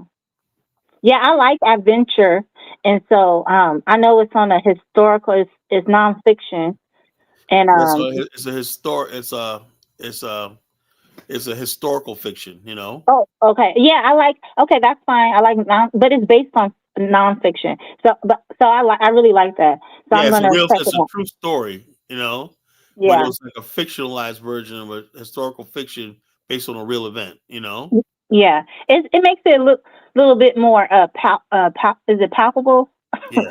Yeah. So Palatable. all I do is basically spread the knowledge because I have. If you're on Facebook, join the group, the Association of African Americans for Liberia. Dark Migo, are you on Facebook? No, I do not have a Facebook color. I All gotta right. make one. Well, let me see if I can find. Let me see if I can find a link. You know.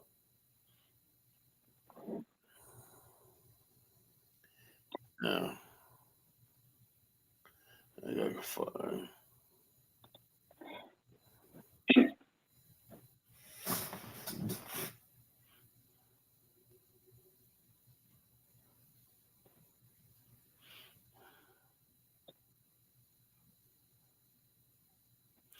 Let me see if I can find this group. You know. Okay. Shortcuts. Let me But see.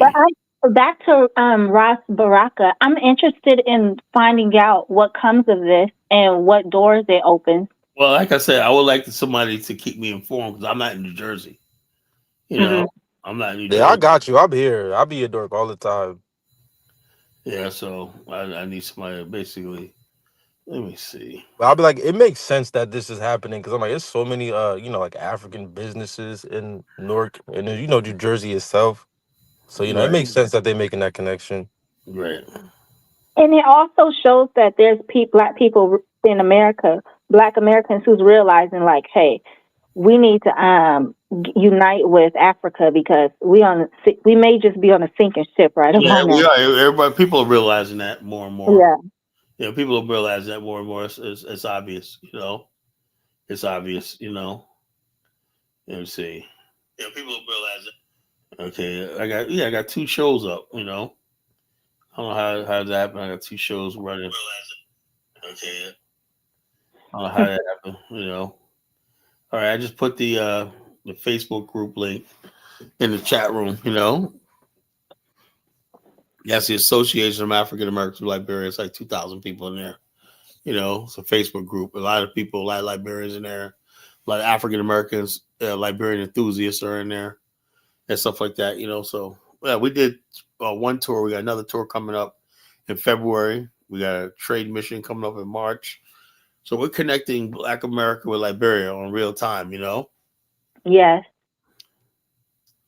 So this is, like I said, this is a movie. If you want to be part of Pan Africanism, I say start with Liberia. Liberia is Africa for beginners. And then you get to the hard stuff. Is that Nigeria? Yeah, I wouldn't even go there, man. I don't even want to go there, man. That's I don't either. I want to, but I know I shouldn't. Liberia is a friggin' is tailor made for Black America. That's something you could digest. It's really the only country I've been to. Guinea, the other side of the border in Guinea for like a day, but I've never really been to another country, and I've except Morocco. Mm-hmm. What did you think of Morocco? Is a landscape version. What is a mobile portrait version? Landscape. I don't know what the heck. I don't know. I guess you guys know more about this than I do. Mobile. Yeah, the second video that's streaming is very narrow. It's what they're telling you is that's the mobile version of your live stream.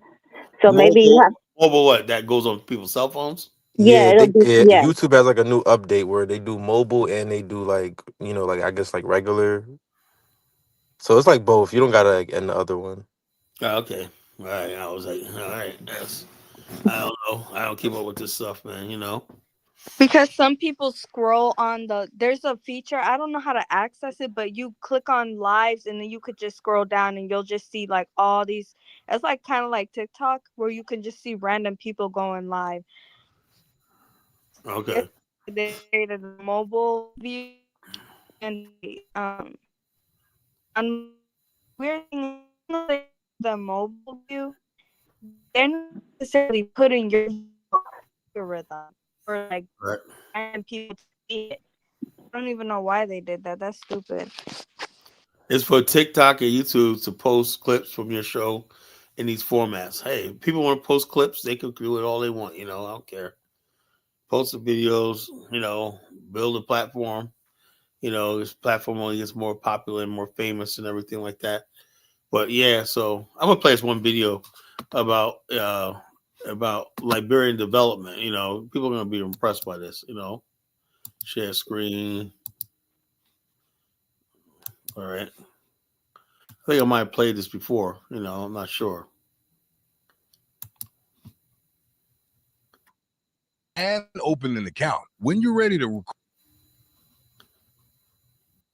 explore the ongoing and recently completed projects that are pushing Liberia toward a brighter future.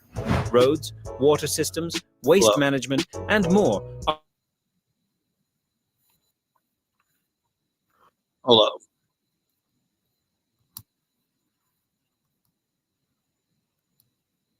Are those true videos? Yeah, because nowadays pretty much. Pretty much. I've seen these projects there. Number 1.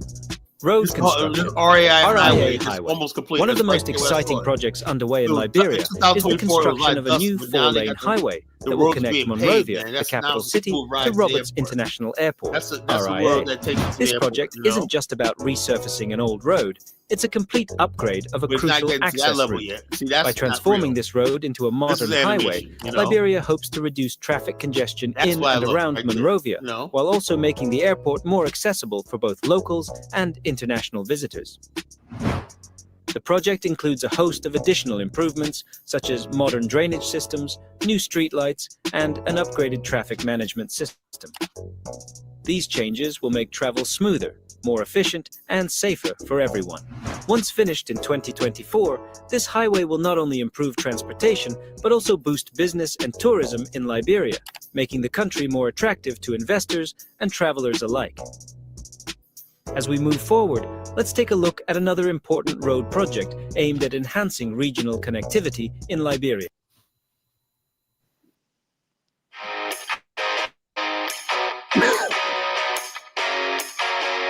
I saw a need in the industry where they needed Liberia. Number 2, Ganta-Tapita Road Project, Phase 1. In eastern Liberia, the Ganta-Tapita Road Project is well underway. This road, which spans about 100 kilometers, is essential for linking two of Liberia's important regions, Ganta in Nimba County and Tapita, a key economic center in the east. Currently, about 20 kilometers of the road have been paved, with the entire project halfway completed. While there have been challenges, such as unpredictable weather and logistical difficulties, the progress so far has been impressive.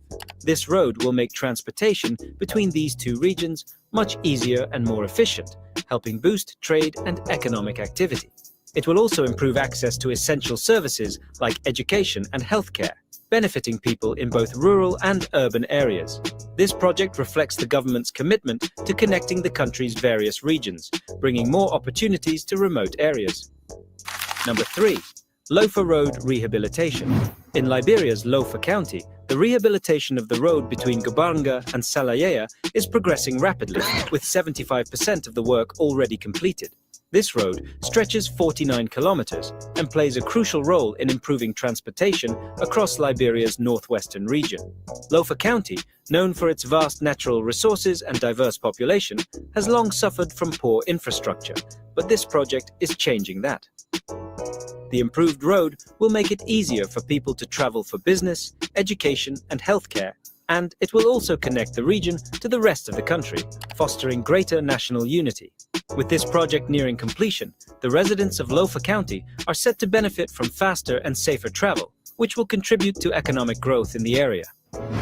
Now that we've seen how Liberia is improving its transportation system, let's shift our focus to efforts to improve water and sanitation services in the country. Number 4, Liberia Water and Sewerage Corporation, LWSC, Expansion Project. Access to clean water and proper sanitation is a critical issue in Liberia, and the Liberia Water and Sewerage Corporation, LWSC, is leading the charge to improve this. The LWSC is working on expanding water treatment and sewage systems, particularly in urban areas like Monrovia, where rapid population growth has created a higher demand for these services. This project is designed to improve water quality, reduce the spread of waterborne diseases, and provide better sanitation facilities for the people of Monrovia and surrounding areas. By increasing access to clean water, Liberia hopes to make a significant impact on public health and reduce the prevalence of diseases that have long been a challenge in the country.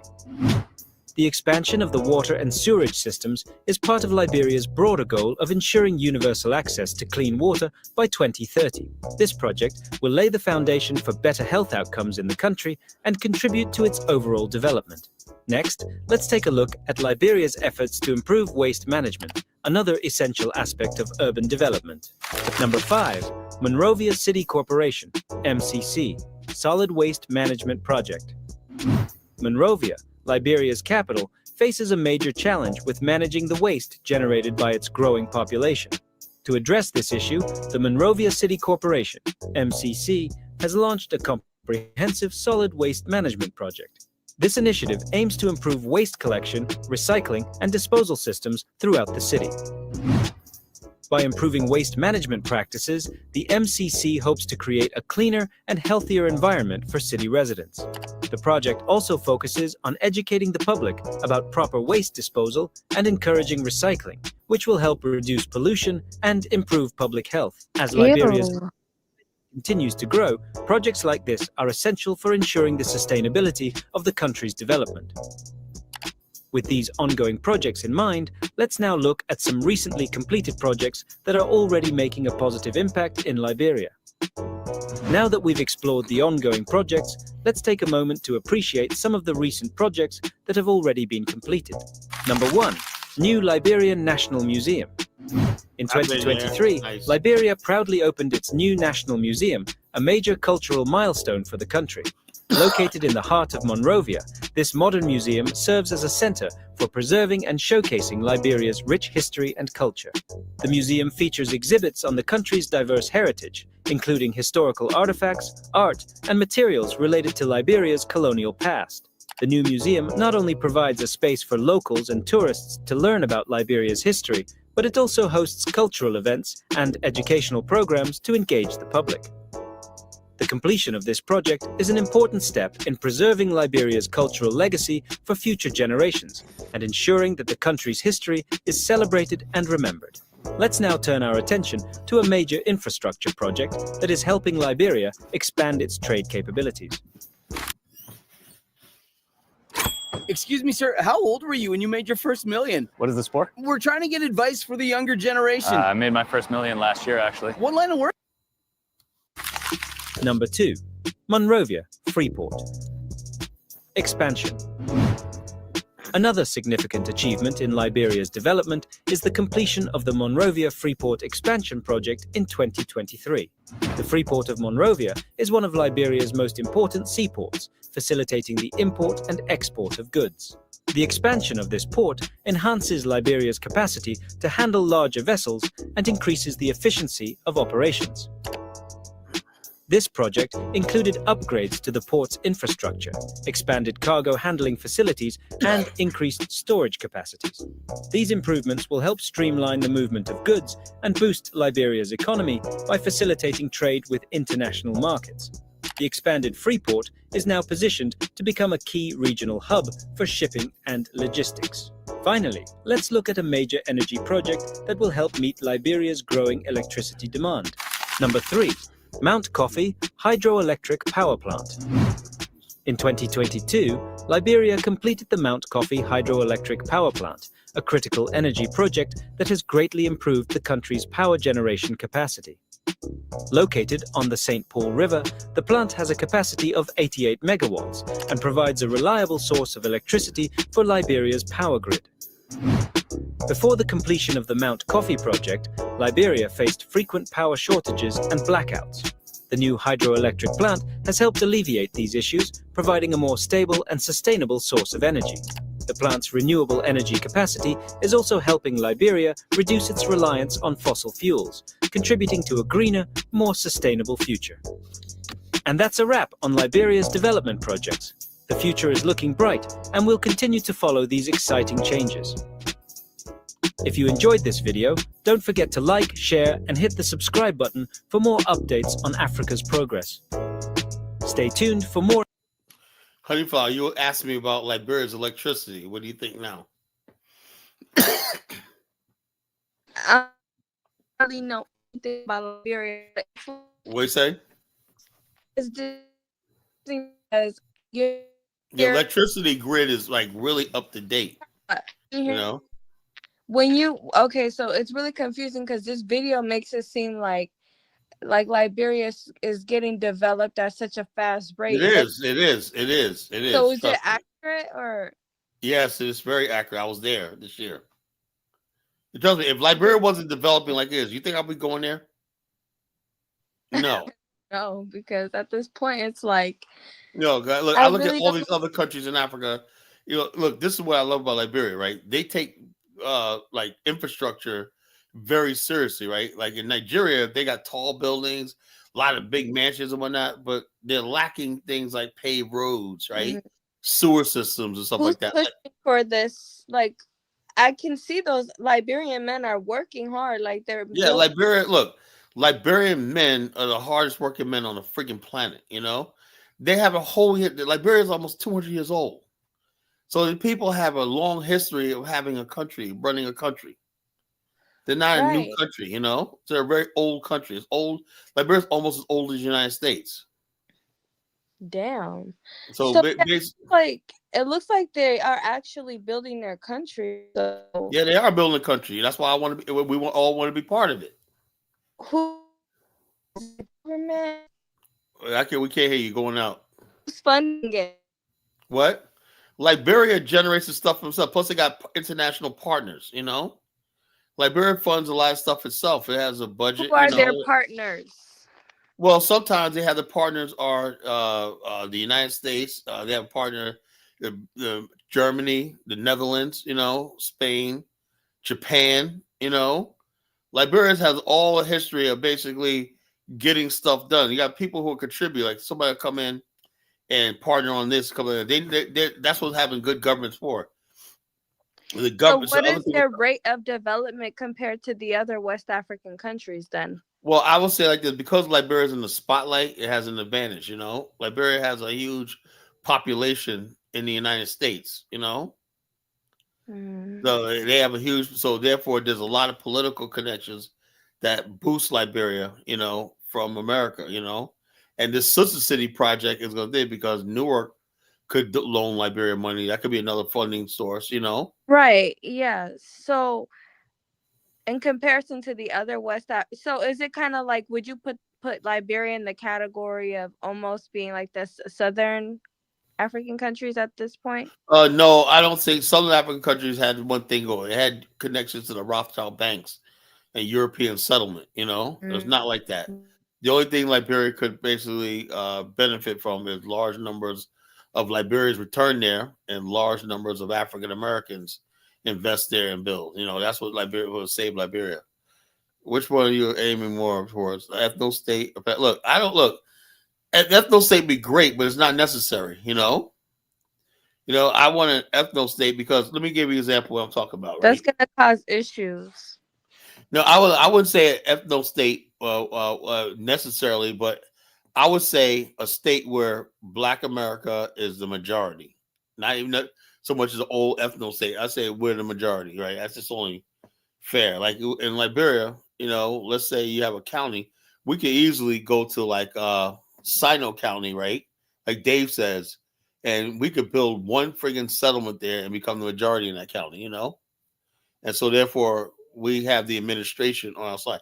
You need that power, you know. You need that power, you know. When you have numbers, right, you could carry out your agenda, you know. The problem is when Black people go to any place, we're always outnumbered, and so we got to be dependent on other people for. A lot of times, I don't think they could really like me. I would know what a Black American, African American needs if he wanted to come to Liberia. I know what his expectations are, you know. I don't know how to, you know, handle that, right? I would not know exactly, or even Liberians that live in America. I know what their expectations are, right? Now, somebody from that lives in Liberia, right? He could not possibly know what would take to make an African American happy. He could have an idea, but they have no idea, you know. What we have certain expectations from the government, because a lot of times they tolerate a lot of stuff that we turn a side eye to over there, you know. Like some of you had this colleagues in Yeka, man. Early last year when I was there, man, I was looking on YouTube, man. He threatened the president. He said, "Buckeye, you're gonna feel my cutlass." This is insane. He's a congressman. He said, "What? You're gonna kill my who?" He said, you're gonna feel my cutlass." What does that mean? You know, a machete. Oh, he said that to the president Because they took his he went to go get his credit. Like they have this thing, these vouchers for free gas, also like that. And Buckeye, they suspended it, right, for whatever reason, and they wouldn't let him do it. And he said, "Buckeye, he's after me, whatnot. You know, he's gonna feel my cutlass. You know." And I'm saying to myself, you know, and me personally, I'm like this. If I have the power, right, I'm gonna arrest that dude, you know, and try him for treason. But in their country, they tolerate that stuff. It's like saying you're gonna kill somebody is like normal. So I'm saying African Americans cannot live Right. in There's that no situation. treason or arrest this man or none of that. We have expectation. You heard what he said? You know, you got people out there in certain parts of Africa be talking genocide talk. How do you think the massacre happened in Rwanda? Yeah. Hutu It and happened by Tutsi. somebody was on a radio Because talk show. Black lives don't matter, Kala. Yeah, but the bottom line, it matters to me. That's why I said I would never put my people in danger by that. You know, it has to be a situation. If we're going over But there, we have our this own goes back to what security. I was saying earlier, Kala. The African mindset with the tribes and the clans, Yeah. it's Well, too it's not deep. even, it's something, it's not even that. It's the fact that, like, I was on the Afro Spear last night with Zongo, right? It's a survival mechanism. You know the group they kicked you out of? I was on there with Zongo. Wait, what? Why did they? Because they was I have in. no idea. Somebody said we kicked they kicked you out. Well, I don't know. I didn't know you was in there. You were there when I wasn't there. I just got in there. Well, anyway, I was there, but I never opened it up until recently. You know. It was because of what was going on over here. I guess. Well, okay, that's what it was. Okay, so anyway, I was talking to Zongo last night. He said, "Kala, would you go to Africa and bow to?" I said, "I'm not bowing to nobody." And bow to who? It wasn't a chief, whatever, like that to get last. I don't give a damn. Land is not that important. I'm not bowing away. And then who was it? One of those people said, Kala, Nigeria First in the chat room said, he was in there talking about, Kala, if you went to Edo State and show that disrespect, they'll cut you up. I said, that's why I'll never go there. That's crazy. You know? That's so I'm like this. If I ever have when I say Afristan, that simply means an area where we stand. That means we have our own militia. Main thing is having our own militia. Yeah, you're gonna have to defend yourself then. Yeah, to be a stand. That means be able to defend yourself. That's all. Now, whether it's a village, whether it's a township, whether it's an enclave, whatever like that, as long as we're standing, and standing strong, So so it does not have to be an ethno state, as long as we control it and we have protection and refuge. That's all. That's all, So it has nothing to do with, that we necessarily need a fucking full-blown government. I never said that shit. We could just basically have a province, or So state. like in the video, I did see like they were throwing. It looks like they were throwing their trash just anywhere. But they're working on waste management. Oh yeah, they are working with. I would hope the city of Newark. I'm gonna put a suggestion out there that the city of Newark. No, but Kala, when you or you're breaking up. What you say?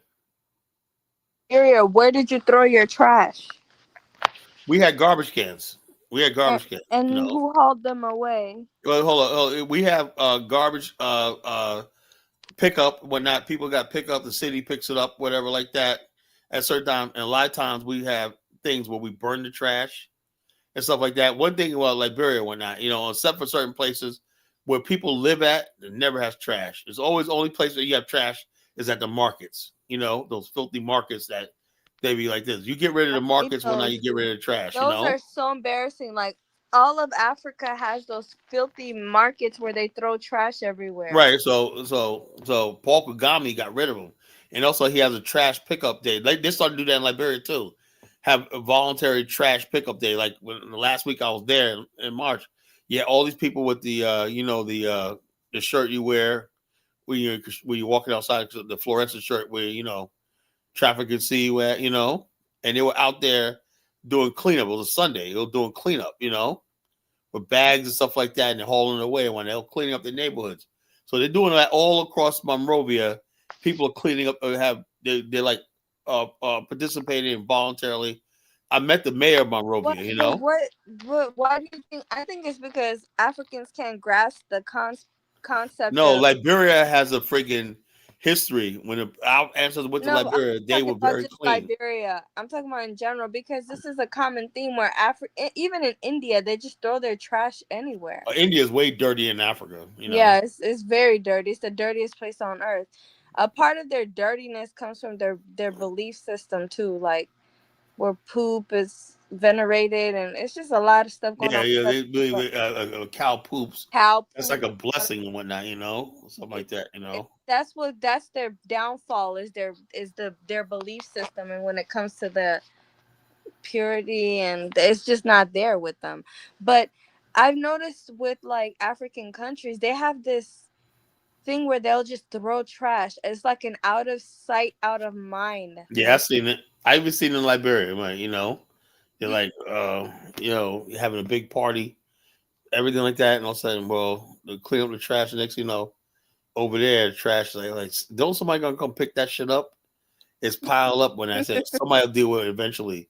I'm like, God damn, it's like, so Like, yeah. what kind of mentality is that? That's just Well, the bottom line, that's why you need, when you build a city, the first thing you do is, the most important thing in a system in a city is your sanitation system, your sewer system, your transportation system.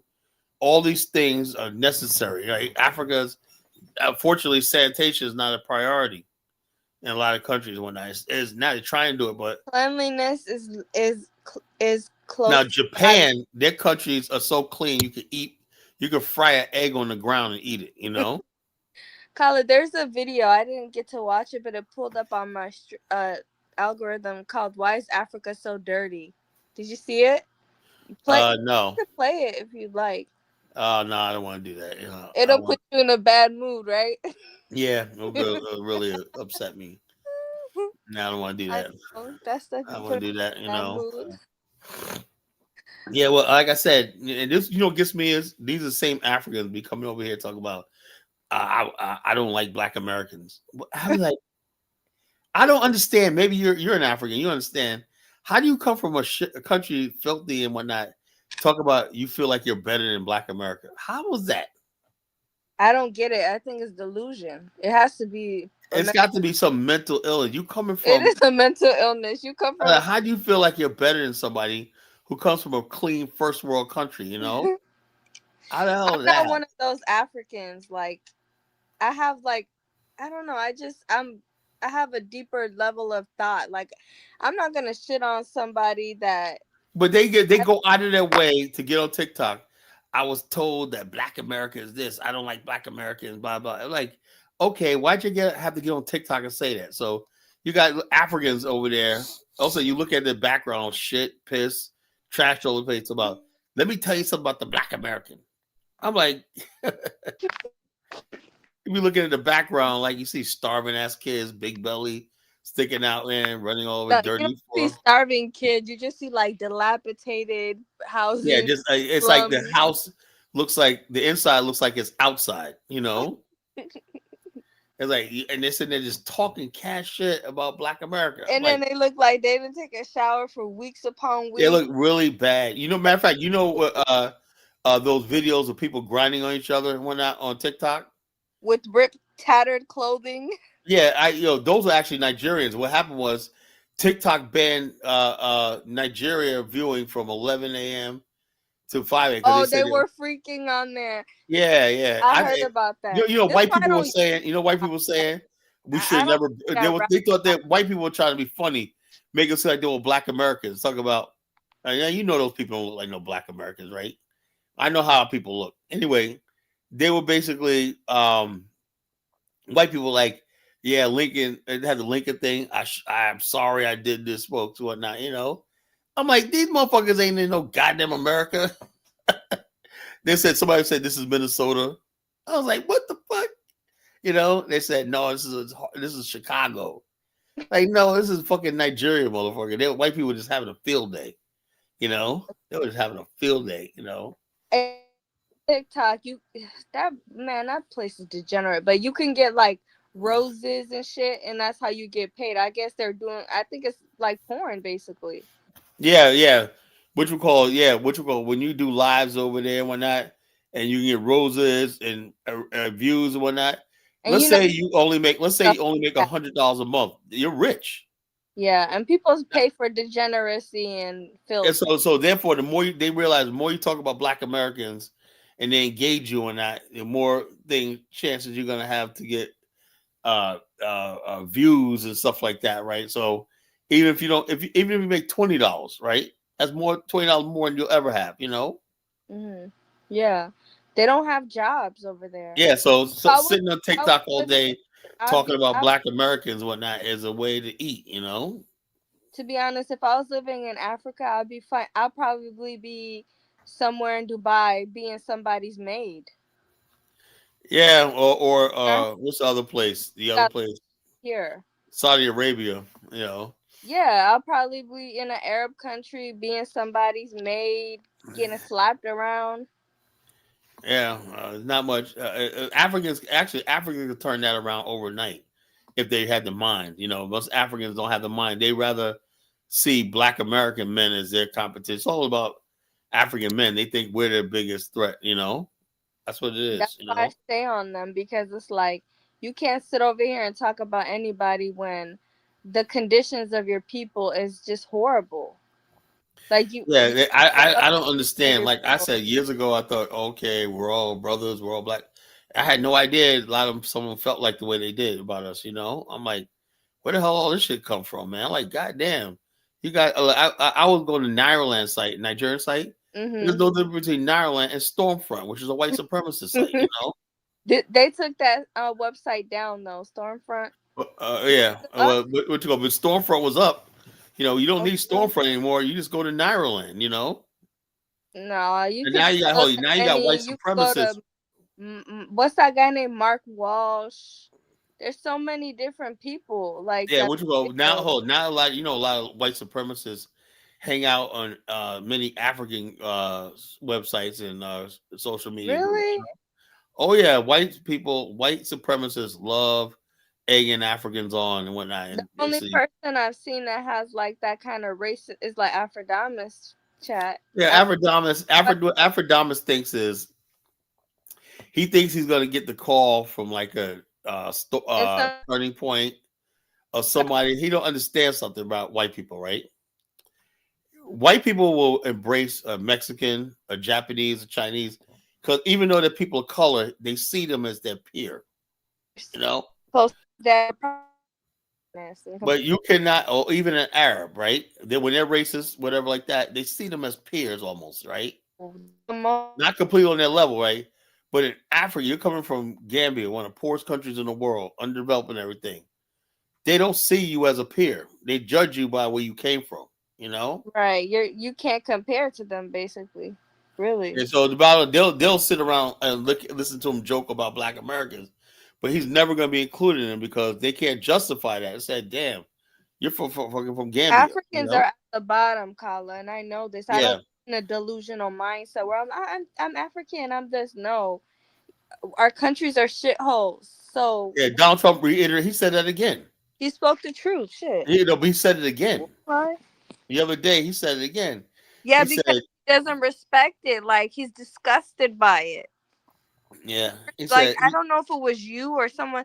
Donald Trump respects power. He respects countries that. He respects people who like Japan, people who did what they had to do to become, because they got pride and whatnot. They did with the hard work.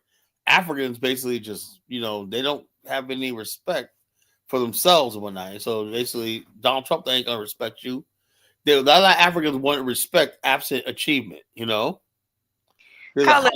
he like when Donald Trump didn't know who the president of Namibia was. How you gonna say Japan don't have a spine? Japan, let me show. Since we just had the anniversary of Pearl Harbor, he said Japan don't have a spine. Let me show you. Let me show this full video.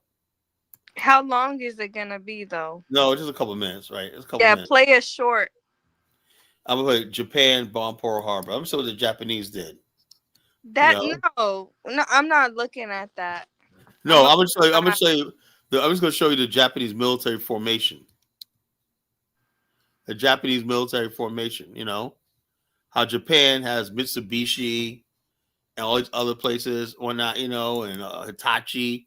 They built their own air fleet. You gotta love your people. That's what the black man lacks. Is he doesn't love Japan loves them. So Japanese love their people, love their race. Yeah, you gotta love your people. That's what makes you do better. It's like when you don't care about your people, you don't care if they're in slums. You don't care how dirty their water is. Right. You know what I'm saying? Yeah, so that's why I said So that's we what can't the just Africans are talk lacking. about other races and talk about racism. At least they love their people. Shit. All right. This is only 2 minutes. I'll tell you deal with this.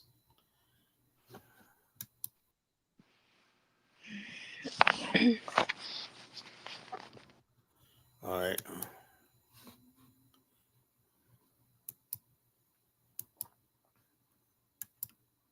Carla, where your other friends at? It's just me today. I don't know where You they see at. my loyalty?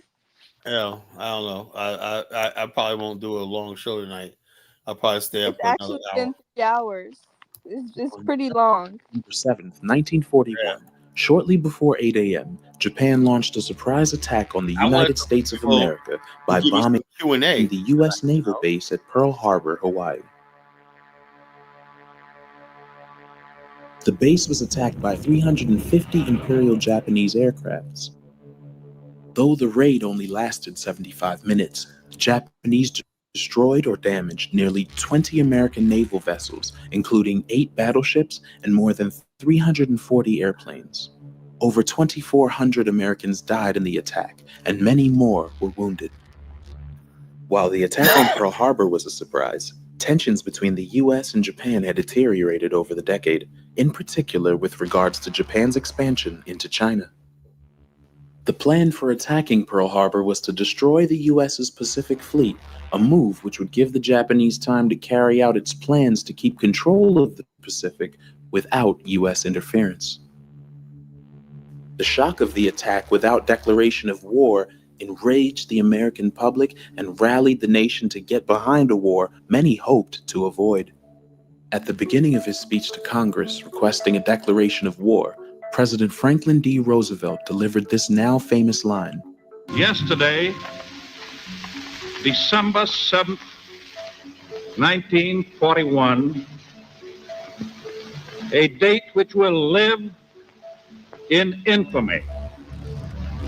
The United States of America was suddenly and deliberately attacked by naval and air forces of the Empire of Japan. On December 8, 1941, one day after the attack, the United States Congress declared war on Japan, officially entering World War II.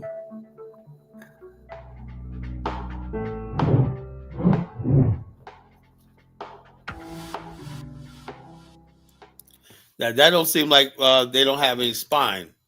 You know, the Japanese squadron, you know, that was probably the most military genius thing I ever seen. I wish I could look at my history and see the black man built Liberia or West Africa up and then sent a squadron to take out the United States fleet in the They Atlantic. would You know? do that. Let's be honest, like the African man in general, people say, oh, she's bashing. I'm not bashing. I'm just sharing my observations. They are not going to fight any other race but their own. Oh yeah. That's an unfortunate African man. You know, they basically will kill each other. Like in Nigeria, poor Biafra just wanted some autonomy and independence, and they basically, while they basically asked the Queen of England for independence, right? Oh, the Queen like, okay, you can manage Nigeria like it was theirs, right? When came to negotiate with the Biafrans, they sent the army there to freaking 2 million people died. You know, that's the African mind. You know, they see people look like themselves. And let me tell you something: when people come in, I'm not bashing. I'm telling the truth. You know, yeah. The thing is, black people, Africans, they get offended. They get offended. It's the truth. I've never seen. Look, when people hate wait, your own race, you know that, Carla, wait, you know that meme, offended by everything, ashamed of nothing? Yeah, that's what they which we call the white people say about us. The white supremacists say that. Offended by everything but ashamed of nothing. They got a point sometimes. You know. So the bottom line is, I say like this: when you basically, if the first thing some Jamaican girl did a video, Caribbean girl, she was mixed race. She goes, "Let me tell you something. Caribbean people don't like Black Americans." In the comment section, lit her up. No, I said nobody gives a shit, right? This some Caribbeans got in there and said, "We don't. This girl don't speak for us." Right. So what the point was her getting a video talking about we don't like Black America, we think this about them, whatnot? Because that gets views, that gets interaction. Well, there's one girl that was half Caribbean, right? And Black America. It's the same thing. Like you're Caribbean side, you're Black American side. Why do you even say something? You see a nigga, there ain't no Caribbean side, a Black American side. Are these people crazy? Say my Black American side, my Caribbean side don't like my Black American side. I say I would ask the Caribbean side, who produced all the billionaires? The main difference between the Black American and the Caribbean side is what? Curry, roti? And the bottom line, the Caribbean side never accomplished anything. We did, We produced they all the have scientists, all the billionaires, millionaires, everything like that, all the entertainers, arts, everything like that. There is the Caribbean side never produced anything, Yes. Now they're trying to claim hip hop. And we debunked that crap, because they never created anything. We even created reggae, And so they come around trying to take shit and claim it for their own. So they feel like they're superior. They were not, superior to what, As last time I saw, how about just don't compete? I don't get it. It's like this. This is what it is. When people compare themselves, they're trying to compete with you, Well, if somebody comes over here and I see. They say, well, Nigerians are doing good in education. Okay, it's fine. But on the other hand, Black Americans don't say, why do you got to mention us? Just bask in your success of education. Why is it necessary to talk about Black America? Yeah. No, African guys, original reggae players were Jamaicans who lived in America. And they learned that stuff developed in America. And they basically went back to Jamaica.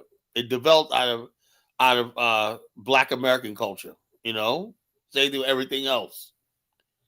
Jamaica reggae dance hall out of Caribbeans that lived in New York and places like that. It developed in America, and then just like it was brought to Jamaica among the Caribbean people. That's the truth. Everybody knows that,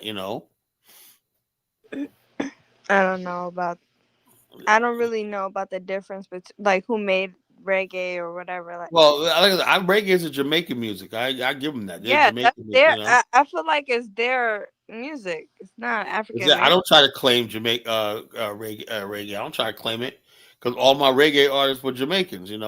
Black America right now can't produce. It's not in our culture to produce. If I try to do reggae, or anybody try to do reggae, it wouldn't sound right. You would also need the accent. Let me hear your Jamaican accent. Yo, man, you feel me? You feel me? I be like, I can't fire the Rasta. You feel me? You feel me? So like, I could not do Jamaican lingo, the accent, whatnot, so I don't want to try it. That's them, Same time, don't try to take our music, all the Caribbeans. I guess y'all created jazz, funk, disco, everything. Man, it all came from the islands, man. Black America was doing nothing in America. Also, but like Chuco, I was playing the top 20 black businesses, that one show. These are all Caribbeans, caller. Okay. Names like Baldwin, Baldwin Foods, been around since the 1920s in Chicago. Oh, I guess they came from the Caribbean, the Barbados or whatnot. Black America can't possibly build anything. So they have to be a Caribbean. See how stupid that sounds? I don't know why people do this. A lot of this stuff is fueled by these online discourses. Like, for example, one common theme I've been seeing in these videos is, for example, with the Somali situation, only because it's the most recent one where they would be like, we came and did this in one generation and you guys can complete that. Okay. What did they do in one generation? 80% of Somalians on welfare? Yeah, I know. But I'm just saying it's like when people always say what they do. Desire to one up each other and compete. Yeah, everybody's trying to one up each other. They will say, and then when you break the facts down to them, like Somalis, all the fraud they did, 80% of the people, or 80% of Somalis are on welfare. And that's around the world. That's very shameful. And so, but they always say, well, we came here in one generation. They always try to discredit Black America, right? And then we say, okay, despite all that, right? Why is it that, I ask that, so what background is David Stewart? worth $18 billion. What is he? Robert Smith. The first black billionaire, Reginald Lewis, grew up in D.C., Baltimore and D.C. What was he? Black American, right? Madam C.J. Walker, what was she? All the success, all the magazines, everything like that, all the CEOs of corporations in America, where are they from? They're Black American. Where do you get the idea that you guys did so much? Yeah, it's disrespectful to like erase, overlook, and act like there's not Black history, and you came here and did something. What it's all about it's all about disrespect. It's all about disrespect.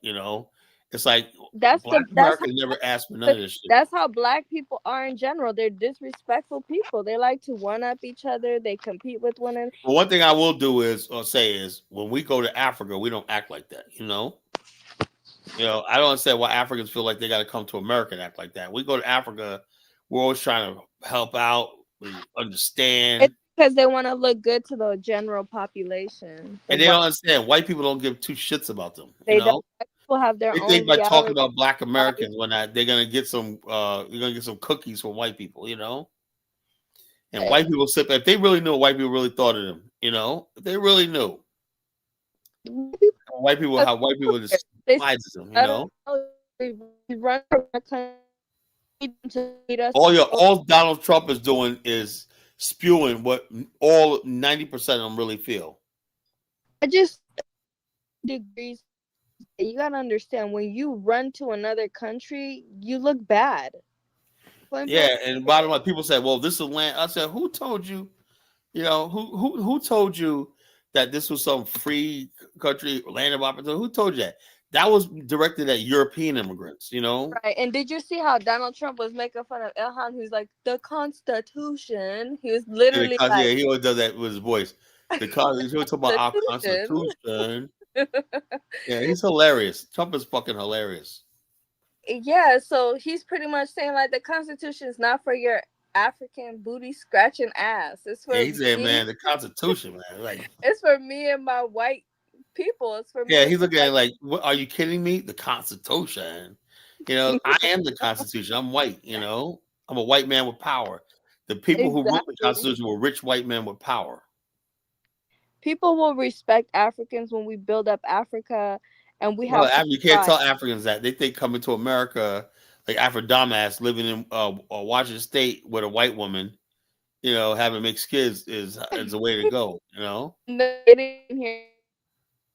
Best country in this side of heaven. Of course, look, white people aren't impressed by that. They're like, yeah, coming from a shithole country, of course you would say that, Now, what would impress white people if you come from a country like Singapore, and say that, or you come from Norway or Sweden, you say that, or you come from Australia.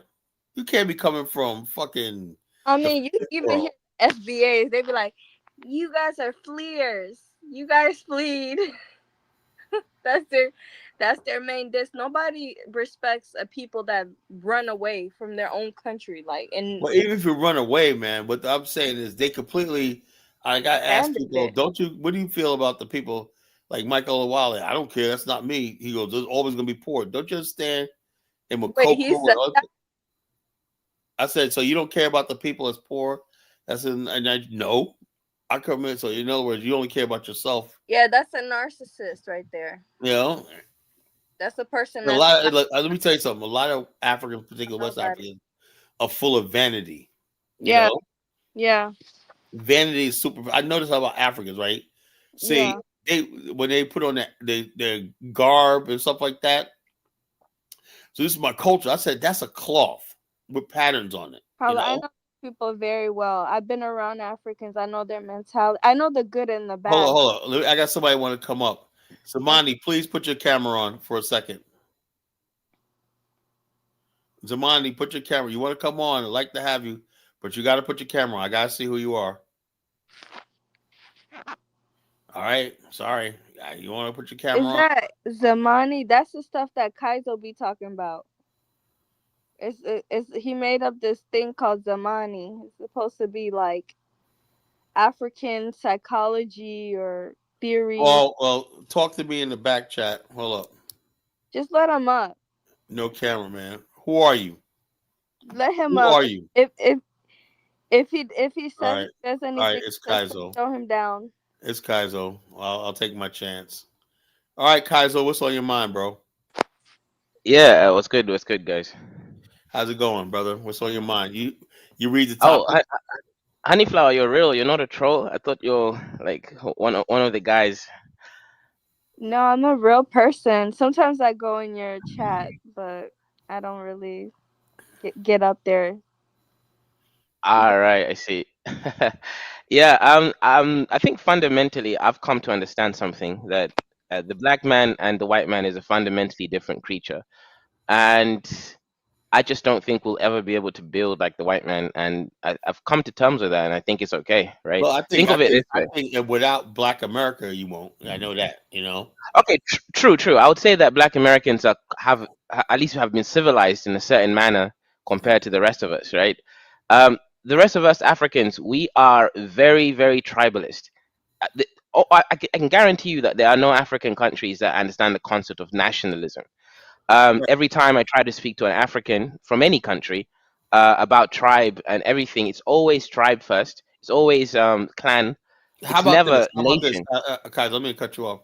How about the fact that I've been saying this? Tell me what you think. Your opinion, right? Because I value your opinion, right?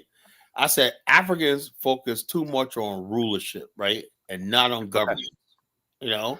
Like Zongo. I was in a Mm. conversation with Zongo last night. He goes, "Would you let people? If you come to my country, we're gonna rule you." I said, "Why do you gotta rule me?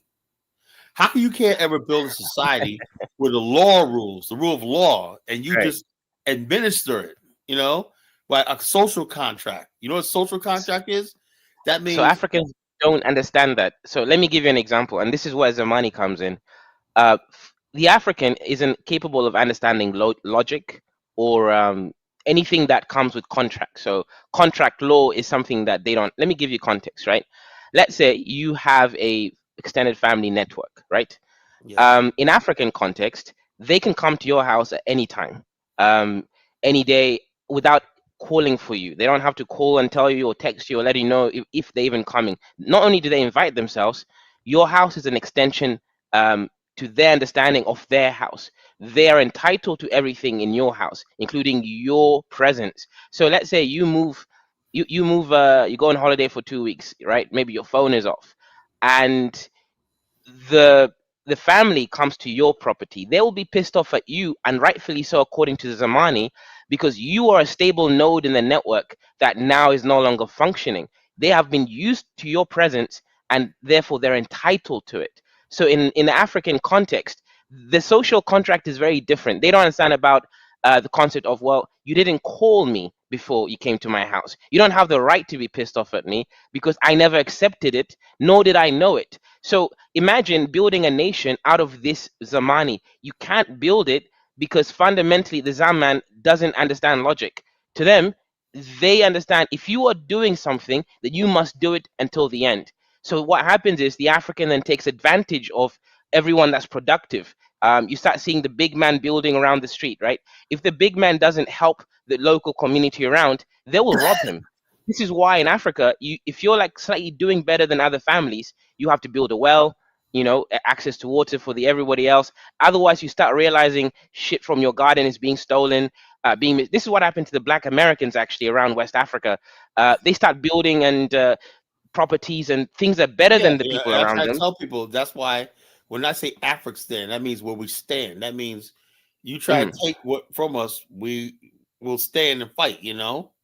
True, but now that's now going to cause enmity. I think if you do come to Africa, you either have to join Zamani or somehow colonize the Africans away from Zamani. But Well, I would say like unfortunately, this. I would say like right. this. I would basically have if I was going to build communities, I have an agreement, right? That everything. See, in our culture, Western culture, everything is about space, Mhm. and lines. And, Liberia is like that too, because it's poor a lot of America, right? And when you come here to America, Kaizo, have you been to America before? Yeah, I've been in New York. Okay, in America, especially in the South, right here, everything is about lines, right? That Right. line right there Pacific line is where the city ends, right?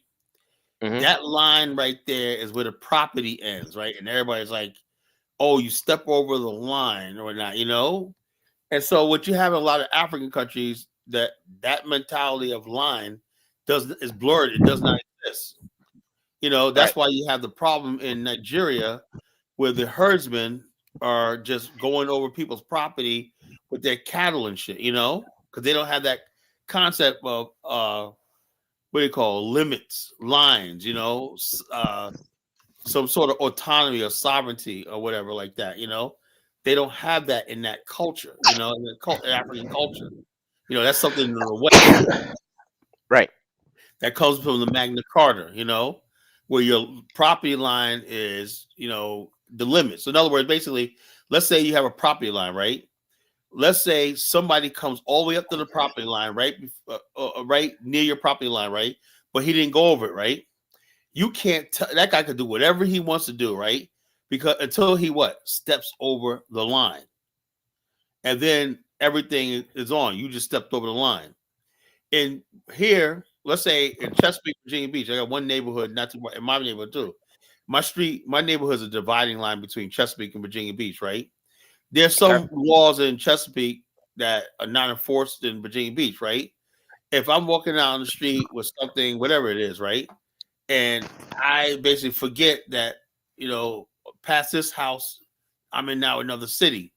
Just that one thing, you can say, well, the fact that you crossed over a line, you know, you're in a different space, you know, and that space is observed, you know.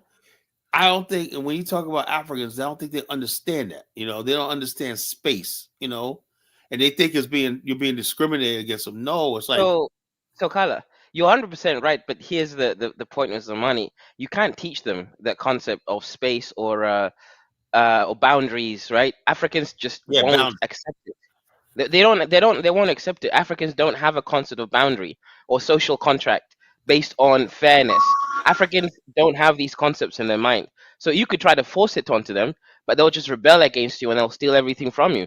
Now, you know, in the beginning, I used to think that the Liberia Americans were the problem. Now that I've realized it, it's because of the Africans. The two groups just couldn't live together because one was civilized according to Logos and the spirit of truth, and the other one was a Zaman. You know what happened is this, right? Like the American Liberians would have built beautiful architecture. The African would have wanted the same thing, yet not known how to go about getting it. So they would have fought them to steal it. So fundamentally, if Black Americans come to Africa, they need to create their own secluded areas. Even when I live in Africa, I live in a white. in Africa Yeah, thing, you know. right, correct. So we And even know when I live it'll in happen. The Africa, shit will happen again and again and yeah, it again will happen because again. Africa doesn't understand space. Space protects both groups, you know. Exactly. So you're right. You have to build from your own place. Even when I live in Africa, I live in a white neighborhood or an Indian neighborhood. I don't live with the local Africans. It has to be the upper class local Africans, because we understand at least the concept of space, right? You go live in any other African neighborhood, some random people come into your house, knocking on your house for no reason. They have no Or business in my people house. bring their goats and fucking like I was like, man, this one guy, Congo Town, bring his goats up there. I was like, yo, man. I was like, Billy Goat, man, get. You know what I'm saying? I was like, man, you gotta get the Billy Goat out of here. People will Yep, fucking let their goats go all over the damn place. And I'm like, man, what the fuck is going on? You know, where's Kwame exactly. at? Let me get Kwame on. Kwame, the topic is Black Power move. Mayor Ras Baraka signs a Sister City agreement. That's before you get there. Let me get Kaizo's opinion of that. A major city in America has signed a Sister City deal with Monroe. They're gonna go. It's gonna be. He just talking about police and certain things, but you know it's gonna go beyond that. Newark is one of the richest cities in America. You know, it has a $220 billion GDP. You know, Wow. it has steel mills that it could rehab. Liberia has iron ore. A lot can be done, right? And I'm saying I was going to suggest to Barack if I get a hold to him, if my guys get me a hold to him or not, I'm going to basically come up to Newark, right, and meet with him because I want to use city trucks for Liberia. But the whole thing is, people said, I had a couple people in Chicago said they could probably get them, but you would have to find a way how to ship them over there. So therefore we want to start a sanitation business in Monrovia. And so Nice. you got to use stuff. There's a lot. The Consistency Project going to open up resources and access to Liberia from the city of Newark. That's going to be big. We're going to try to do it. Our goal is Colin, Newark don't even rank in the top 20 richest cities, Colin. Look, it's a $200 billion economy in Newark. It has a port and everything. Yeah, but that's not revenue for the city. That's the GDP. That's everything that the city produces. That's a GDP. Yeah, but GDP is not money in your hand, Colin. But that gives you the measurement of how the economy is, right? Colin, New York alone is $3 trillion, Colin. Yeah, I know that, but I'm saying is the city of Newark, right? The city of Newark have pension funds and stuff like that. Municipal bonds that they loan out and stuff like that they collect money on. So therefore, I believe Liberia will be able to tap into some of that money, that fund. Yeah, let's be honest, right? This city is richer than most African countries' GDP total, combined. So it's going to be quite helpful actually. And they got resources. They have resources of fire departments, air. I want you to tie the iron ore in Liberia to what you were trying to say about New York's.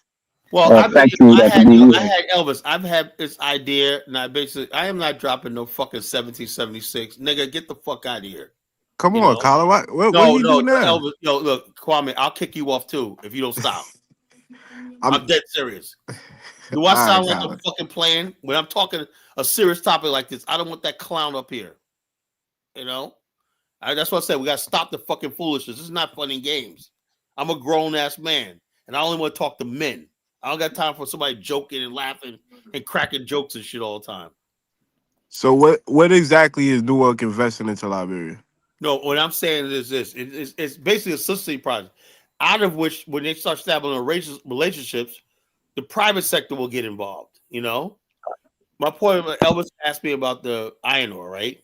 Liberia has iron ore, right? But it doesn't produce steel, right? Most of the steel goes to Germany, all these other places, India, and all these other places, RCI Metal goes to India and whatnot, right? And they buy this iron ore, right? And they process steel. I'm saying if Newark, a couple of years ago, they were talking about rehabbing these abandoned steel where black men used to work. You can create jobs for black men in Newark, in New Jersey, when in the steel industry, right? By partnering with, let's say, different African investors from all over Africa into a united Africa steel. I drove the prototype. I'm gonna put it on AI. I drove the prototype, not just Newark, but places like Gary, Indiana, that got abandoned steel mills, that's been abandoned for decades. Africa needs its own source of manufactured steel. But until Africa builds steel mills on the continent. Carl, give me 30 seconds. Let me say this, right? And the reason I ask that is because, for one, Liberia doesn't even dig for iron ore. The Liberian government doesn't dig for iron ore. We don't have the equipment. All of our iron ore. Hold on. Let me say this. You can nationalize the industries. That's fine, but that's what I'm saying. It's the whole process. All of our mountains that's rich with iron ore, they've all been handed out to concessions. You know what you can do? You can basically nationalize those concessions and offer them like a minority share. So a Celebratel has the biggest iron ore mining concession in Liberia, right? And also, look, I'm gonna suggest when I meet Boca, nationalize that shit. Fuck them. Yeah, that's the idea. But again, look, and we're gonna be able to back them up because we're getting Atlanta, Houston, all these cities are coming to Liberia, Elvis, and we're gonna be able to back Liberia up in anything they do.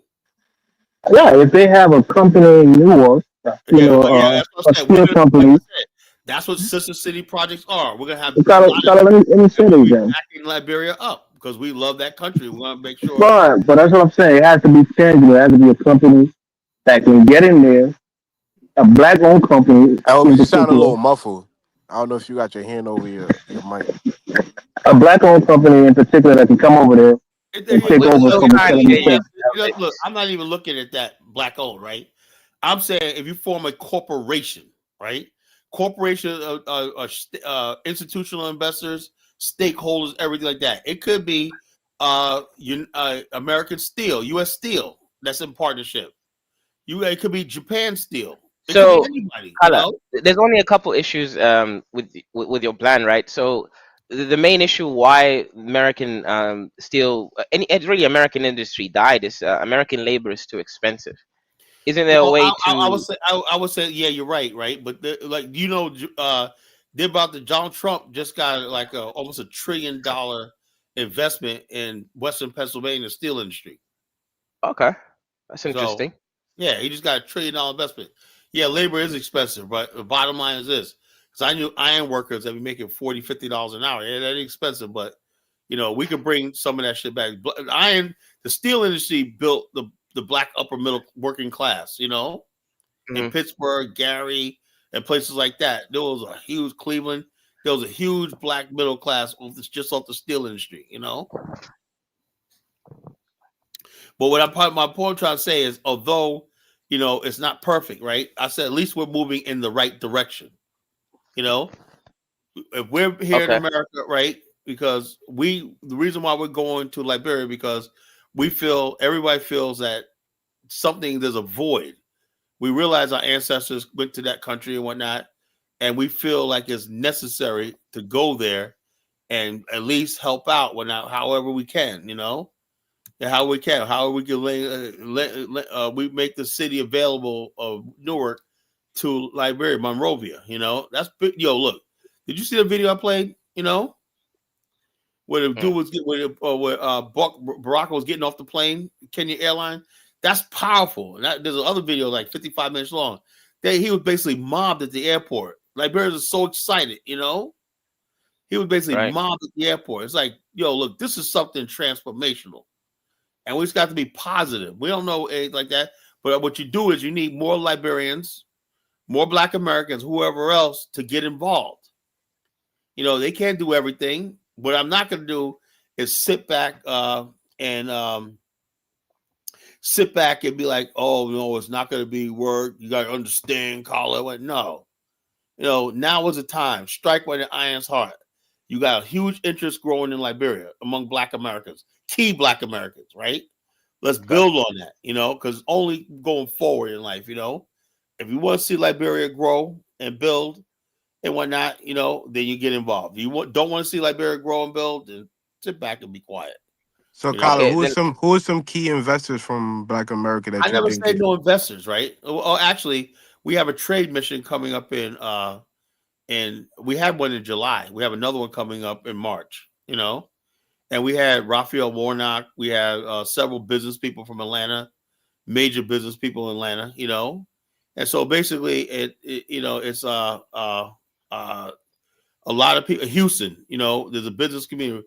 Ron Reynolds is a delegate in the state of Texas. He led a mission. He was part of the mission this summer in Monrovia, out of Houston, So there's a lot of groups coming over there from Val Thomas and Cynthia Nash. She was the one who got Bob Johnson there initially for that hotel, and she was the one who got Delta Airline. And she's also working to bring Delta back to Liberia, on regular flights. They said that's in the work, They said by sometime next year, Delta is going to be back in Liberia, So you got a large number of Black people in the Atlanta area, now Newark and stuff like that, who are plugging resources, information, and just general help into that country of Liberia. I don't know what it is, but they're choosing Liberia over even Ghana now. So I don't know why that is, but just like a lot of people just think it's easier. I think because it's so much easier to access Liberian government. It's hard to get a whole Liberian Ghanaian government. The officials that's too high up with everybody. Liberian government, man, you got some of the top officials have talked to Brother Bomani, have talked to Brother Bomani about tourism and stuff like that. So also they created a special agency dealing with not just Liberian Americans, but African Americans, They have a special agency in this government to reach out to Black America, That's part of their agenda. Oh, that's good then. That's good. So this government basically is pulling out. They're serious about developing. They're really serious about developing their country. So that's all I care about. Because like I said, this right here ends the so-called FBA nonsense. This is a major power move, right? As more and more momentum, this grows a momentum. You're gonna see other cities. You're gonna see other people. You're gonna see the private sector get involved. You're gonna see. Trust me, it's gonna happen, right? And what is the FBA gonna say after this? They got nothing. Oh, we got a hookah lounge in Los Angeles. Okay. So the FBA, they thought the Pan African movement was dead. No, because the Pan African movement still. One thing we still got the continent of Africa. That's our freaking trump card. Somebody said FBA. I know the FBA is a joke, but if you don't do something like this, they seem real. That's what I. Right. That's a fact. That's a fact, though. Yeah. If you don't do this is a power move, yo. Good evening, panel. Yo, what's up, Dave? What's on your mind, Dave? Yo, this is a power move. Yo, shout out to the College Genesis. Shout out to the panel tonight. Yo, how y'all doing? What's going on, brother? Look, this is a power move. Newark has a lot of power, resources. man. Yeah, Newark has an international airport. Yep. Newark has factories. Newark has abandoned factories, like I said. Newark has a seaport. Newark has a major railway. You understand me? A rail station. There's a lot of this sister city state initiative is very big for Liberia. This is a starting point. We could have more cities, sister city cities in Liberia. And this is a great move. You're talking about a 200, like Carla said, a $200+ billion GDP. You understand me? That's big. That's bigger than most countries in Africa. Yeah, you understand me? So that's production. I mean, Newark right now also, Liongate is coming to Newark and they're building 120. Liongate the one who gave me Liongate the one who gave me an offer on my book, man. They building a studio. You got to think about it. Queen Latifah has real estate. They building Queen Latifah. Who knows? Lionsgate might build a studio. Yeah, they're building a studio in Newark. So imagine they could probably build a studio in Liberia too. Exactly. The possibilities are endless, man. The possibilities are endless. This is a big move. You're missing one key thing. Elvis, man, I'm sick and tired of hearing your doubts. Listen. You better tell me something right, as I'm kicking you out of here. Go ahead. Yeah, I'm going to tell you something that you guys are not considering, right? States and cities don't make foreign policies. They can't do trade for international countries. 100% friggin' wrong. That's states. Cities don't fall under any constitutional authority. What? See, there's nothing in the Constitution about cities. You see, Elvis, this is where you're wrong. When a mayor, if Ras Baraka was going to Israel, it'd be all over the news.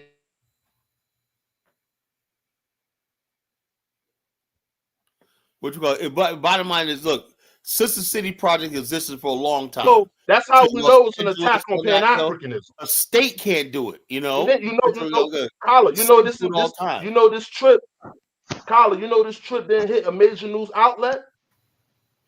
Yeah, of course not. They want to cover this up. Now I know they're attacking. They're attacking the movie. Yeah, they want to attack it, and they want to use FBA, but we're not going to stop. Yeah, they're not going to stop. This guy didn't go on no major news outlet. Get the hell out of here. Well, I smell blood, man. I smell blood in the water. Yeah, so that's how we know it's an attack. It's an attack, Colin. Yeah.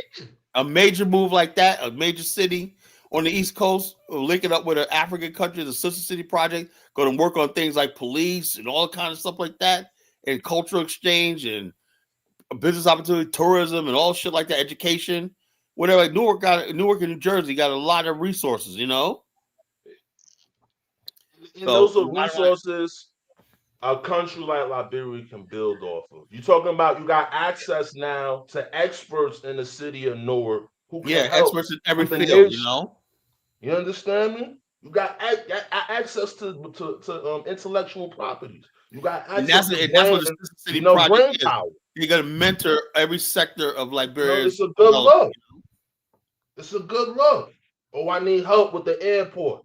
You got experts in Newark who can help you with the airport.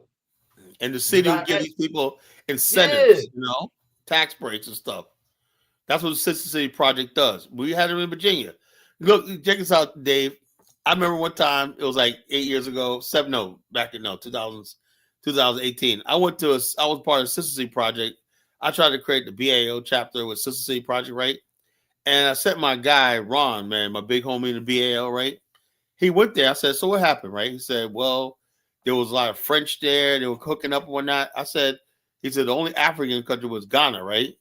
And the only thing they were talking about was dancing and libation and shit like that, He was trying to ask them about business one. He said all the people like the Filipinos, when they say they were talking business, trade, whatever like that.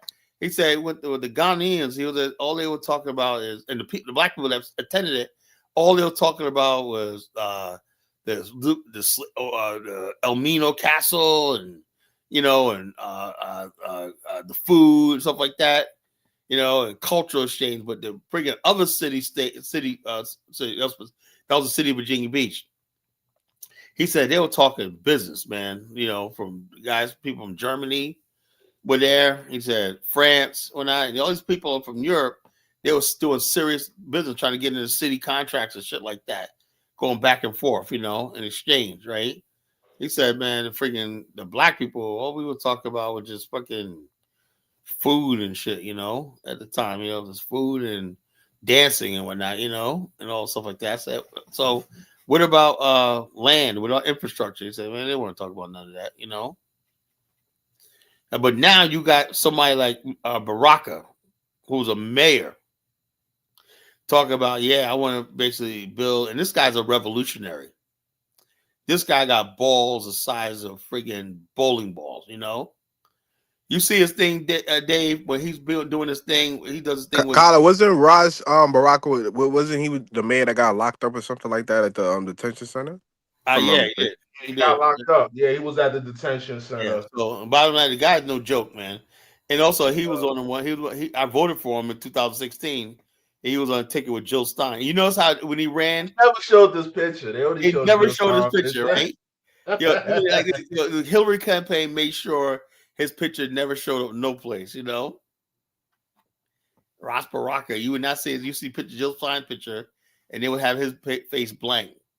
Because they thought the Hillary campaign made sure his face was blank on every ballot, every advertisement, everything, He tried to run for governor in New Jersey, but they stepped on it. They stepped on him. Yeah, now I think he's in a better position. He tried because if he had a governorship, he couldn't do this because your governor cannot enter a foreign agreement. However, Virginia is a commonwealth. Virginia does it though, Virginia, they said we're becoming more international. Virginia is like basically tries to be like more international. They're the only one see that get away with that shit, about doing things internationally and whatnot. Virginia is like the only state that does that.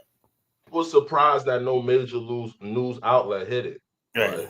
ABC usually hit news like that, but I noticed that nobody hit it. It's only local news networks. Yeah, because bottom line, they don't want it to grow. Because if it hits, it basically become a viral thing. You can't have that.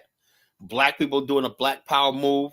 The mayor of Newark, Ras Baraka, signed the Sister City agreement on the highest level with the city of Monrovia, Liberia. That's then black people in America gonna start researching Liberia. That's the revolutionary. I think that's the move. That's the move they don't want. This is probably the most revolutionary thing I've seen in my lifetime. Kyla, you got an article for it? Because I'm reading one thing. It don't really say nothing about investment. It just say mainly like. We didn't say nothing about investment. It's a Sister City project. It's like those projects normally work like. Okay, like a city like Monrovia is not intact. So this sister city will be Newark. They'll be trying to help revitalize the city areas where they're whatever needs help in. Whatever they need help in, they so assist. Therefore out of that will come opportunity. So like I get what you're saying now. So Kwame, so let's say I'm mayor of Newark, like Ras, and I got some extra garbage trucks. and maybe they like Kyle's saying, oh, they need help with sanitation. I could send one or two experts out there, and I could sell some of my old garbage trucks, and I'm about to buy new ones for the city. You understand what I'm saying?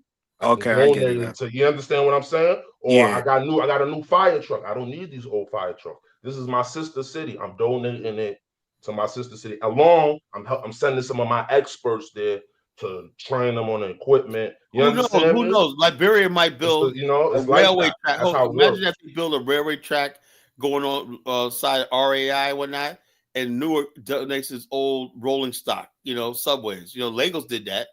It Yeah, bought a they, lot of rolling stock from Germany. yeah, Dave. I see what you're talking about. Cause it said public safety training Like the equipment, police.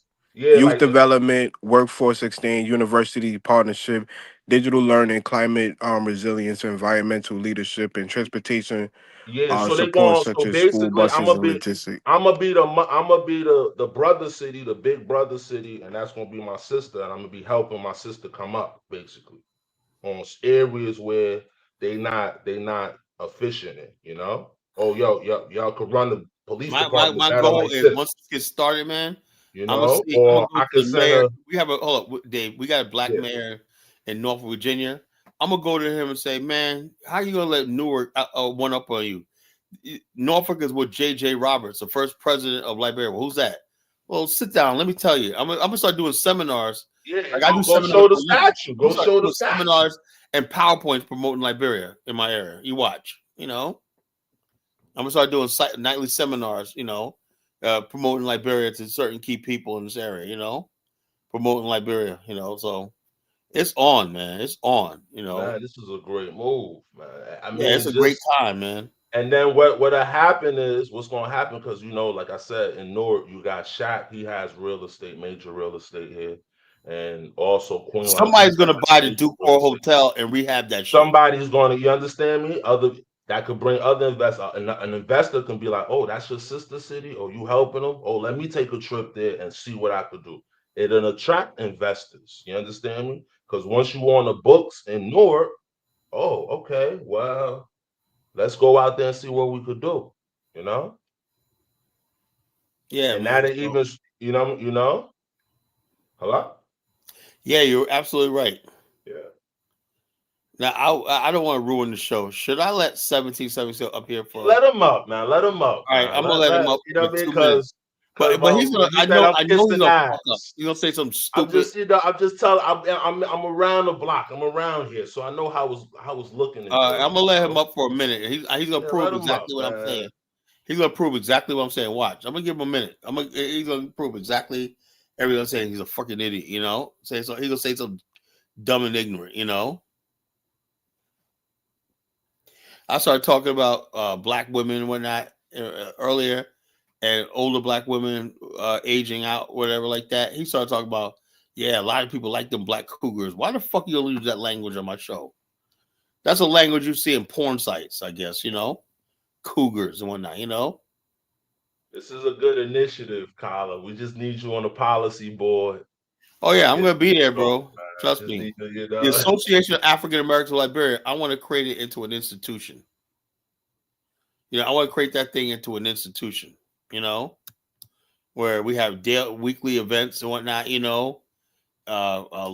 conference calls, letterheads, podcasts, all stuff like that. We want to basically build Liberia, create the momentum and the enthusiasm for Liberia and Black America.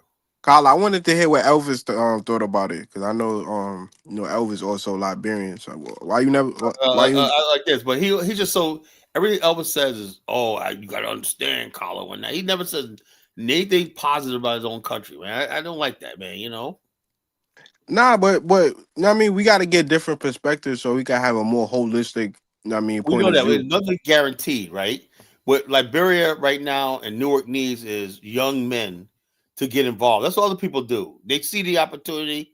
They said, "This is where I can help." That's what young Japanese did. They said the government had a master plan. They got the gist of it and say, something. Young Japanese went out there on their own. Say, something. We need to build a railway right here. Something. We need to build this port, this airfield in this country right here. And sometimes they take their plans to the government. or whoever in charge say, "This is what we came up with." I never heard Elvis talk bad about Liberia. He always does. That's all he does. Nah, maybe I'll be missing it. I never really hear him talk bad about Liberia. He go doubtful, like, "Oh, it can't be done. Nothing can be done. Like Liberia's hopeless."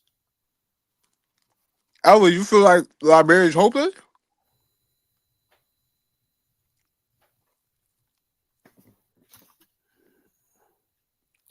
I don't know. Yes. See, I like Dave because he's a young man and he's very optimistic about his country. He sees it. He loves his country. He sees it and want to see it grow. It's not I want to about see it grow. I want to see infrastructure in the country. right. I And it's know a if when chance to the do it. infrastructure come, everything will come together. Yeah, once Liberia becomes partner with something like Newark, and Newark can start building some of his factories over there, outsourcing some of his factories, even data centers, who knows, Is it Shaq from Newark? What? Yeah, Is he's it from Shaq from Newark?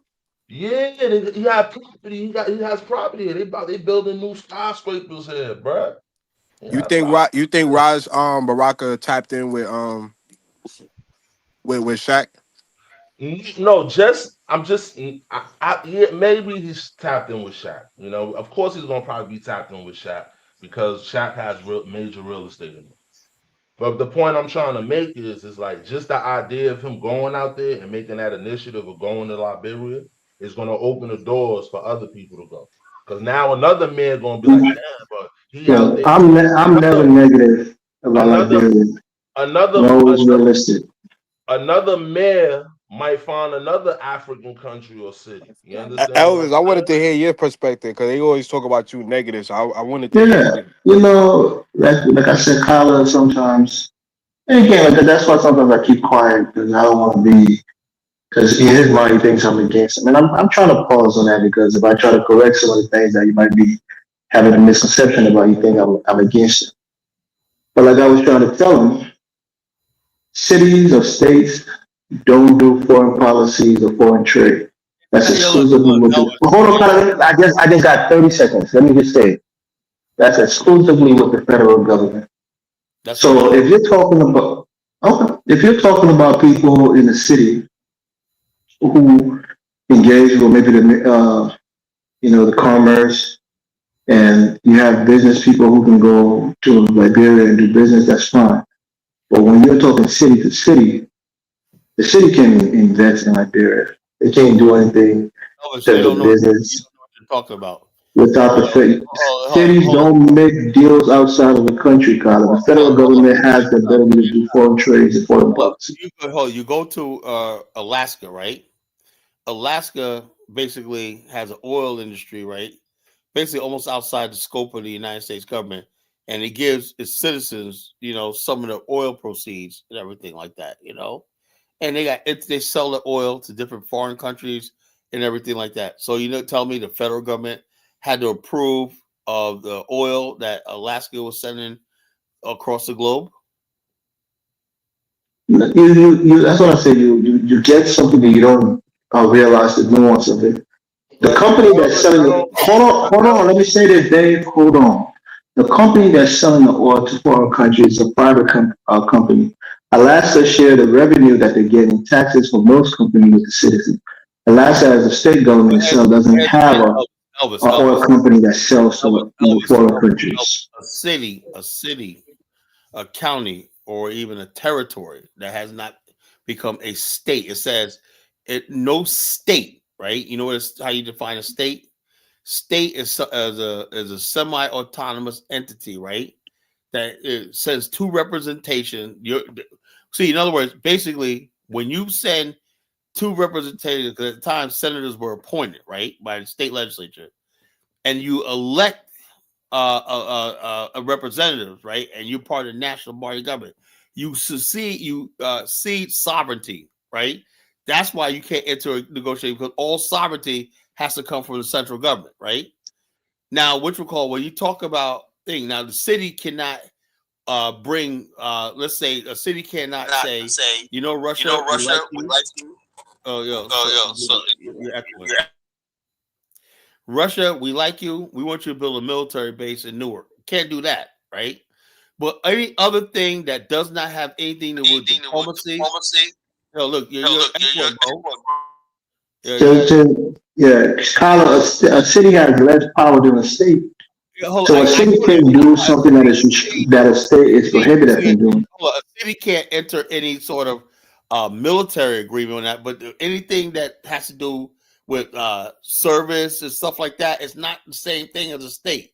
A state, when a state enters an agreement with a foreign state, like the Confederacy entered an agreement with the British government, that's a difference, Where a city could basically enter into partnerships, business partnerships.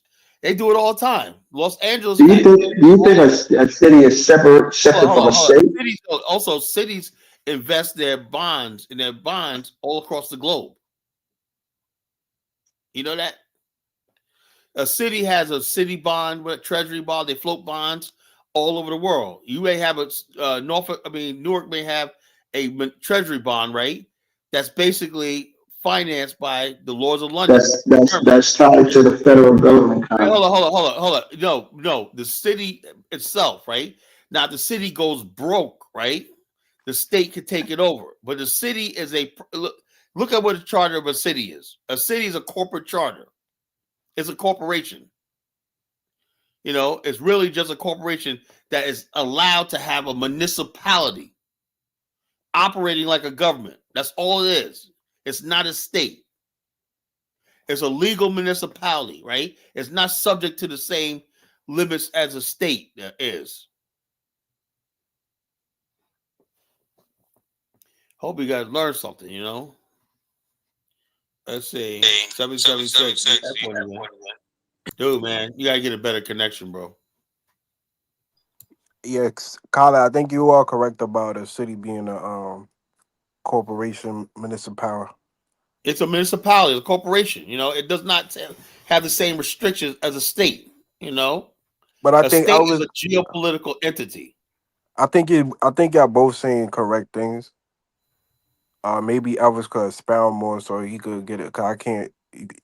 So I can understand Elvis' point a little bit more I clearly. think Elvis is misunderstanding what this initiative is. It's just basically assisting another city. You can do it like that. It's not no you can do military insurrection or anything like not that. a military direction. Oh, I have extra police cars and extra police equipment because I just bought new equipment. I have it in my warehouse. They do that all the time, man. They do that all the time. I want to donate it to the city of Monrovia. Sending some experts there. Boom. That's That's not good. That's not good, Elvis. That's bad too. No, listen to what I'm saying, right? Here in Minnesota, for example, right? We send old fire trucks for Brooklyn Park, old fire trucks and old ambulances to Liberia. So it's not, it hasn't transformed the country, so to speak. It's helpful. What are you so against then? Hold up, Liberia. I'm not against it. I understand why you're against it. I remember Liberia got fire trucks from Brooklyn Park one time. They got these things are not India. new to Liberia. They got buses and whatnot. They've been doing it a long time, So why is it such a big deal? And you know what happened to them, Carla? I don't know. They broke down. Yeah, they broke. That's what I'm saying. You have to understand the wider That's why you train people to basically do maintenance and stuff like that. It's the thing. Newark has a lot of mechanics. We're not AFC certified. They can send them over and say, we're going to make sure all your public vehicles are up to par. Whatnot. There's so much resources. I don't know why you keep trying to condemn everything like it's freaking something bad, I'm not condemning. I'm telling you, the people don't have the means to repair it. Even the parts that needed to repair it, they can't afford those parts. That's a lie. Hey, Dave, tell me, out of all the mechanics that you've seen anywhere, what place would you count if your car breaks down? Who you think will figure it out? Somebody in Jersey or somebody in Liberia? I got a Mandingo mechanic over there. So, which when you go over to Liberia, ain't no car stands idle. They're gonna figure out what the fuck is wrong with that shit. They will do it. I don't know how they do it. Boss of mechanics. They know how to fucking take cars apart, find the least little problem, and put them back on the road. Ain't nothing said. Computers too. Wait, Carla, you saying there's more mechanics in Liberia than Dude, man, there's so many. Dude, you have no idea. These people, all they do, not just mechanics, woodworkers, metal workers, all this stuff like that. They're there. You know, they got so many skilled laborers sitting around doing nothing. You know, trust me, this is going to be good. You know, they got a lot of mechanics there. A lot of mechanics. You know, that can fix equipment, can fix anything, man. You know, it is what it is. So wait, I want to say, Elvis. So are you saying that the city of Minnesota had a sister? What is it called? A brother, sister. Yeah, we have a sister city, not really a sister city per se, but we have Brooklyn Park, Yeah, which but has the then largest. there's Hold on, let me finish, bro. Man, I don't want to shout. I don't want to get into an argument. I'm just saying, let me see. We have Brooklyn Center, which have the largest concentration of Liberians in the United 1776. States. Your mic is fuzzy. Can you repeat that again, Elvis? I gotta take them off. I hear you. Brooklyn Park has the largest concentration of Liberians in the United States, right? So the chief of police, Gregory Coleman, he lived in Brooklyn Park. He's a kind of a dual citizen, right? So he has connection with people here in Brooklyn Park. So when the new government came into play, he has some connections. They say, even before that, even during Ellen Johnson's relief administration, they took some fire trucks, older equipment, like Carla was saying. But the issue with those equipments is that they're old, they need repairs. The Liberian government don't have the ability to maintain those equipment. Elvis, man, why you always say they don't have the ability? Because I'm giving you evidence, Carla. All of those fire trucks have broken down. The government can't afford to fix them. You have not been in Liberia in years. How do you know that? Carla, you think you're plugged into Liberia more than I am? I'm on a political talk show in Liberia every week, Carla. You are. No, you're not. Shit, man. The bottom line is you're not, Carla. Look, everybody basically, all the government vehicles went just fine. Police vehicles, everything like that. I never seen no police vehicle broke down. Well, do you know what the vehicle policy of government officials are in Liberia, Carla? What I'm saying is this. No. What is the policy? They basically. I know what you're trying to get at, but I'm saying you don't. The bottom line is this. You keep saying they don't have like this. If somebody donates something, Liberia just got a whole bunch of buses, right? Now they got a full scale. Carla, a fire truck is not the same as fixing a Toyota Corolla. It's not the same. What I'm saying is this. First of all, before you build a fire truck, you really got to build an upgraded fire department. That's can come in Newark, right? Because they got a good fire department, And who knows? The Newark people might send experts over there to help with the repair and the operations and maintenance of that stuff. So, what's the difference? Whatever it is, I believe the resources are going to be there to solve it. That's what we're talking about. You said who's going to be there to solve it? I said the resources from the city of Newark, right? With the city, this man, Ras Baraka, is dedicated to helping build Liberia. So is that what he said, Carla? White people who throw you little crumbs and what your whole freaking country. He just saying we're gonna make the city of Newark our resource everything, and that's what brotherhood and Black Power is all about. Something you need to learn about. We're not even asking for nothing in return. We just want to be able to contribute, to Liberia, out of love and duty. That's something you guys don't freaking the African mind doesn't understand. They don't. Carla, come on, Carla. Let's be honest, right? You think because he's a Black man, he can just use the resources of the city to invest in Liberia? Who's going to stop him? Can't do that. Who's going to stop him? Oh, Carla, come on. We're having a serious conversation, right? Oh, yeah, I am having a serious. Who's going to stop him? The citizens. You can't just allocate money for the country. He's a mayor of a city, right? If he has, it's not. Yeah, but he's not an emperor. He still has to account to the city council. If it goes through his legislature, whatever, like that, his council, for approval and whatnot, it's a done deal. Nah. Of course, he got to get freaking thing. But a mayor, he's an executive. He steers the agenda. Just like the mayor. Yeah, but there's checks and balances even for mayor. The mayor of Virginia Beach, the city council had to vote on something in the water with Pharrell, but it was a mayor that had to make the case and steer the agenda for the city. He had to make the first case, and then he has to go through the city council to get it approved. The same way anybody else. We're living in a civilized country. Of course, Yeah, he's but gonna. those are based. Those are not investments. The power of the purse Well, is not nobody's in the even hands of the saying mayor. it's like this. If you're participating in mutually beneficial programs, right? Then naturally the private sector is going to get involved and stuff like that and lend a helping hand. And there could be programs Elvis, it's available. not an investment. You know Wait, wait, that, right? wait, Carla, can I just read this real quick?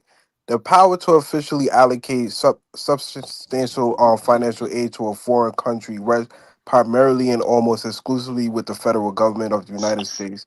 This is a matter of the national foreign Hey, can policy you hear me? All right, and yeah, that's constitutional national foreign law. That's policy. what But I've been trying to tell Carla, but he's hold on, saying I'm this against him. has nothing to do with It's foreign not an policy, bro. investment, Elvis. It's Hey, not an can y'all Nothing hear I me? investment, did you here, know. nothing I said, bro. It's not an Okay, investment. okay. I'll pass So the you mic. do know all you're 1776 doing, want to all speak you're on it. He doing can is speak. basically You all you're looking at it doing as an all you're doing investment. It's not basically an is investment, going my over nigga. there and doing consistency. Probably be doing all the time. You know how many fucking white cities, white people have sister cities Investment, with my nigga. places like Milan, You keep Italy, saying places like investment. that. But Carla, It could be a fashion show.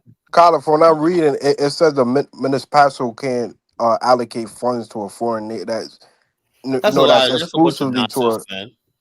Okay. Hold up. Municipalities could float bonds and invest in treasuries of another country.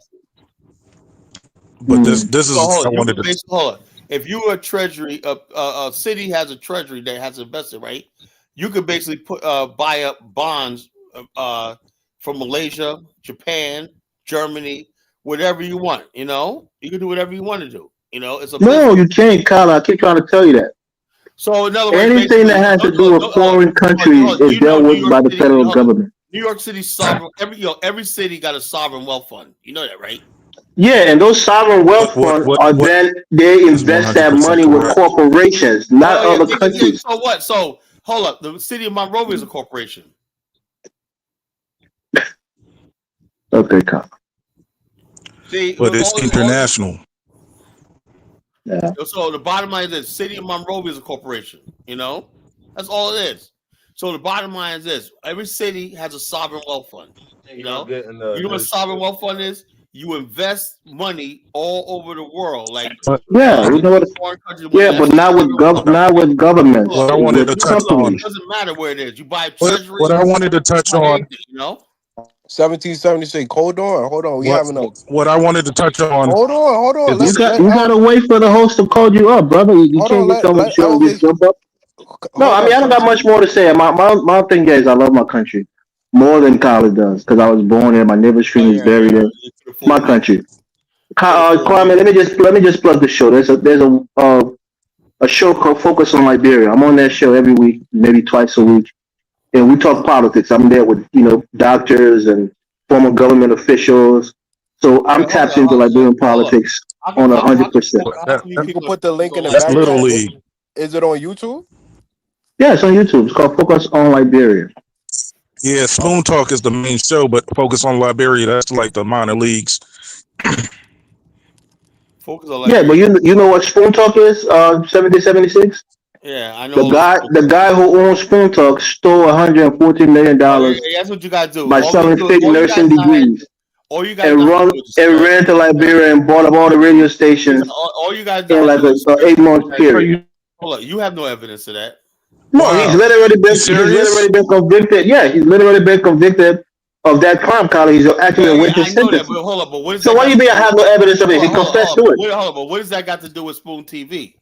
I'm That's the telling you the same reason. thing. Even though he Listen, found it, listen, listen, Spoon TV Carla. has nothing to do with that. No, it does because that's what I said. You don't know Liberia.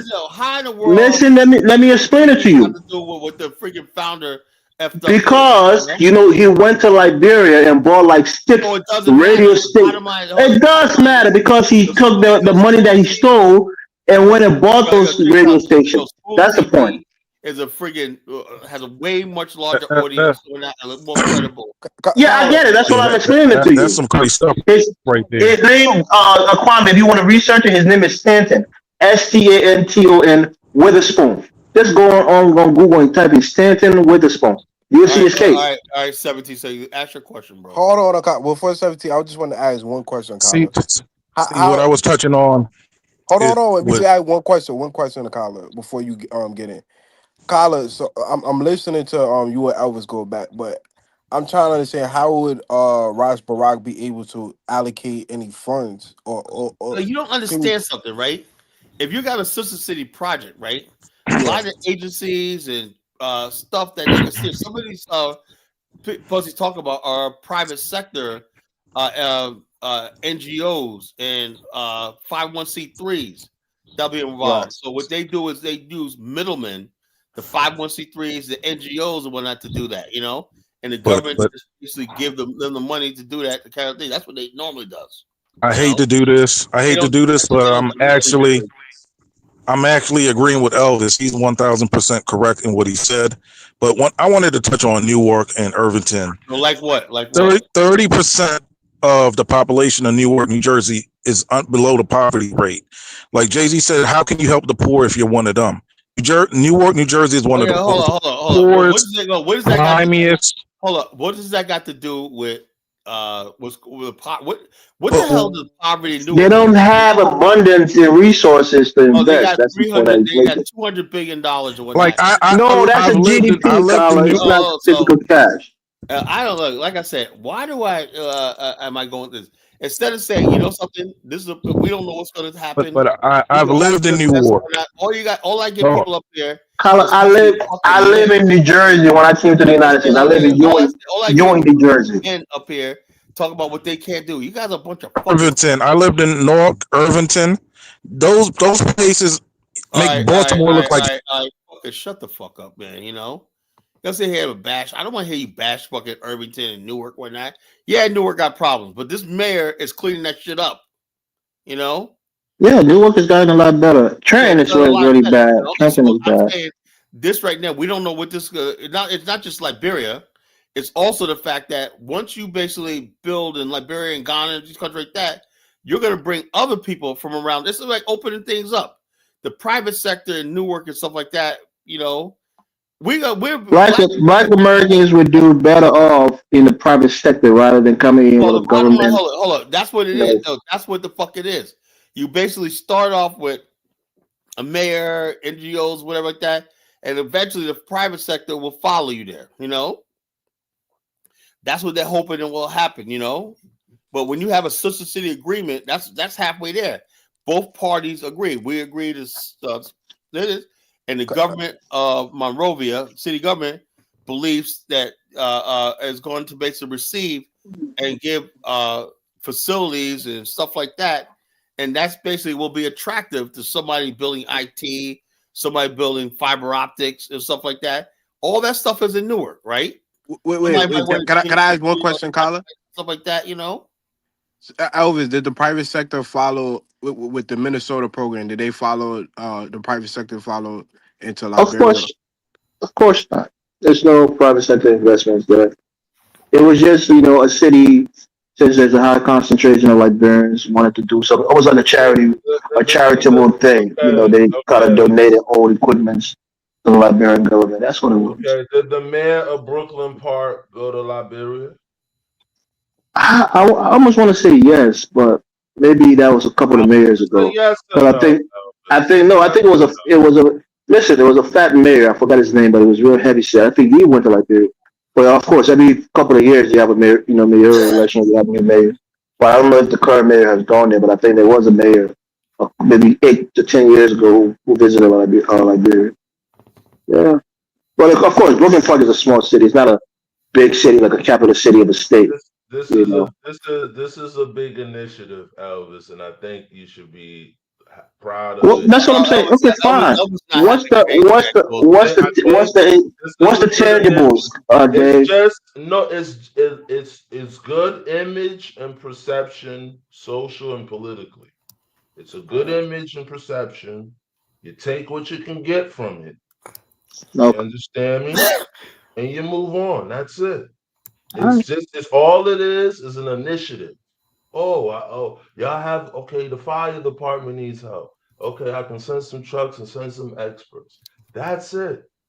Your airport need help? Okay, I can help with the airport. I can send some people to help with the airport. That's it. Hopefully, Ras Baraka could garner some, the private Yeah, sector or some yeah, investors. and The real benefit will be in the private sector. Now, the private how sector. long the Raj Baraka has left on his term as I mayor? know you're hoping he's out next week, No, right? I'm just because you have to be a multi-purpose I know thinker, you're Carla. hoping. I was like, I That's hope he's out. I'm For a not I hope while hoping he's for though. out, that. man. I'm I hope he's saying out. I hope He's he's been there out, for man. over no. 12 I'm years. saying government changes, right? No. He's been there for over 12 years. So Okay. he's been there for a while. He I ain't don't going think nowhere. he's not going anywhere. Like the last man in there stayed like 30 years, man. Trust me, He's not going anywhere. So All right. yeah, he's not going anywhere. Okay, Newark City. Okay, I want to play a video. This is Wait. incredible. I'm Why about is to play that? the Well, whole I thing. just Googled like how much more he has on his term. Why I said he's no longer the mayor, or is this incorrect? No, he's still the man. He's still the man, Noah. All right, let's see. Share screen.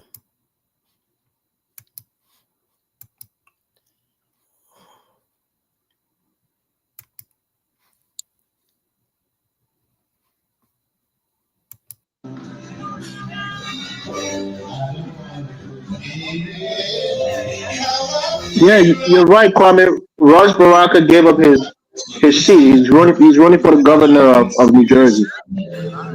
Well, he's currently still the mayor. No, he didn't win the primary, Elder. He's done. He's still mayor of New Jersey. I mean, a mayor Newark. He didn't make it past the primary. Good afternoon, wherever you are. We are coming to you live from the Monrovia City Hall in Monrovia. Liberian military is no joke. Here come one of our friends from Hotel Puma.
Yeah, Liberia does not how to give you a warm welcome. I tell you.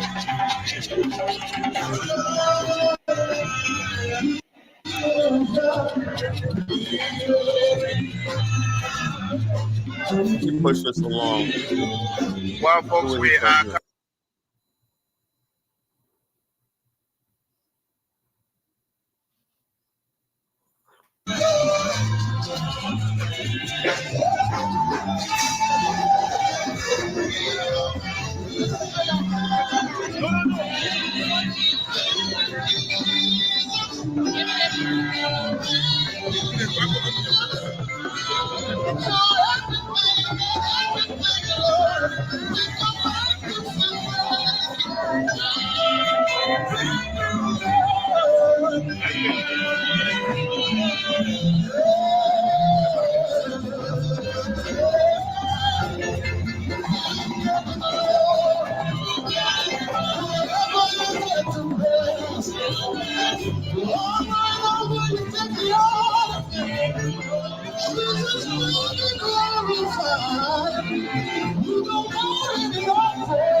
Well, here come the city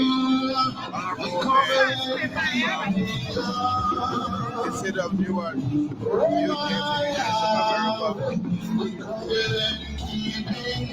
I'm coming to you live from the Monrovia City Hall.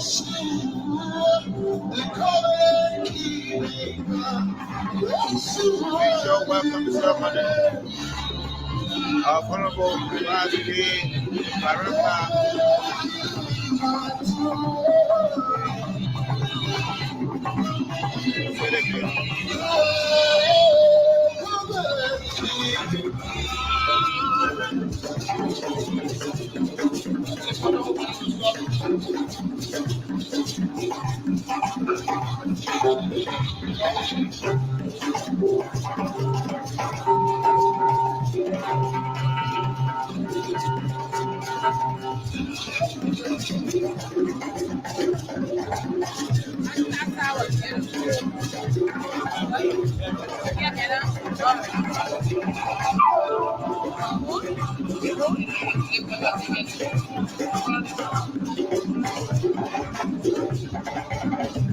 Keep watching, keep sharing the live. We are coming to you live from the City Hall, the Monrovia City Hall. Here comes Honorable Ras Baraka.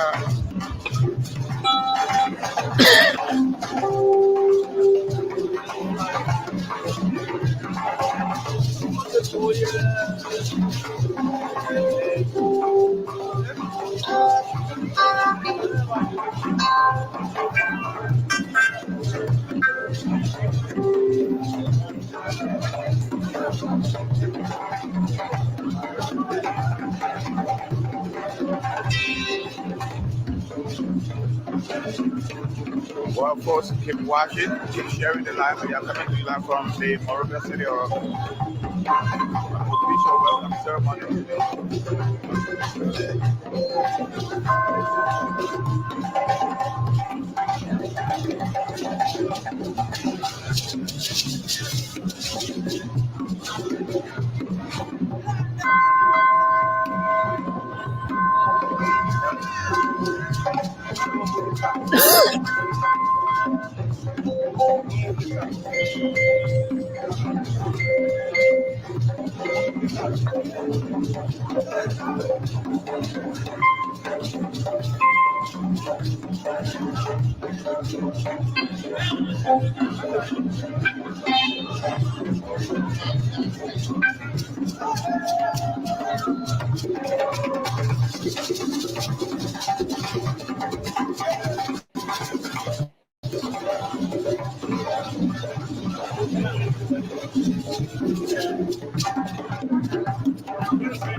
Well, that's enough, bro. But I definitely, you can see Liberia's back. I said Elvis had to drop off because he can't handle the truth when Collar, man, you gotta understand, Collar. Dave, you hear this motherfucker? Ras, you gotta look at the messaging to it. This good image. He met with the city mayor of Monrovia. He did not meet with the president of Liberia, which Right, making it a city to city initiative. All it Right. is just an assistance. It's not even an investment. Nobody said dollar amount. Ras Baraka didn't say, "Oh, I'm about to Because open up the purse bag to Newark, nowhere." Newark is not going to directly do anything. They're going to operate through NGO and charity. You know what All I'm he's saying? doing is just a sister city initiative. This is even going to promote the youth in Newark. Yeah, that's what You I'm saying. understand So me? And I and also 17. basically, Hold on. basically, I wanna say something real quick, Kyla, too. 1776 is saying 30% of the people in Newark is living in poverty. You can't compare the poverty in Newark to the poverty in Africa, in Liberia. No, yeah, you it's not can't the compare same that. thing. The poverty in Newark, these guys, they got on $500 food stamp cards, Yeah, they got running Netflix. water, They got the electricity, running water. It's They got Christmas. cars. Go there. Go see Christmas now in North in the hood. Guys gonna lit on fireworks. Yeah, so poverty in America, I don't hear nothing about Come poverty in on. America. We don't have poverty in America, I'm sorry, I don't believe it, Our poverty, Until you go the, to Africa and see real poverty, don't talk to me about poverty. the poverty is I think 18,000 a year. That's Yeah, poverty. 18,000 a year is poverty. And That's so what's that in imagine Africa? That right there 18,000 a is year in hold on, Africa. less than 5% of less than 5% of Africans make that a year. Imagine the average African making $18,000 a Oh, year. the They're not economy gonna be come here. booming, man. It'll be booming. Oh, I'm not going. Another thing, right? When people talk about Come on, $30,000 man. for poverty, hey Dave, less than 5% of the world's population makes over 30,000 USD a year. I didn't know that, Kyle. I didn't know that. 5% of the world's population makes 30.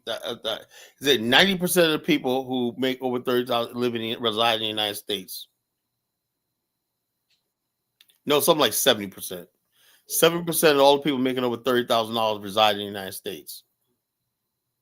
The United States has most of the world's wealth and money supply. That's the truth, So of course that's going to trickle Think down. about it, Poorest Kyle. people, So poorest people are the richest, if you poorest make people in the world. between 16 to 18,000 in America, you consider a poverty-stricken person. Yeah. But if you make that in Africa, you rich. You got a You're mansion. rich. You got a house, $18,000, man. car. You're fucking rich That's in Africa. $18,000 a year how to much Jamaica. naira. You know how much that is. That is in naira. Oh man, you're a millionaire. Ty, You're see how much that is in Liberian dollars, man. That's like you're a $1 million millionaire. in Liberian Man, dollars. you're a millionaire. You're just a millionaire in Liberian money, I don't know. I see. I knew Elvis would come up here with his doubting Thomas and whatnot. That's why he dropped off. He can't handle that. That was a beautiful sight. See the girl handing him the flower. Yeah, That's a powerful image right there. He did not meet with the president of Liberia. It was not a foreign. Y'all not understand. It's not an investment. What's the dollar? If it's an investment, what's the dollar amount? Elvis didn't know how sovereign wealth funds work.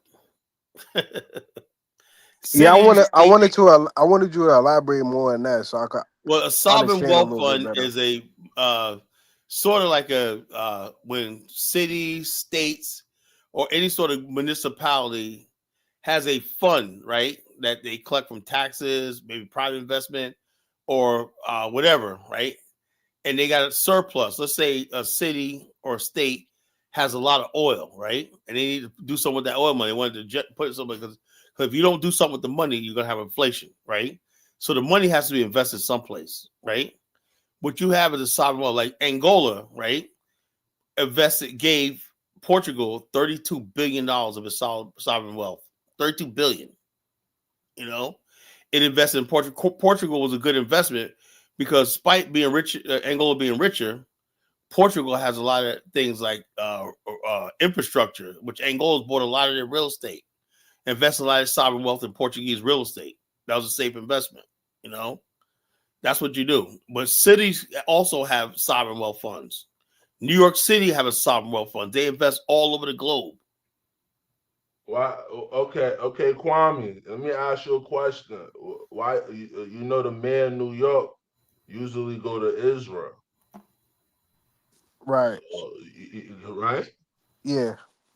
So what they doing in Israel? Yeah, a lot of I mean,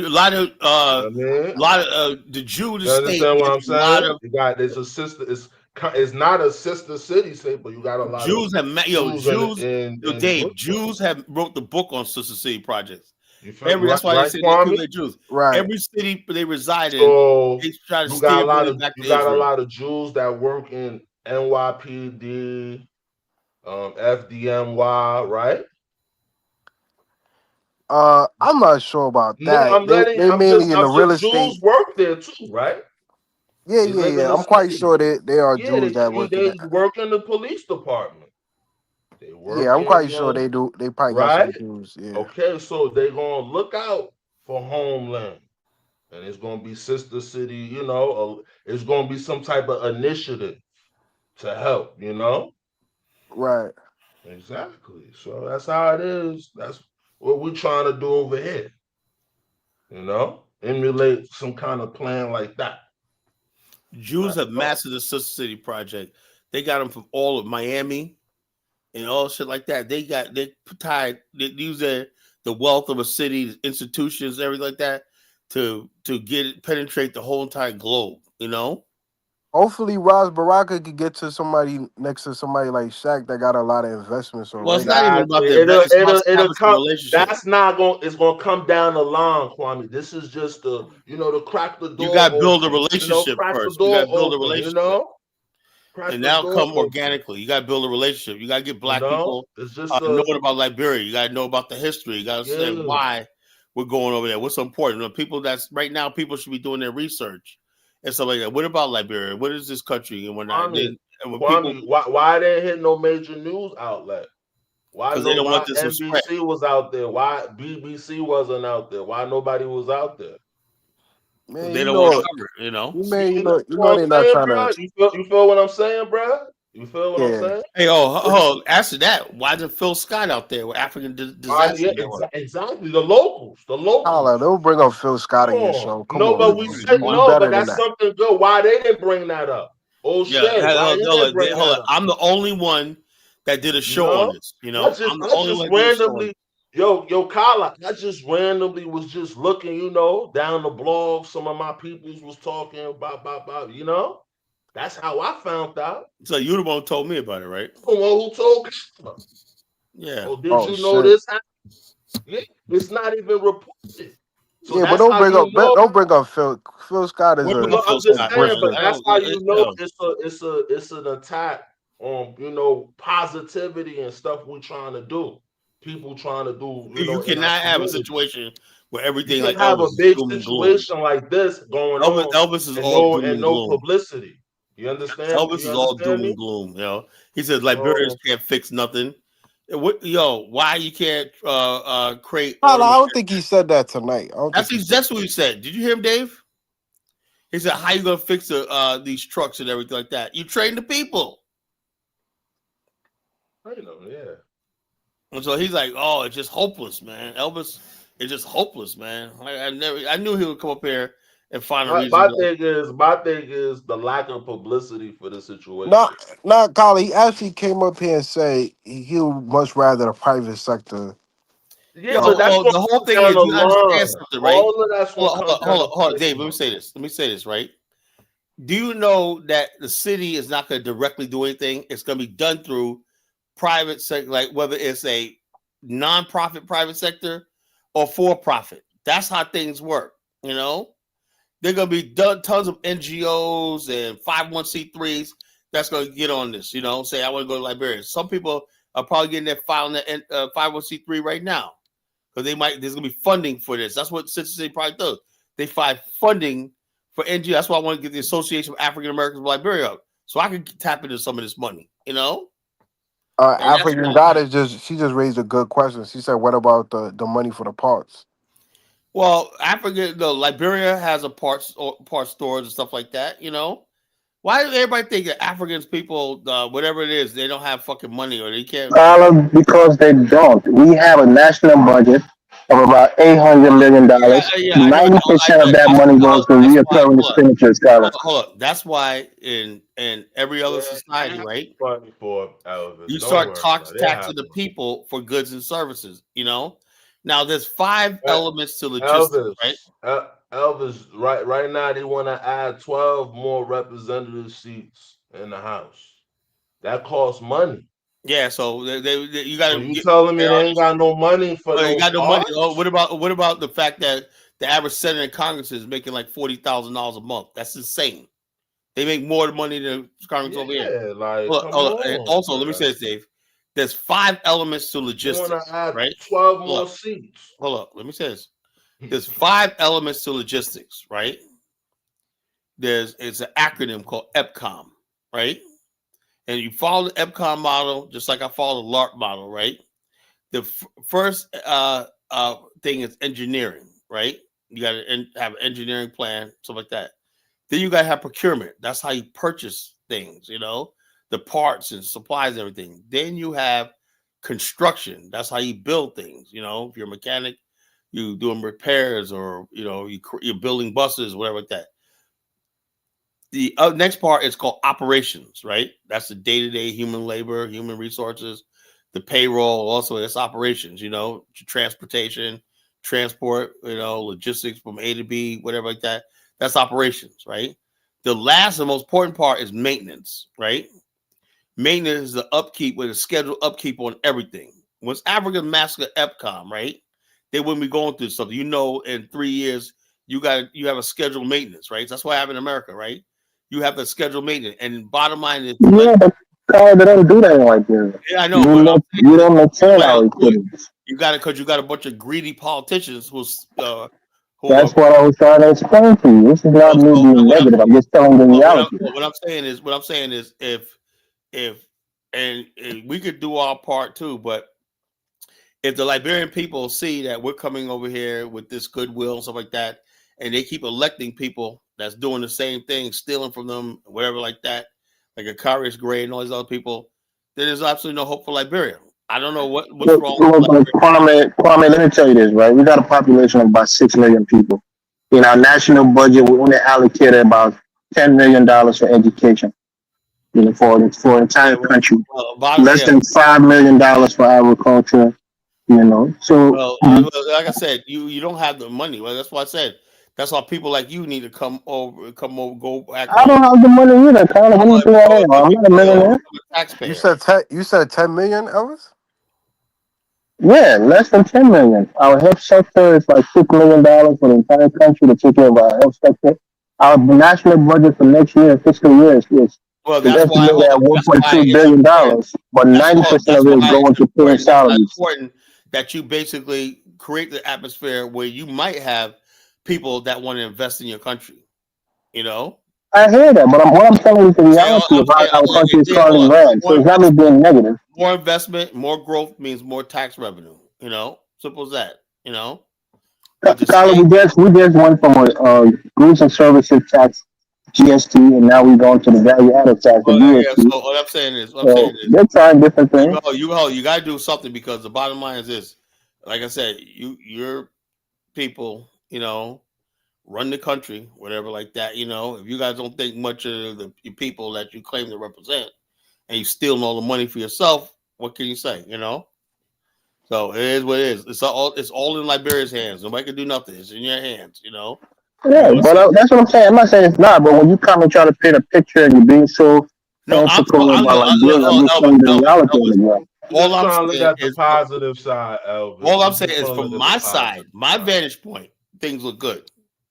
Now, as far as like the Liberian, and that's what I'm telling you. I know the nuances of it. From a Liberian side, I know it's too. When I go to Liberia, basically, it's like to me, it's a different experience than a Liberian going there. They always see the negative. They're affected by the negative. I'm not really affected by the stuff that Liberians do with their government and stuff like that. That's why it don't really affect me. That's why I'm optimistic. That's why we have different perspectives, because I really know what's going on. I know the lack of resources. You know the difference between being poor and being rich? A rich person has abundance of resources. A poor person has a deficiency in resources. Hold up, We're a poor country. Fault, though. That's You not the said rich. that's not the reason what? That's not the rich person's fault, though. No, I'm not blaming anybody. I'm just telling you your perspective is different than mine because I know what's really Well, going on in the country. my only point I'm trying to make is, you have a country over there, right? You do have a will and desire from some black people in America to get involved with Africa. Like I said, but we're not trying to. There's nobody now. There's some people that come along who don't really give a shit. They just want to make money. That'll come. People will do their homework. They'll come.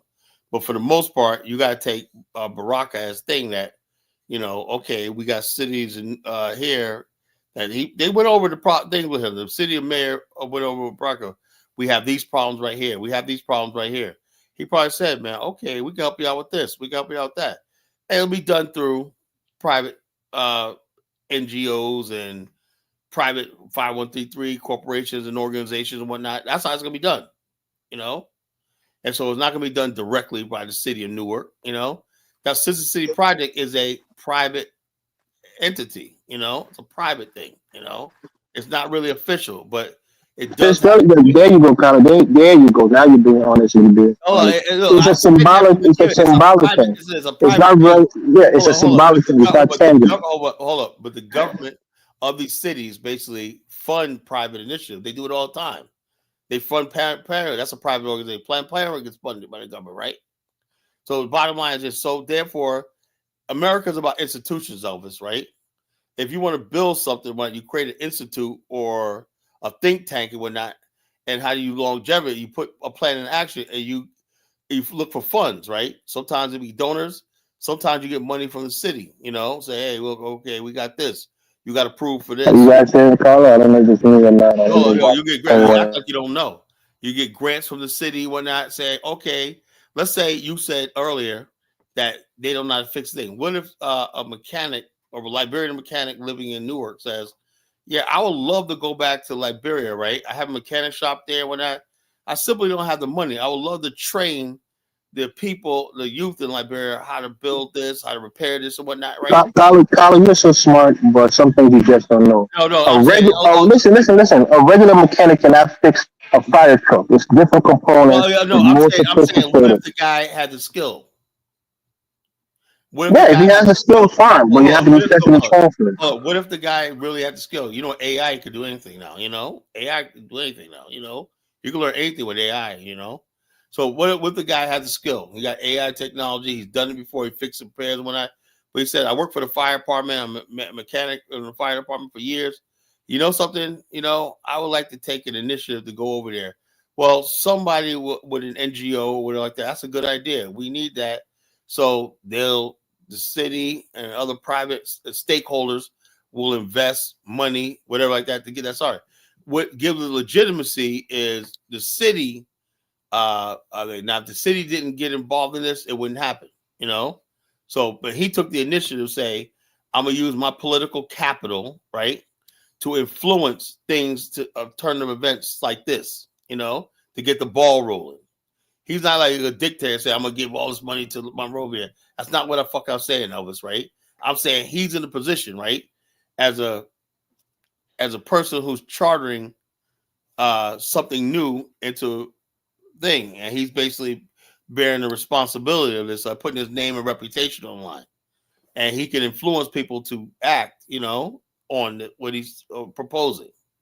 No, his intentions are good. I'm not questioning that. I'm talking about my government. Do you know people in my country don't get paid on a monthly basis? You know you're doing with the city of Monrovia Corporation, right? It's not the federal government. Hold on, Kyle. I couldn't. Well, we have a unitary system, so the government is not federally unitary. Elvis, can you repeat that? It's a unitary system. Executive, Elvis, can the you point repeat I'm that? I making couldn't is that hear people you. don't get paid. So even those people who are trained and work for the corporation, the MCC, the Monrovia City Corporation, they don't get paid regularly. They don't get paid for months at times. So you have to put that into consideration. Well, like I said, sometimes things is it don't work. But why are you always trying to be negative about everything? You assume it's negative because I'm telling you the truth. The truth is anything good? Hold on, that's not the truth, right? That's what you choose to that's say. the truth. Hold on. If it was like what you say it is, there wouldn't be. I wouldn't have plane loads of white people. You saw the white people coming out of the restaurant when I was fucking there. They wouldn't be there. If you take So you go $5,000 to Liberia Liberia. for a month, So you go to it's Liberia. good for You see you. white people living their best life, Asians, Yeah, everybody else. if you can save They up making 5 grand or the take investment three and whatnot. thousand, So what did they see about Liberia? You can't. they know what they're doing. Mostly they're in the extractive Oh, industry. whatever, They're Elvis. doing mining and the timber and those kinds of Whatever, things. Elvis. Right? They can That's sit what there they're and claim doing. in your country that you They claim in your don't. country. They're there to exploit the country through the natural minerals from the You hinterland. want to say, oh, what can't be done? Why all I I'm see not all saying these I'm not foreigners? saying anything that can be done. I'm just saying be honest when you're analyzing the country. Don't just paint everything as rosy. There's a lot of problems there. That's it. So all right, Focus Dave, what's on your mind? I mean, I just like the initiative. Like I said, it's just Nothing in kind, just initiative, right? We'll see how it it's turns just out. a way to crack the door into Africa to make to bring an I know island if it's successful, and it'll grow into also something bigger things, Liberia. concrete things, private sector thing, You know, major investment. You don't know who might be watching this. don't know. Yeah, At Ras least he's Baraka making a is making a move. lot of deals in Yeah, Newark, at least he's making a move. so a lot of people see that and it'd be a good move for Liberia. So it's just a good publicity. That's all. It's good. And also action, that he also has a plan. He has a little policy that he wants to implement. So it's a good thing. Let's see what it could do, let's see what could happen. That's it. Good move. Colin, let me just give you a little advice. Not that you need it. But bring back 1776, right? I don't Different. want to. Let me He's bring gonna this say, different he perspective just and you can knock him down. he gets on my goddamn nerve. Well, you can't do that, Colin. You're a man. Don't let another man trigger you like that. He gets on my freaking last nerve. He's not a freaking he just fucking asshole. He has nothing Let's original to hear say. it. He got a completely different All he does perspective. is He makes troll. it feel interesting. He brings nothing to the freaking conversation. All he does is He troll. does. He does. I don't like him, No, he but I'm doesn't. telling No, you, he doesn't. All he does is for the fucking sake of the troll. show, Two bring him up. Let's have a I bet conversation. you, like Elvis, I go back and listen to these shows, right? And I'll be like, where did this rushment happen? I'll be seeing such a flow of conversation and whatnot. And I say, why does shit go left, right? And every time shit goes left, man, it's always this motherfucker in there, just saying belligerent shit and whatnot. Like he said Carla. about 30% of people in Irvington. Believe it or not, he actually has learned a lot about Liberia. So I want to get his perspective on it. I don't care about him Let's learning see about what he Liberia. thinks about it. I don't care about him learning about Liberia. But Colin, you are changing the man. Don't be an echo chamber, Colin. I'm not interested in changing him. What the hell y'all think this is, man? Don't be an echo chamber. Don't only bring people that agree with you. What's that? Reach out and hug a coon day? Nah, but Colin, just bring him on. He makes the show interesting. He brings a lot of fire to it. I'm starting to look at you side eye. Maybe you're fucking undercover. Post the link, man. Let him come on, Colin. Nah, Colin, but coons of a feather flock together. Starting to look at you side eye. 1776, please, man. Make your points, but don't ignore Colin. We want to hear the perspective on this conversation. You want him more because he agree with you. I agree with you, Elvis. That's all. He agree with you, so I know. And 1776, chill. You gotta fix your mic, man. Damn, let's fix your mic. 1776, you gotta chill, man. You know Colin. You know how he be, man. Chill. Yeah, you can hear me though. Yeah, but you gotta chill. Oh, you good now. Go ahead, man.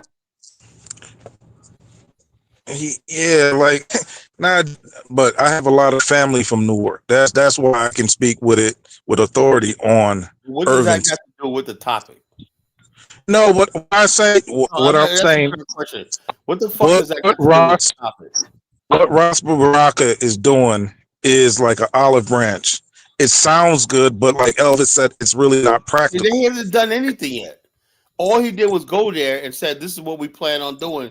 And whatnot. He can't solve Liberia's problems overnight. You gotta you're the one that was digging it up and thought it was transformative. It's a major move. Saying, from my standpoint of view, from where I stand, in my vantage point, this is a huge win. Like I agree with you. States can make economic decisions. Like if you live in North Dakota or Montana, they have policies with Canada, but that's right across the border. But when you go international, that's a different jurisdiction that states doesn't have to make international. Hold on. Do you understand that cities like Newark, whatnot, got sovereign wealth funds? New York City's sovereign wealth funds is in the hundreds of billions of dollars globally. Yeah, they have money managers managing it for them, Carter, not the states themselves. Hold on. States, cities, major municipalities, and government entities all have sovereign wealth funds. You know. So the bottom line, what they do is invest in other countries, put money in developing countries, right? And that's why they do it. They loan money out to the IMF or the World Bank to get money back, whatnot, a return on their investment. That's what Yeah, happens. but that's not dealing with countries. Those are dealing with companies, right? Banking and Hold on. If everything you that have a has to do with Sister another City country, you project, have to go through the federal the government. point I'm trying to make is a Sister City project can invest and do whatever it wants to do with sovereign wealth. That's what it can do. You know, if it wants to take the sovereign wealth, invest in a particular country around the world, whatever, it can do that. You know, it's free to do that. So Kyle, you're basically saying that the state of Texas can make business deals with the country of Colombia in South America. The state of Texas basically has business deals with Mexico. They have all kinds of deals with Mexico. No, the corporations in Texas So what I'm saying, I'm not talking. deals Look, when you with talk about Mexico, state, not the state government. come on, state. Look, each state, some states got sovereign wealth funds. You know, and Virginia is very, very international. You got people. Virginia's sovereign wealth is all over the world. We got investments in the Philippines, Japan, Singapore, some everything. That's what people do. They take their. But usually they go through Wall Street, and those Wall Street guys will make a trade and buy shares in different companies. Out of Wall Street, whatever like that. You can go and have a future sovereign wealth on any stock exchange in the world. We're living in a global economy, you know. So you can basically take your sovereign wealth and invest We want to hear 1776. We didn't get into a point. Let's Hold on, Kyle. Let me just read this real quick. What I was Kwame, I don't want to hear what you read. Yo, stop reading shit. Come here. You're actually right. You fuck off because every time I hear you, let me see something. I want you to come here one time. Actually right. You actually right. No. Let me read something. You're reading something, right? I want you to come up on my platform and see how Dave comes up here and we could talk about shit. He ain't always quoting something to me or reading something to me. Dave don't count. He's a bootlegger for you. So he doesn't count. All you do is I was actually agreeing with reading something and I found this. Let him read it. I was actually agreeing with you. You get so mad for what? Let him read it. No, but even if you agree with me, I'm sick and tired of you. I read something. I'm just giving nuance. I'm just giving nuance to the conversation. The reason I wanted to come up tonight is what Kaizo said. Did the panel agree with what Kaizo said? Oh man. No, Kaiser said it was wrong because African culture is communal. I would say, look, hold on. It's not individual. Look, in the African mind and some parts of the African American mind, they don't understand space, right? Ghetto people don't understand space, right? Poor rural people in Africa don't understand space, and they don't have a concept of time or the value of time. Because I was listening to time and space. Look, time and space are important, to master. I know you don't like the guy, so I wouldn't mention his name. But he was saying that there's no word in Africa for maintenance and build. Like build and maintenance were two words that wasn't consistent to the African language. So that's the problem. They did something else. I'm sure they built. They built the Mali Empire and maintain and sustain it for many, many years. They built Nubia and sustained it for many years. They built Oyo and sustained that empire for many years. The Africans can build and sustain and maintain.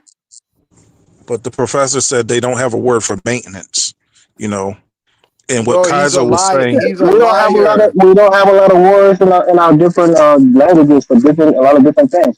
Maintenance is a French. It has a French root. It's a Spanish. It's a Latin word.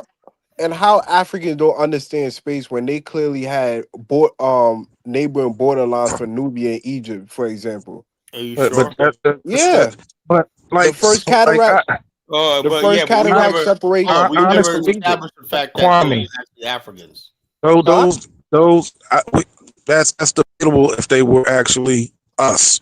Africans use rivers to demarcate their space from other tribes. So they understand space, they understand boundaries. Who said they don't understand these things? Yeah, that won't make no But sense. like I was talking to African goddess in the chat, and I understand the arbitrary countries that people create, Nigeria, Liberia, all these are arbitrary countries. I think Africa needs to divide into 2,000 to 3,000 different countries that coincide. I was talking to African goddess in the chat where you subdivide based on your cultural reality, based on your language. So Nigeria can have like 50 different countries, right? All Africa has to do is develop an educational system and socialization, and that will kill that whole fucking division and whatnot. Right now, the reason why Europe used to be thousands of tribes, but over the years, through urbanization, socialization, religion, conquest, But like war, Kaza was saying, it's two different creatures. boundaries and which one disappeared. You know, But Kaza was letting you know earlier, made me want to call in. He said it's two different creatures, right? Europeans are different, disparate from Africans, right? So, and that's us. We're Africans. We don't understand unity coming together. Hold on. Why don't you say you don't understand unity? You're not speaking for me. I could perfectly understand what unity is. I'm just speaking for my ancestors. No, say your ancestors. My ancestors weren't stupid, you know. I know that, you know. Say your particular ancestors. Come on, Kyle. You don't gotta disrespect the man like that. No, he said when people say we, it doesn't say we. See, we black people are dumb and dirty and whatnot. No, say you. But you got to understand, if you look, and I've been listening to Dinah's show, and with the whole thing with the Benin and the invasion, you know, and they're saying that he's a puppet of France, whatever. You got to understand that we or me, we don't understand, right? Nation building. We don't understand what a nation is. So therefore, it's necessary to subdivide into things we understand. We don't have to be macro, we can be micro. So the Igbos can have their own state, the Yoruba can have their own state, the Fulani, the Hausa, they can have their own state, and Nigeria needs to be divided into 20 to 30 different countries, right? Everybody has their own flag, their own little military, whatever, and they will have peace within that country, because once you create these arbitrary countries with people with conflicting views, conflicting religions come together, you have chaos. So as Africa subdivides into smaller units or smaller clans, you'll have more peace in Africa, I believe.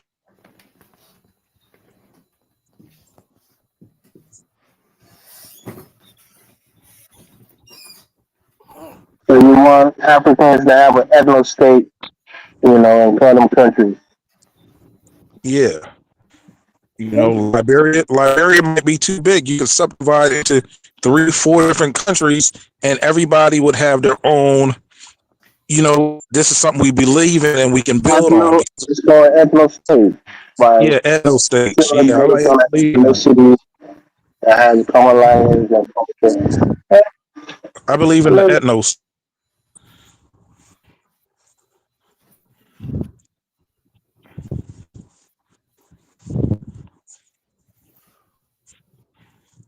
What do you think about that, Kwame? Nah, I agree with you. In some instance, but it's 3,000 states, man. That ain't gonna work, bro. That's nuts, man. 3,000 states. You know how many different? The UN meeting to take 2-3 months. But the thing, Dave, you have Nigeria. You have a lot of people who don't even believe in that country. Like, they believe in their clan, they believe in their group, but they don't have no real, like, you know, if you from Minnesota, you from New Jersey, you from Maryland, we all believe in the United States, right? To some degree. But if you're Igbo, you don't believe in that white and green shit, that flag. You don't believe in that. So why would that be forced on you, you know, to believe in something you don't believe in, you know? So I think at least 2,500 would be nice. 2,500 different countries, right? Man, that's too much. That's chaotic, bro. You know what I think? Africa needs to adopt something like America, where they have different states and they have one federal body that govern all these states. But you heard what Kaizo said. We're different creatures. right? That concept of a nation union under God, the republic, that's not innate to the creature that's an African, Well, But let I me thought, ask you a question, right? Let me ask you a question. Was ancient Egypt an advanced civilization or developed civilization? that was Okay, well, yeah, pretty. that's fine. That's fine. Did they have the same architecture as Rome or Greece or in Athens? I think probably better. Nah, they had different architecture, but both countries were both civilizations were developed, right? So even in other places like Mali, when you come to West Africa, the Mali Empire, they had their own civilization that was built up and developed. They had roads, they had agriculture, But irrigation, all did the those Mali different things. Empire? Did they all speak the same? Did they all speak the same language in that empire? Mostly the Mandinka, they spoke a Oh, Mende language. They mostly were related to the Mende people. They ran the Mali Empire. well, that But can work. other people came who saw the prosperity of that empire. They came and tried to join and live within the empire. That's how empires are built. That's why immigration, is a problem. Once you're the big boy on the block, people who are not related to you, who might be different from you, they want to come and be a part of your economic success. One of So the yeah. things that makes this nation work is we have one language. We have one language, but when you have a country with 5, 10, 20, 30 different languages, it's hard to bring solidarity because the language is so important to it's like a family. We all speak English. Like, when you're dealing with a Latino, you don't even feel like, man, you're like, get the fuck away. You don't feel a part of a Latino because they're not speaking shit you understand. So I think language is like one of the main things for nation building. But people can learn languages. Most people who go to a different place, after a couple of years, they learn a language. If they have kids, the kids tend to grow up with that language, and they Man, this tend to guy, assimilate after a Mr. couple of generations. Man, this guy, Mr. Sandman, he don't know what he be talking about. The concept of time was a European concept. No, it wasn't. It was Babylonian and Egypt developed their own system of time. These people don't But know the what they be talking about. but the African creature didn't understand chronos. Like that's time comes from the Europeans, chronos, the god chronos, right? So like Africa Africa had they understood the sun. y'all gotta stop thinking Egypt wasn't an African civilization. I don't know what would be wrong with y'all. Yeah, certain dynasties in Egypt wasn't quintessentially African. Some of them were the Ptolemaic, the Hyksos, some of them was Greeks, Greeks, and others Look, were Nubans, and this others were already Ptolemaic Arabs. this already been settled by scholars. The consensus now is that Egypt primarily came out the Green Sahara region. It didn't come from Arabia. It didn't come from Europe. These was But indigenous African. It's an but indigenous this African guy, this guy, civilization. this guy, Zanu, he opened my eyes, man. Like that guy's like him and Pastor Man. Those guys are like deities, man. Yo, Pastor Man, I know Pastor Man is Because those guys regurgitate anything about black people and black people's inferiority. So I think we tend to like them because we have a similar mindset. I don't look at it, Elvis. I don't look at it like that. I think what they're trying to do is make black people look in the mirror and say, we got to get our shit together. All this romanticizing and No, they're forgetting black people is uniqueness. We built shit. The architecture in Colin, you say the Asia, same. Colin, you not the say the same. same shit. Africans Well, never I'm built saying no like, stone structure. look, Elvis, Kwame. I'm like this. I am a fair person, right? I'm a fair person, right? When I look at the simple things that Africans can't do, and with the age of technology, like let me give you an example. Some people say the Somalis were the ancient Egyptians, right? That's what they say. Somalis say we're ancient Egyptians, right? Ancient Egyptians, they took what they had. They had a river that flooded all times. They learned irrigation, right? Beautiful civilization. They built cities. The first real government with county clerks. administrators, bankers, everything. Like Egypt was the first model civilization, modern civilization, really. Now, when you look at Somali, right? They live in cold ass Minnesota, right? And they got a whole goddamn giant country sitting out there doing nothing. Why don't even the It's being destroyed by insurgents and terrorists, Carla. That's what it's doing. So what about Ethiopia? I know. I know y'all get upset when I say this. Once you taste the American dream, once you taste the American dream, it's like heroin. It's addicting. You don't want to go back. 1776. Kala, so what about? No, he's right. He's right, Carla. Most people don't want to go back. The country is comfortable, it's developed. They may go back to try to build a few things, but they stay here for the money. Why did you use Ethiopia as an example? What? Why didn't you use Ethiopia as an example? Why you got to use the worst? Well, first of all, country in Africa. The Ethiopians, for the most part, were Persians and white people. You know that, right? Yo, Kala, you gotta stop. Indigenous people. Kala, you gotta stop. You can see. Yes, Ethiopians are the ones that you see are Afro-Asiatic. They're mixed with. Yeah, that's one tribe. The people who act the Tigerians, the Amharics. They don't even speak, Kala. They don't even speak a Persian language, Kala. You talk about they speak a Semitic language. They speak theirs and Amharic. The thing about America, Persian is Indo-European. It's not Semitic. Let me say this: there were black people in Egypt. There was black people in Ethiopia, right? But that does not mean black people built the temples, the monuments, and stuff like that. But they sequenced the DNA already. But the thing is, you want me to? But that everybody on the earth would know about that. Okay, time out. I'll put it. Y'all are going back to the past. Hey, Kwame. Oh, you got this from Amos or Sinetta? But Kwame, you look at everybody who comes to this country, right? Once you come to this country, you become a new man. Right? It's like being born again in a spiritual sense. Your fullest potentials can be achieved in America, where you can't achieve that in Mexico. But as soon as you cross into Texas, you become a new man. And then you become an entrepreneur. Your skills that God gave you comes to full potential in America. No other country in the world can you come here and become a new man. Like the spiritual experience is like being born again when you become an American. So just the infrastructure, the educational infrastructure, the private sector infrastructure. We could do that in Africa. Let me get Steve on. He's been waiting patiently, man. Steve, rescue me, man. What's going on? Kyle, I'll put the link in the back chat for you so you can check it out yourself. I told you about that. I don't want to read anything you got to link to me. Now, I'm gonna call you LinkedIn.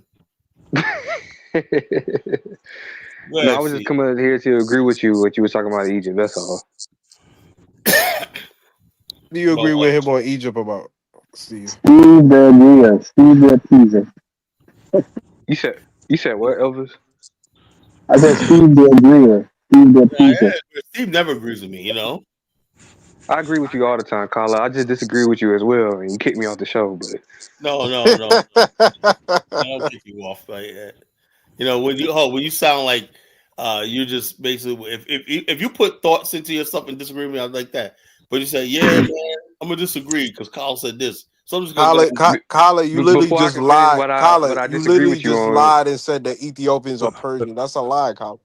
Where Ethiopians where white skin come from? Kwame, you stay too much in the past. What I'm talking about is the American dream. You can taste it. Every time you go up in education, every time you get more money, you can taste the American dream, man. And that's what I want people to focus on is the dream. You know what I mean? Can you taste it? On Africa, America is falling. Listen, that's a lie.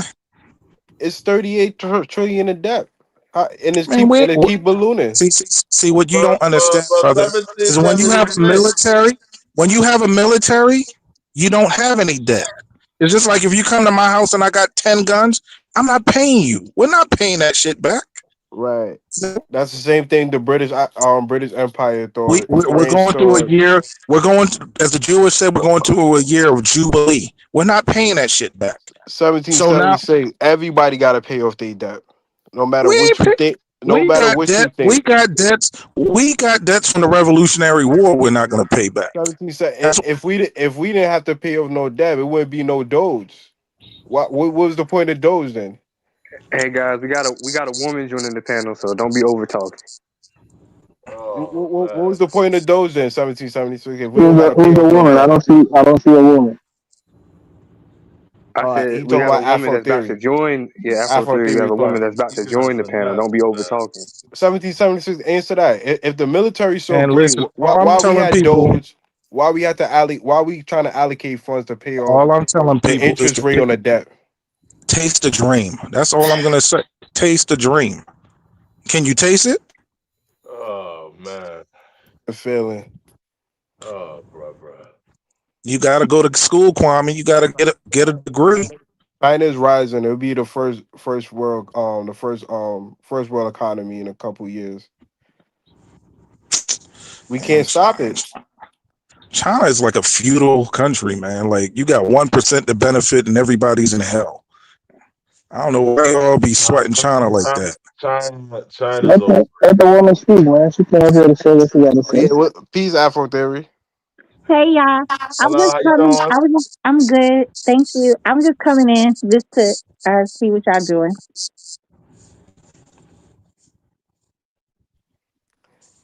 Yeah, so We giving Colin that 1776. You work. ain't answer you ain't answer my question yet. I'm 1776. What's listening up? to what the lady has to say.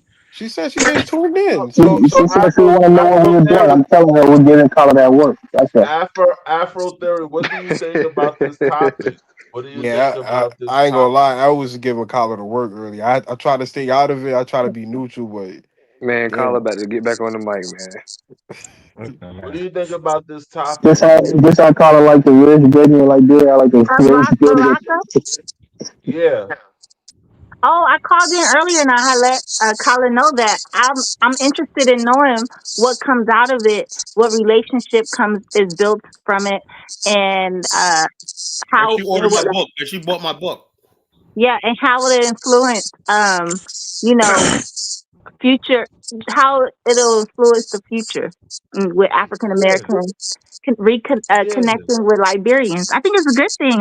I'm excited. It's just cracking the door open. It's good publicity, you know, Yeah, and that's and and, pretty and, See, and now these guys are tempering their tone, which is the right approach because it's not really a significant tangible thing that's gonna, yeah. really, No, it will make it's a a change. nothing. symbolic Yeah, it will make a gesture, change. which is nice.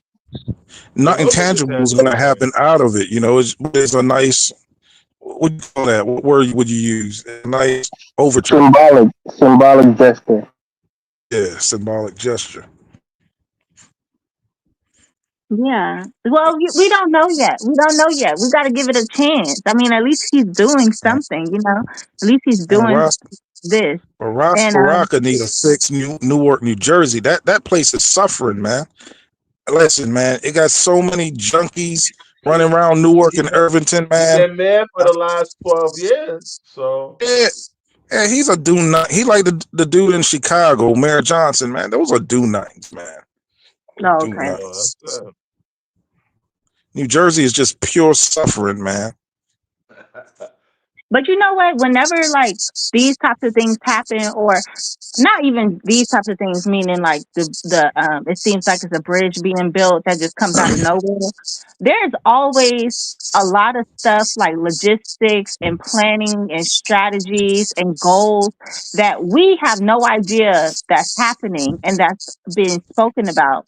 You know what I mean? That's being established a year. You know, it was, excuse me, some things that were established a year ago, you know, and it's just now coming into fruition.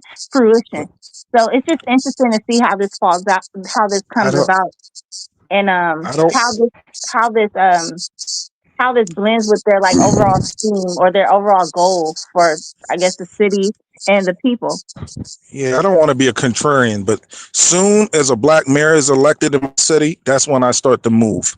Listen, I haven't been under a black mayor in like the last Here we 25 go. years. You're Here going we back go. to your That's old been, ways. Yeah, there Here we we go go. again. So do you believe that white people are you are better leaders than black people, and you will no, prefer to I, live I under believe white I believe in government? evolution. I believe in evolution, and at this state in our evolution, we don't understand governance. That's what Colin says. We understand rulership, but not governance, right? So if you look Uh-huh. at Birmingham, it's messed up. You look at Newark, New Jersey, it's messed up. You look at Baltimore, it's messed up. You look at Philly, anywhere you see a black mayor, Mm-hmm. you're going to see suffering, right? Your Mm-hmm. potholes, you're going to see bad infrastructure. You're going to see basically the same thing you see in a third world country is going to be here under a black mayor. That's why I don't like soon as they start celebrating we elected a black mayor, I said it's time for me to pack my trailer up and get the fuck moving. Hold on. Well, I Let me feel address a comment. Can I address a comment real quick? Sorry to yeah. interrupt. Go ahead. African Goddess said FBA would not like this and maybe be kicked. Man, FBA don't move nothing in real life, African Goddess. So I don't mean that's all I got to say about FBA. But go ahead, Afro Theory. But I also think that, like, to your point, or I don't know if it is to your point, maybe it's contrary, but I also think that there seems, because of that pattern, I also believe that it's possible that they allow black people to get in positions of power when they know that the city or the state is in shambles. Like, if they knew that the city was prospering, they wouldn't want a black person to have credit for that. But do you understand the word gentrification? So Yo, cities wait, that black people 1776. Are you telling me it's never been a good black man in America? you found them? There you go, sounding like a claims I man. think Mayor Adams did a fair job No, in New actually, York. Maynard Jackson is the reason why you got Hartfield Atlanta International Airport, and he built That's way Atlanta before our was time. hold on, when he came into office, Atlanta was a backward southern town and whatnot. He made it into a major city it is right now. Yeah, Colin, kick 1776 back in because he capping right now. Right, No, I'm like not. I said, I let him hang himself, man. No, I'm not. But I'm being real because people vote Democrat or they vote for. They don't even live in those areas. I know people in Baltimore don't live in the Baltimore city, but 1776, politicians that. 1776, you changed it up goalpost because colleges debunk you in real time. But he went back to like the 70s. I mean, come on, are we 60? I mean, Bottom line is this. Like I said, when you have a black mayor, if he don't have the cooperation of the Republicans, because every time a black man gets, I remember when Dinkins got elected, the media, everybody was against him, right? The people who were even white Democrats was against him. Everybody suddenly, fire department was acting up when that the Daily News talking about going on strike. It was just a whole bunch of mess that it was all these. Oh look, there was one. What about Westmore? Westmore is a good man. That's what I was about to ask. Maryland is damn near. When Westmore came into Maryland, we had a surplus. That nigga done ran that shit into a deficit. Come on, man. What about Brandon Scott of Baltimore, Mayor of Baltimore? Fudging numbers, fudging crime rates, making up shit. Roads fucked up, schools fucked up, hospitals fucked. So what about Willie Brown from San Francisco? He did a really good job in San Francisco. I mean, Willie, have you been to San Francisco? Homeless everywhere. It was Willie Brown, right? That was Shit a while in the ago. street. He's not the mayor now, nigga. Bunch of white homeless people in San Francisco's run down, man. But you notice the pattern with that. You've never been to San Francisco. One of the most beautiful places. I've been there. California has went down, man. California used to be one of the most beautiful states. It's gone. But listen, when you see a black cloud, what does that mean? Rain, right? If you see a black mayor, you know what's coming, right? Oh my god. Well, I'm just asking. Wow. Well, you know what the pattern is that it's Democrat. It's and it's a certain mentality. Oh, But black equals Democrat. That's what Joe Biden said. He said if you're not voting for me, you're not black. So black is synonymous with Democrat. It's the same difference. Yeah, that's true. That's true. Hey, but I mean, look at the unity that we show when we go vote. You know, what is it, like 85% Democrat? That's Hey, amazing. Kyla, Musa asking, can you unblock him so he could type in the chat? I don't know how to unblock people. I don't have them blocked. Oh, okay. He's asking, can you unblock him? I don't But right I now, don't have them blocked. I think Hustle the Smart, universe, I got people blocked in the chat. Hustle Smart said he's gonna show me how to unblock people. You like know, the universal black man Jock can Yeah, show you across got. the no, Jock world. can show you how to do it. He in the chat. Jock Yeah, can Kyla, show you how to do it. you can you unblock me too? Because I'm blocked too. So I don't know you how got to to block unblock a few nobody. people. I don't know But how to unblock nobody. the universal black man, we You gotta understand go rulership, into the studio. but we don't know governance. That's we're gonna evolve like 100, 200 years from now. We're gonna evolve where we can govern. Right now, we just don't know how. We don't have the capability to govern. So what are some things that or qualities that we need to be able to govern? Or what is it that we need to think of? I don't know how to ask it, but how could we govern? What should we look for? Like I said, you don't have to reinvent the road. You just have to copy. So you look at once you see somebody doing something effectively, you just copy. So you look at like Kyle always talks about Singapore. You always about certain cities you see in this country that's running right. You just copy it. You know, it's copy and paste. Yeah. But when I come to the city, like you go to Camden, New Jersey, and there's a pothole where you can fall into it and get out the next 10 years. Like you went from 35 to 45 by the time you get out of a pothole. That's crazy. Some of these cities is crazy. Trenton, crazy. All these cities are crazy. And we always have a black mayor, you know? Yeah, that's true. That's true. But like I would think that I've never been a mayor. I've never been in the political office or anything like that. But like we're working with a organization, for instance, like if there's a protocol, and it's the same with governance. And yes, the mayor is the leader, but they also have to take into account and get things voted on. So it's like they can't just dictate exactly what it is that they want, or like they have to take into consideration the other people. So I think that that's Like probably also gets in the way. like Carla said about Maynard Jackson, who America has a lot of power within the city. Like Maynard Jackson created that airport in Atlanta. Like America has. People ask me. Elvis asked me, "Well, Maynard Jackson brought international investors to. He also brought international stakeholders to build that airport. You know, he thought outside the box. Yeah, those are businesses, Colin, not that's not the. What I'm saying, he entered agreements, long-term agreements with Swiss company. He saw.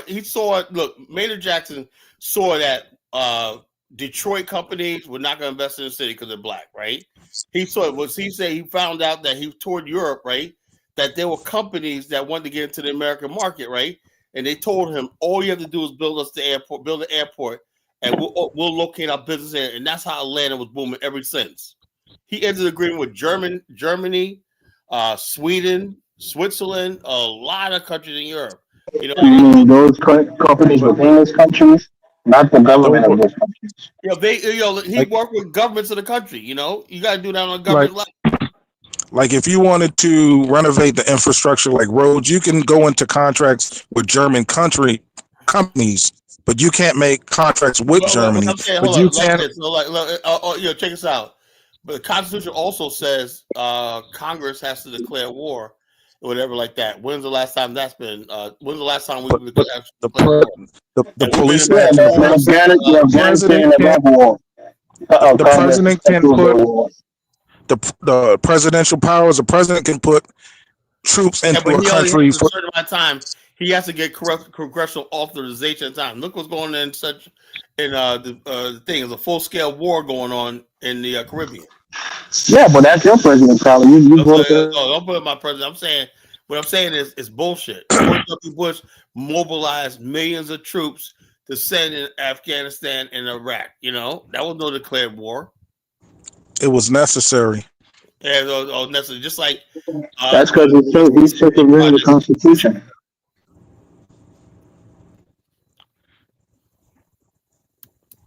so. No, I don't know how Yeah, to do this. yeah, but we have to evolve to governance. You know. Mhm. And you said it's Yeah, gonna take that's how a good long? point.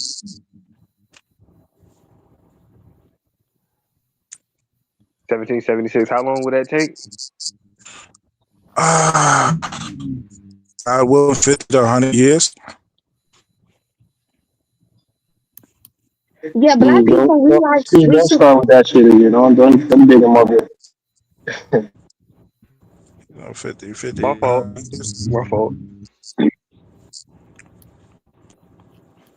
I was gonna say And, that it comes like I feel like a lot of black people we have I don't know when this occurred, but um we like to be governed. Like for instance, the celebrities who have millions upon millions of dollars and they have access to a lot of people and they don't have to live up under Jewish rule like they choose to.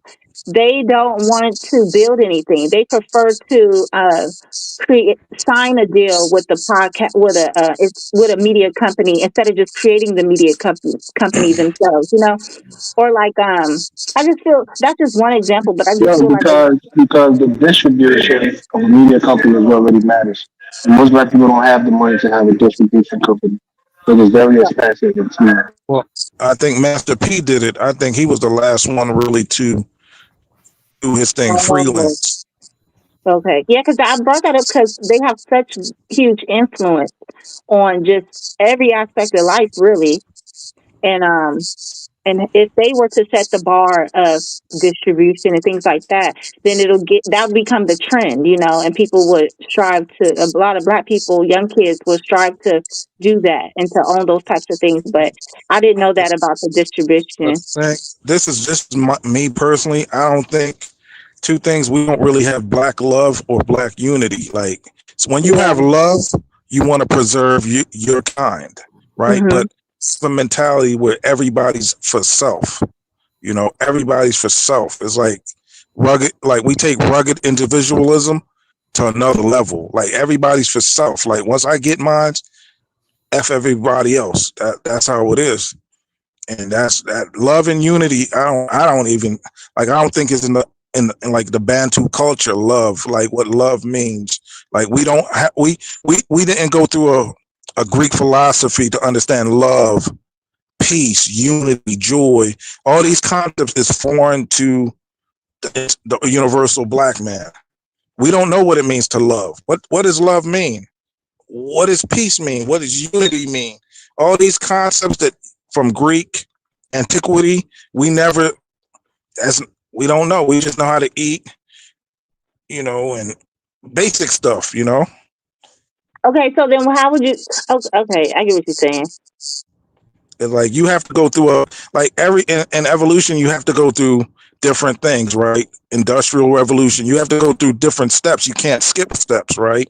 And because we've been in such chaos for thousands of years, we never developed a proper understanding of love. Okay, if I'm an African leader and I have love for my people, I'm not going to have $10 billion in a Swiss account while my people are suffering horrendously, right? They don't like a country like Nigeria. They don't even know. They don't have a word for love. They don't have a word for unity, But peace. That's not true. They have a but love I'm for what sure are you they talking know about? what that is. I'm sure they know what that feeling is and that action. They, and Africa, love is orgasmic, like in a sexual way. They don't understand love for Oh. like brotherhood.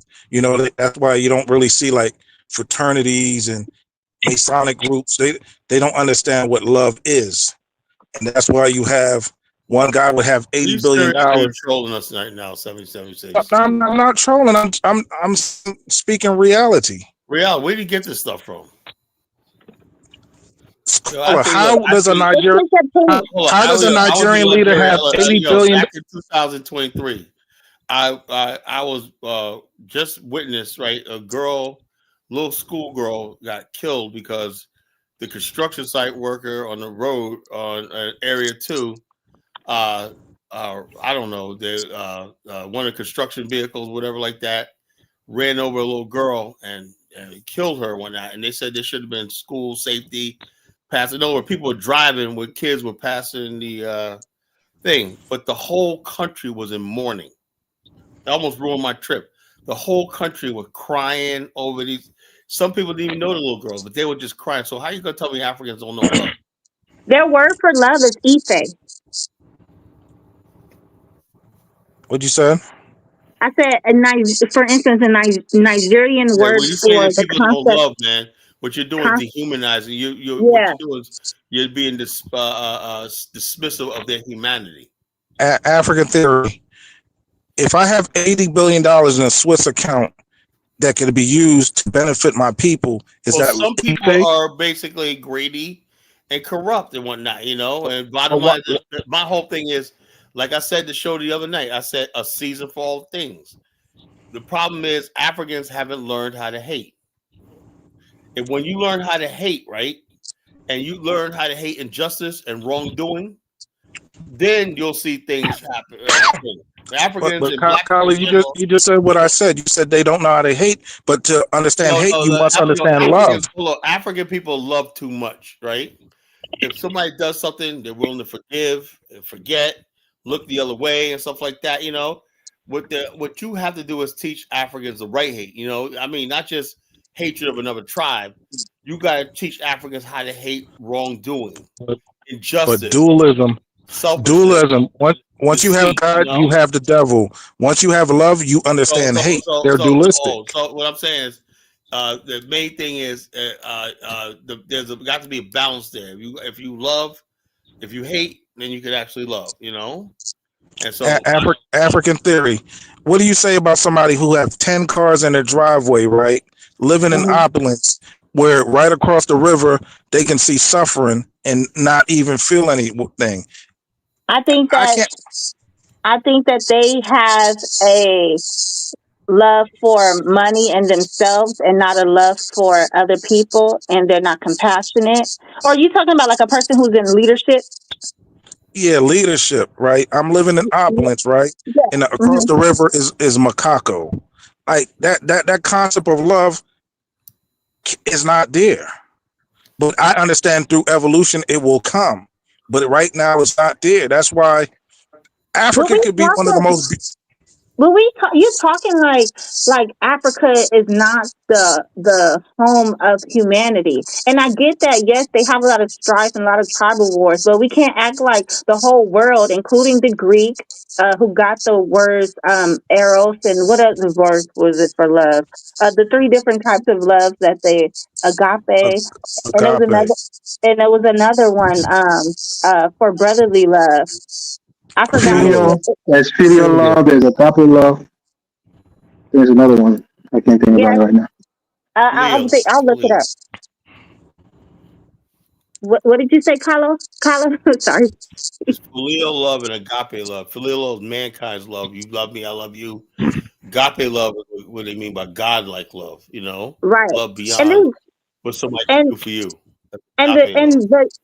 Okay, thank you. And the Europeans, they got all those concepts from Africa. So to say that Africans don't have an idea of that is to dehumanize them and strip them from their humanity when they are the ones who first formulated those concepts and acted that out, And so, yes, there are people who are very greedy who do not possess those things, those qualities, such as love and compassion, but that doesn't reflect all of the people, and it doesn't reflect the foundation or the substance of those societies. All right, let me get Musa on. Go ahead, Musa. Musa. Yeah, how Moose your was feelings cooning like I don't doing, know what last night in ladies? atmosphere. Moose was My cooning like sister that. Afro, how you doing?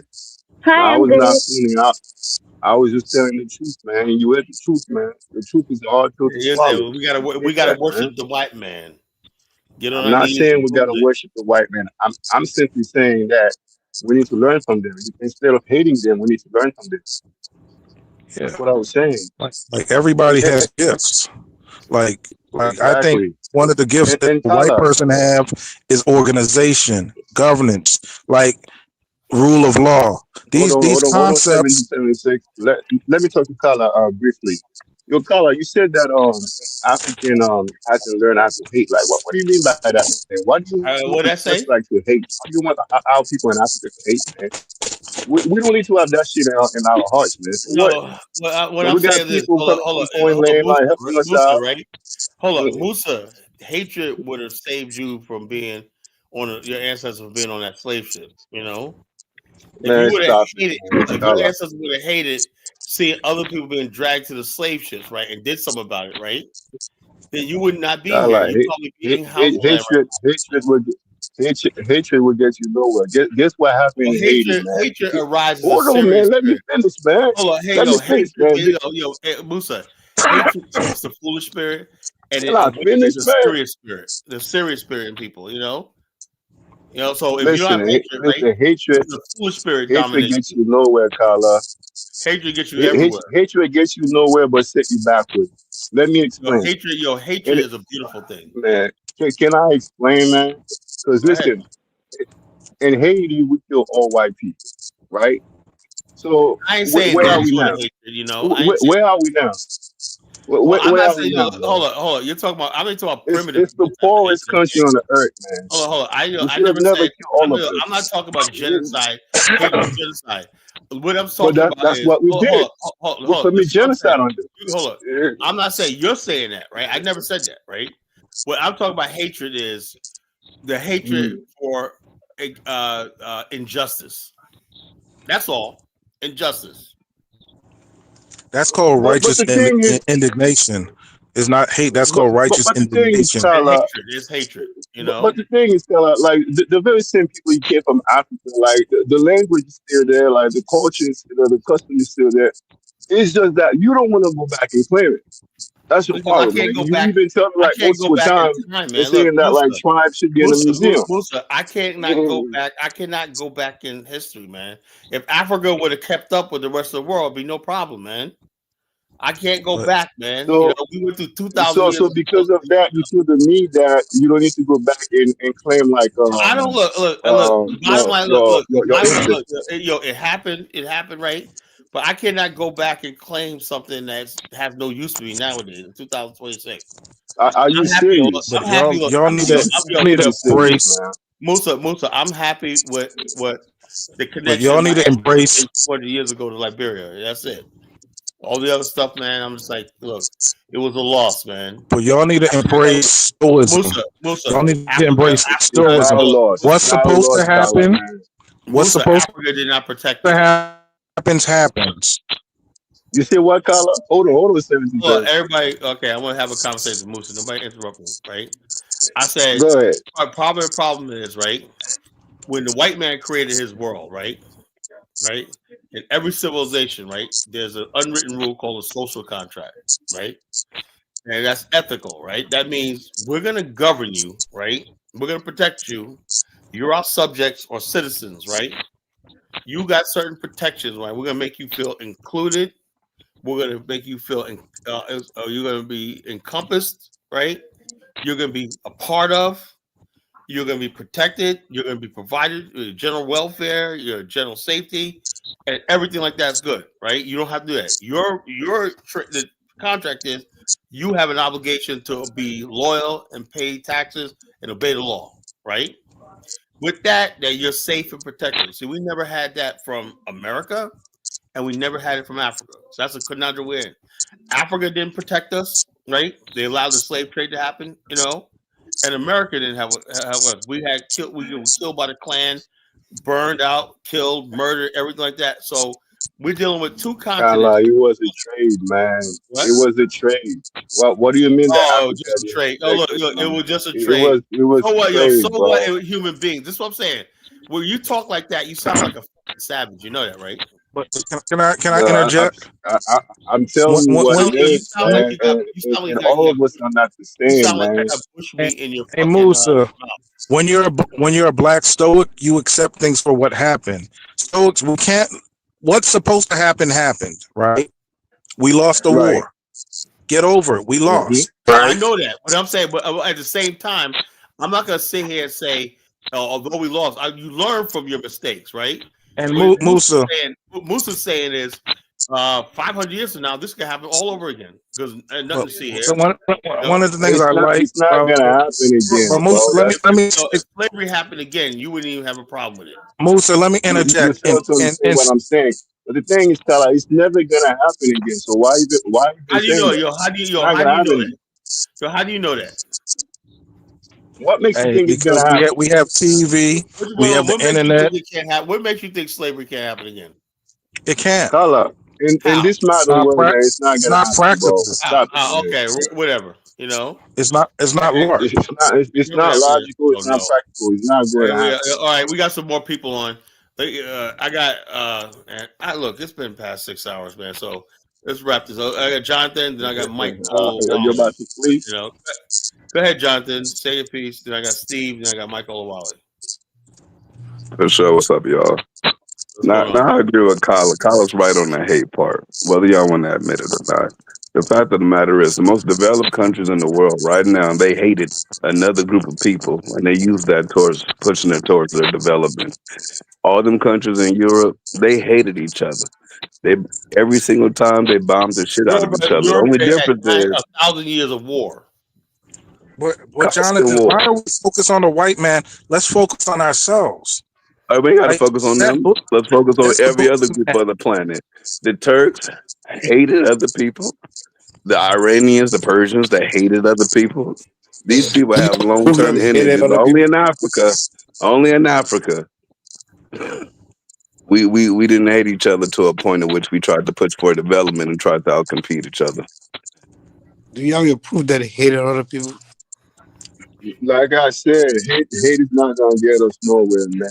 I mean, we are still back, man, and everything, man. In terms of Musa, fame, Musa, in terms of love is not other getting you things, nowhere. man, we are still back, man. if the We white are Love, far if back, the man. white the white We love, the can't white man we is only cannot have 3% hatred of in the our world. hearts love has gotten Haiti so when far, man. I love this when we show. have yet to learn from the world. But can I ask Jonathan a question? The white man is only 10% of the world. 90% of the world is colored or black or whatever, right? If you took the white man out of Exactly. this world, we're still gonna be fucked up, right? So the white man 100%. is a boogeyman Yeah. that's irrelevant. If you took the white man out of the world, ain't shit Whatever, gonna be built whatever. in Africa, We're not even talking about the right? white man. Just talk about a corrupt system. Man, About listen, who's But 727. so I'm, the That's I'm, not I'm European part only that system, they focused on hate, the hate man. part. I gotta That's not live. part that they hate. The European system is the best system ever created, and as you gravitate towards being European, a black European, the more Oh, civilized you are. no, I'm sorry, Nigga, 727. you crazy. Niggas nuts, man. You know. With that, 727. Nice to have you, man. But good night. Get the fuck out of here. Man, don't kick him out, man. He's a good No, brother, he's man. gone. He's gone. What he That just man's a said, man, is dictator, a man. Man, combination. I be telling him about that black Ku Klux Klan shit, man. Yeah, that's what I'm Telling saying. him It's not about on that. this platform, bro. Word. You guys want Be that? Go on telling after him dumbass that. show. You can have that all day. All right, Mike Olawale, go ahead, bro. Honestly, I don't know what you guys been talking about all day. I just kind of calling, but on the Oh point man. you guys just made, I don't think anybody hates anybody. Someone only hates you when you get on the way on their interests. Oh, I think hatred is look. God gave you hatred, anger, all these things because you're human. Exactly. God And gave then you all these emotions. God gave you the ability to hate for a reason. for a reason, exactly, for survival. So Oh it yeah, means it's a survival instinct. Shit. yeah, that kind of prove my promote point I'm making, that someone will only hate you if you get on their way on their interest. If I have interest in something, I'm trying to get it done, and you get in my way, I'm gonna hate you for getting in my way. So Anyone that hates anyone is only because we have the interest. Well, And that's now why we hold up. tell I don't people believe like, in yo, hatred for when selfish reasons, right? I say it do again. believe. Look, if I'm a righteous person, right? Let's say Yeah. I'm part of a community, right? I said, look, I do everything right and everything like that, right? And then let's say I see some kids, right? They're doing drugs, they're playing with guns and whatnot, you know. Now I'm gonna not hate those kids. I'm gonna hate what they're doing so much, right? Then I'm gonna try to pull them in or mentor them or have them But it arrested depends though.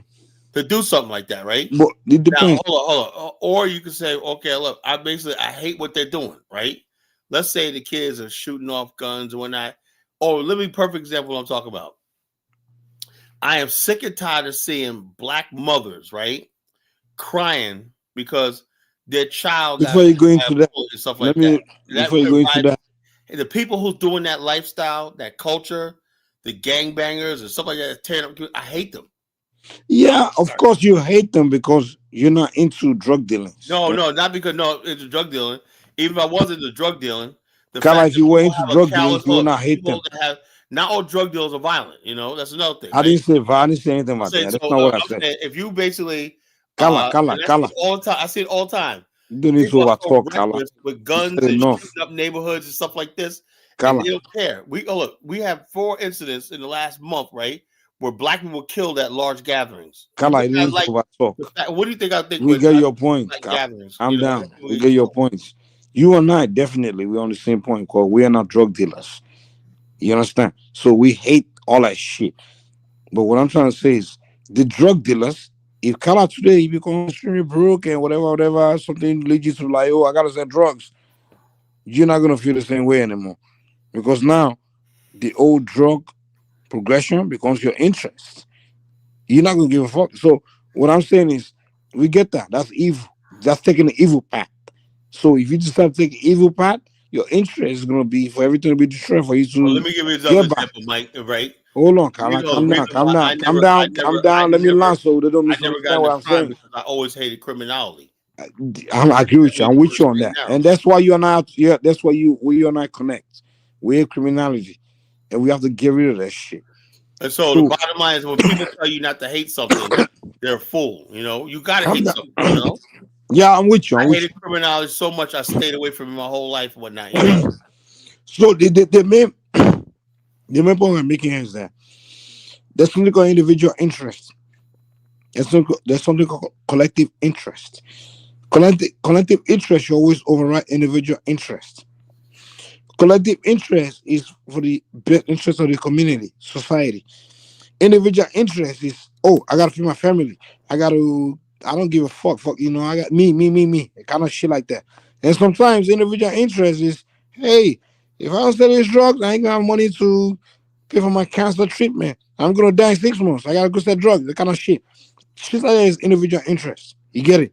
So collective interest gotta override the individual interest. Hold on, wait now. Let me learn. I'm not trying to justify individual interest. I'm just trying to tell you that they exist. The fact that they exist, criminality will always be in society. But what we always have to acknowledge that they exist. But what we as a collect, if we have to work as a group, is we have to make the collective interest the number one. But what I see in our society is that sometimes we are so sympathetic towards each other that we want to condone individual interest and play this politics of trying to protect someone that did something because of his own individual interest. And then we start looking ridiculous as a group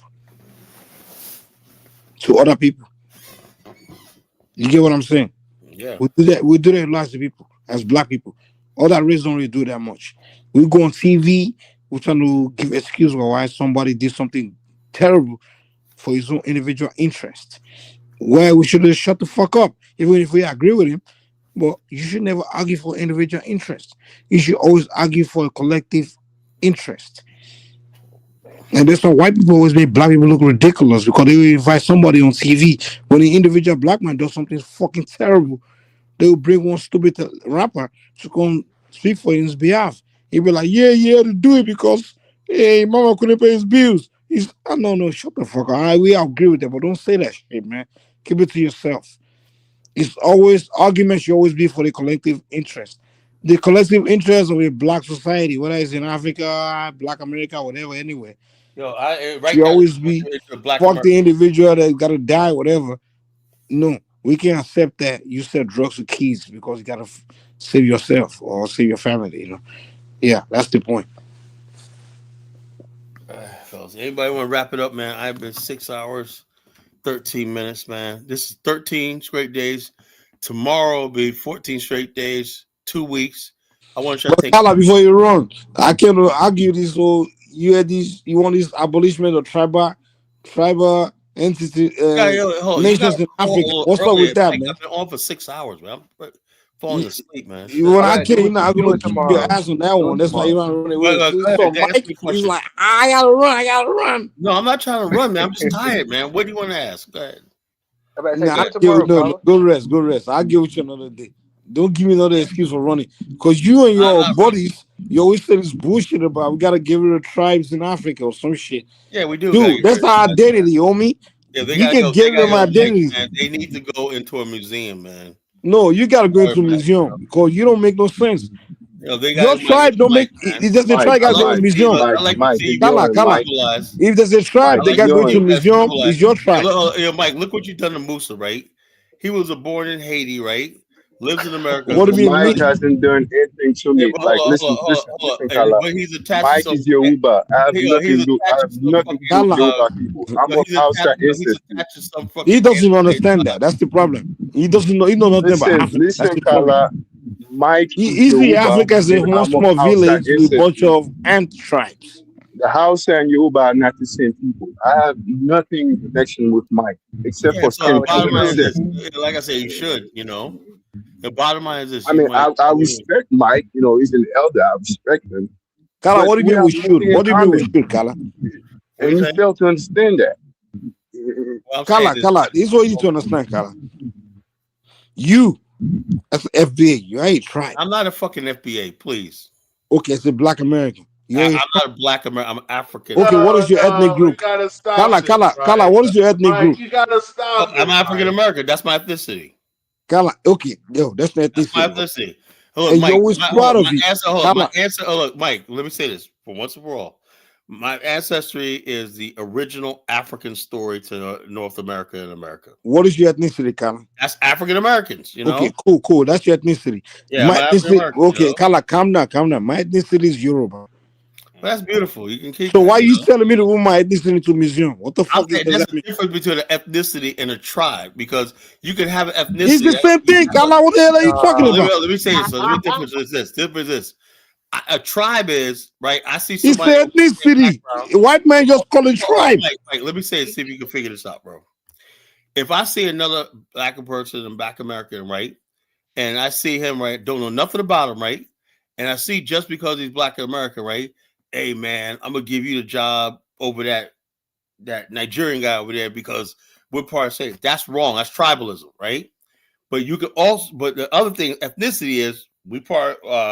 Hey, look, we're African American, right? Hey, do you like blues? I like blues. Hey, yeah, let's go to this cultural center, and they're doing 1940s Harlem. Kala, all you just said to make any That's ethnicity. they We share define something anything. in common. But when you talk tribalism, right? You're No, trying no, to. no, no, no. No, we didn't say no. Kala, you're not shitting with tribalism. We're talking about define tribe No, and you know why? You hey, know no, no, for a matter Kala, of fact Kala, is chill out. look. Africans do tribalism to get political Kala, office, Kala, to steal, to kill, Kala, to stop marginalize it. the other. You shifting That's the conversation. tribalism. That's why Kala, I said we have to be. Kala, stop it. Hold on. Let me ask Over Mike. talking doesn't mean anything. Let me ask Jonathan Miller. Jonathan Miller, do you agree with Now what I you want just to run said? Jonathan Miller because you're not about to debunk your bullshit. Oh, okay. Oh, first let me ask Jonathan. Jonathan, you believe what There you what go. I Yeah. just said? You know you don't make no sense, so you're gonna run. It's very perfect sense. I said, You look, didn't make any sense, Kala. look. I said you could have your Yoruba, right? You But didn't make any hold on, goddamn sense. You hold on. tell us you said ethnicity is from a tribe. Look, if you go It's to the same goddamn thing. Ethnic no, it's is not. a No, it's tribe not. is an ethnic group. No, just and never then you listened. give a fucking raw explanation or Mike, definition. It doesn't make no Mike, he sense. doesn't understand that, Mike. Look at Africa Kala, United can He I will say States. never something real get it. quick? Tribalism is He wrong. will never get it. Look, Kala, people you're a don't moron. understand. Just learn to learn from other Tribalism people, and man. tribe are two different things. Your No, color, it's not. your tribe is your Ethnicity is ethnicity. Point blank, period. No, no, no, your no. ethnic. Your Yeah, I know tribe what is you your mean. I ethnic said group. tribalism has nothing to do with No, tribalism is a different. It's a different definition. It's a different conversation. you know what I'm saying? So I'm So, saying this. so what y'all saying is that even though there are Igbos who are in, let me give you an example. In Port Harcourt or in River State, right? They have Igbos There are no that are evil. subgroups of nigga. No, Yeah, there's it no is. such thing Nigga, as I've been there. So subgroups. stop the cap. Stop the cap. I've been there. You can't even lie about it. Go ahead. There are people there that are considered to be Igbos, but are By of a who? different ethnic group. Is that By true or who? not, Mike? No, it's not true. By the people Okay, give there. me. What's the name of Is the that people? true or not, Mike? What is the name of the people? Nigga, I can't pronounce these names You like can that. Nigga, exactly. You don't Igbo know is what you're Igbo to talking me. about. No, but hold on a second. Just a second. I'll be right back. Okay, go ahead. Yeah, you're not gonna Google. He doesn't know shit. He just go online and listen to some bullshit by some Igbos online. A lot of these FBA guys go consume some Igbo Biafra Oh, don't bullshit. stop saying And they come online and FBA, man. make No arguments. FBA here. No FBA here. He probably gonna pull out Equatorials and stuff like that. Equatorials, right? No FBA here, bro. Sub. How you gonna call people a subgroup? You talking about the Equatorials, right? Right, well, Mike, what was He's coming back. Jonathan, you could be proud of your Jonathan went and spent 2 weeks in Nigeria. I think he has learned some shit. He doesn't know. hold on. What you call? You could be proud of your ethnic group, whatever like that. That cultural heritage, that's fine. Kala. The problem is when you use that to other people, discriminate and But bully. Kala, everybody does that. No, I see it a lot. Italians, Kala, Italians, listen, Kala, Italians. Oh my We put God. interest of Italians against the French. Are you The justifying? Chinese will put interest of the Chinese. Hold on. The Chinese will put interest of the Chinese against the Japanese. The Black Americans will put interest of Black Americans against the Jamaicans. People look out for their own group. But You lying about this kumbaya shit because you want to go conquer people. I have a relation. I can have a normal relationship with Jamaicans and whatnot. I'm not gonna be Everybody does. I'm not gonna be like, you're Jamaican, we can't do business together, or you're No, Jamaican. but no one else does that. Chinese don't tell Japanese they can do business. Yorubas don't tell Igbos they can do business. Right? Mike, it's not even business. It's like embracing somebody as a human being, right? Well, everybody does that. Somebody as a person. He don't have to Carla, everybody embrace others as human beings. No one. But it seems like you only value people as far as like what money. No. You look out for the interest of your own people first. Yeah, but everybody does that. Yeah, but the thing even is, though, countries do that. I don't look. United States look out for the interest of the United States over another country. Look, I go to Liberia all the time. Those aren't actually my people. So you care for more interest of Liberians than the Black Americans? No. I'm like this. I have no obligation. Look, I being the best Black America I can is my contribution to Black America. Making people feel. Wait. Whose interest you care most about? The Black Americans or the Liberians? Colin, answer that. The tribe I'm talking about is called the Equerry people. Equerry. I knew you were going to mention the Equerries. Equerries are their own. Wait. So if you knew it existed, why'd you just lie and say it didn't exist? When did I say it didn't exist? They're one group, one ethnic group, but they have different tribes within that ethnic group. They're not sub-Igbos. They're not. They're Equerries. They're all their own group. You don't understand Nigerian story. They're Equerry that speaks Igbo. They don't speak Igbo. They speak Equerry. Oh God, Lord, what's the difference between a tribe and a clan? Jonathan, in Africa, their tribes that their language sounds similar. That's all it is. Like in the tribe called Ishakiri, they sound similar to Yoruba. The tribe called Igala, their language sounds similar to Yoruba. Right? Now, what the Igbos are trying to do is they want to create a country called Biafra. So any ethnic group within the Niger Delta, they have oil wells. The Igbos want to claim them because of their oil and say because their language sounds similar to their own, they belong to them. And that's what they did in the 60s. They invaded those territories, trying to take them and claim them. They invaded their territory, trying to conquer them and make them Igbos. and they said they rejected it. And till today, say rejecting it. But you going to listen to Igbo platform on the internet telling you stories, and that's the problem. A lot of you non-Nigerians, they go online listen to all this fucked up propaganda, and you think you're learning something about Nigeria. You don't realize you're learning propaganda, and you begin to think you acquire intelligence, and you don't realize you're sounding like a moron. So You everyone else is Nigerian. wrong and you right, Mike. Is that what Equaries are it not is? equals. Equaries are Mike, that's equaries. not the real world. And then your very own Yoruba, it's the same damn thing. You know this shit, but you just denying it for the What do you sake mean of the the same thing in platform. terms of Get it what? What together, do you mean? nigga. What do you mean? Dude, Jonathan, you're not Nigerian, man. Just leave Nigerian problem with Nigerians. We take care of ourselves, okay?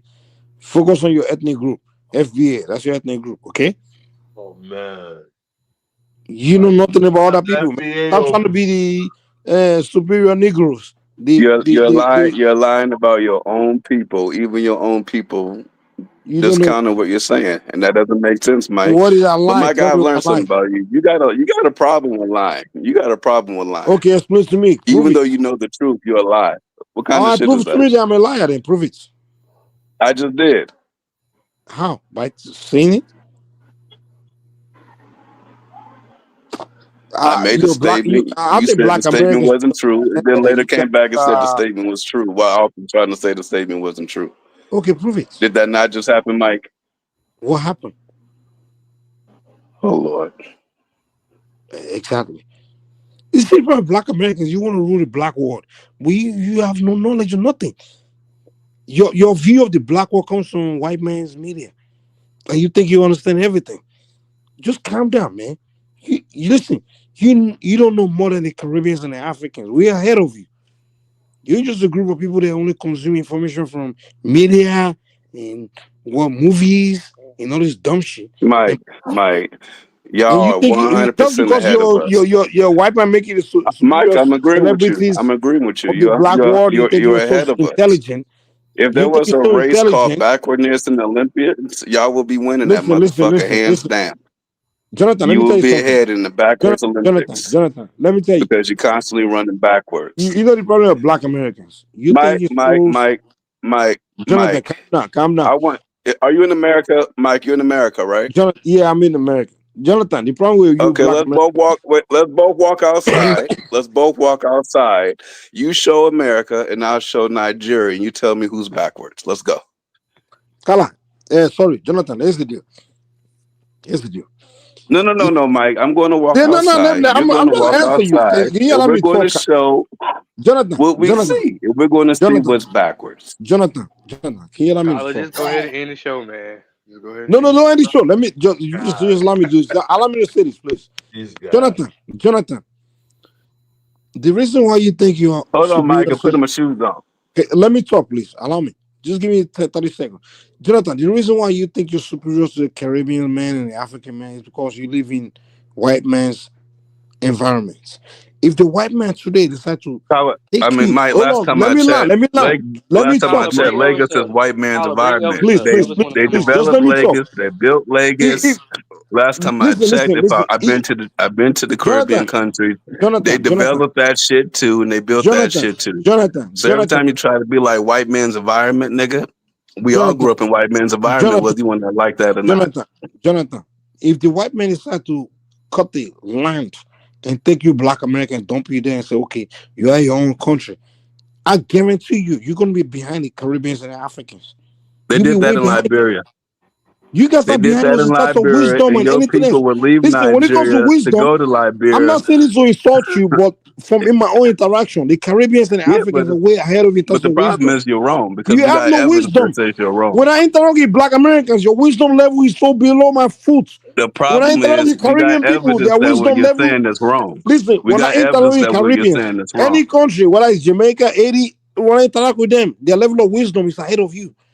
And or other Africans, their level of wisdom is ahead of you, black Americans. You have Mike, zero take it wisdom. easy, Mike. You guys, your Don't do it wisdom like is so that, Mike. low, and you think you're superior to us. Your level of wisdom is low. You wear Nike and all this Gucci and all this shit Shit, because you Mike. live close to white men. All right, Mike. Mike, you just said we were Nike and Gucci and all of that shit? Yeah, because the white man provided to All you right, nigga. welfare and Now, all now, that Mike, bullshit. I'm about to walk outside and about to show you a whole bunch of Jonathan, people your level of in wisdom Baruchi is Gucci so and dusty Nikes, that my nigga. I can't even look at Once you and respect you. again, you're making statements about Black Jonathan, America that 100% ultimately Black applies to American your level of people. wisdom That doesn't is make way below the sense. Caribbeans and the Africans or any other group in the world. I would Your like to see wisdom, you that don't have wisdom. wisdom. Is it in literature? You have no wisdom. I'm sorry. All right, Is fellas. All right, your everybody That's wisdom in why chill. people who literature? say you don't have Everybody, all culture, right, because culture, the everybody definition of chill. I culture got is something for wisdom. everybody Mike, now. Mike, Mike, You don't have Mike. I got I've something wisdom. been for to everybody Europe now. away. Mike, Call Jonathan. it. Right. Okay. Well, I'm gonna end the live, and when I basically end the live, and I'll let these two back up. Y'all can go at it all. I even let 1776 back in.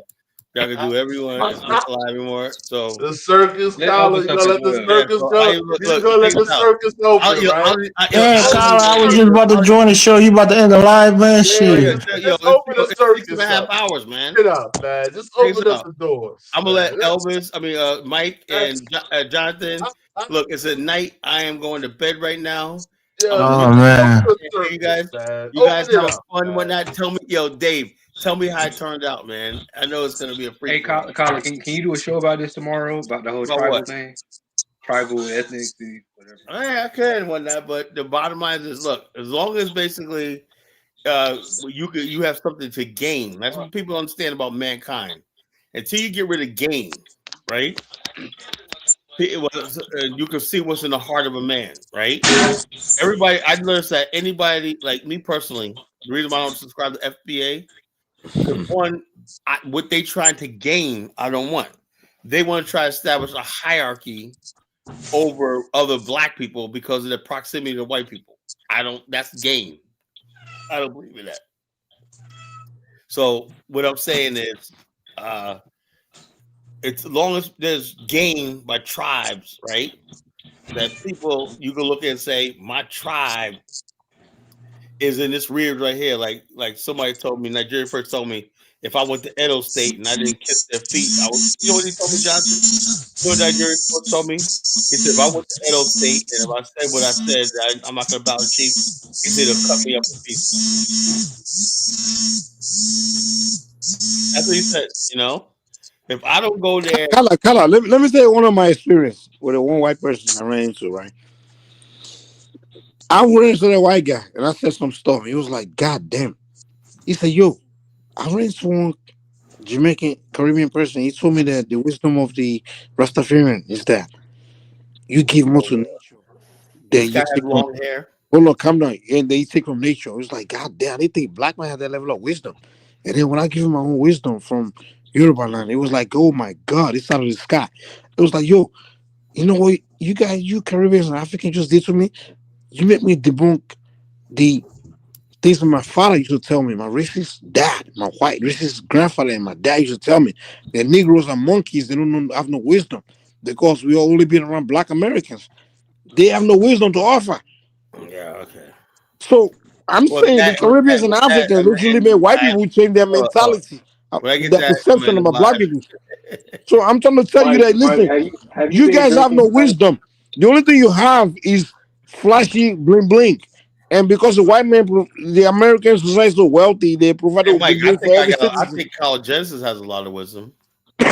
Gala, Mike, have you been your drinking? wisdom. Have you been drinking? Gala, I do have a little bit of wisdom to be honest, compared to Kala. average Negroes in America. Why you say African I Americans got have a no question wisdom? for Mike. All I people got have a question wisdom. for Mike that I asked Elvis and other people on the platform. Their wisdom is For close to 300 zero. years, y'all was Because selling they have people as access to slavery. bling bling and all Y'all were that crap. They left think they're so alone. superior. No, Mike, Wisdom answer has the nothing to do question. with material. Y'all participated in the slave trade. Y'all engaged in There we commerce with go. other That's like they nations. have no wisdom. They And start at the end referring of the to day, over the history. course of a 300-year time period with no colonization, no American Listen, if you have military wisdom, you're talking about bullying the y'all, present.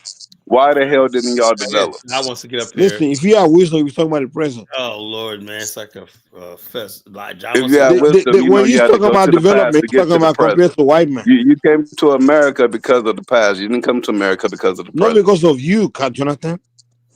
No, definitely not If because of me. America God was forbid. if America was all black American country, I won't bother to come Mike, over here. Mike, There's no way I at will the come end of here. the day, You'll for be a dusty 300 country. years, the Yorubas were left alone. Why the hell Listen, didn't the Yoruba the, land the develop? argument the argument is between you and I who has more After you guys wisdom. said, why Mike, don't y'all let so hold on, why don't I wise let for 300 years, Jonathan, left John, Jonathan, alone. Jonathan, I'm Why not saying didn't I'm y'all so wise. develop? I'm saying What y'all between you have and to I, everybody who's understand. chill. wiser? What Everybody y'all chill. have to.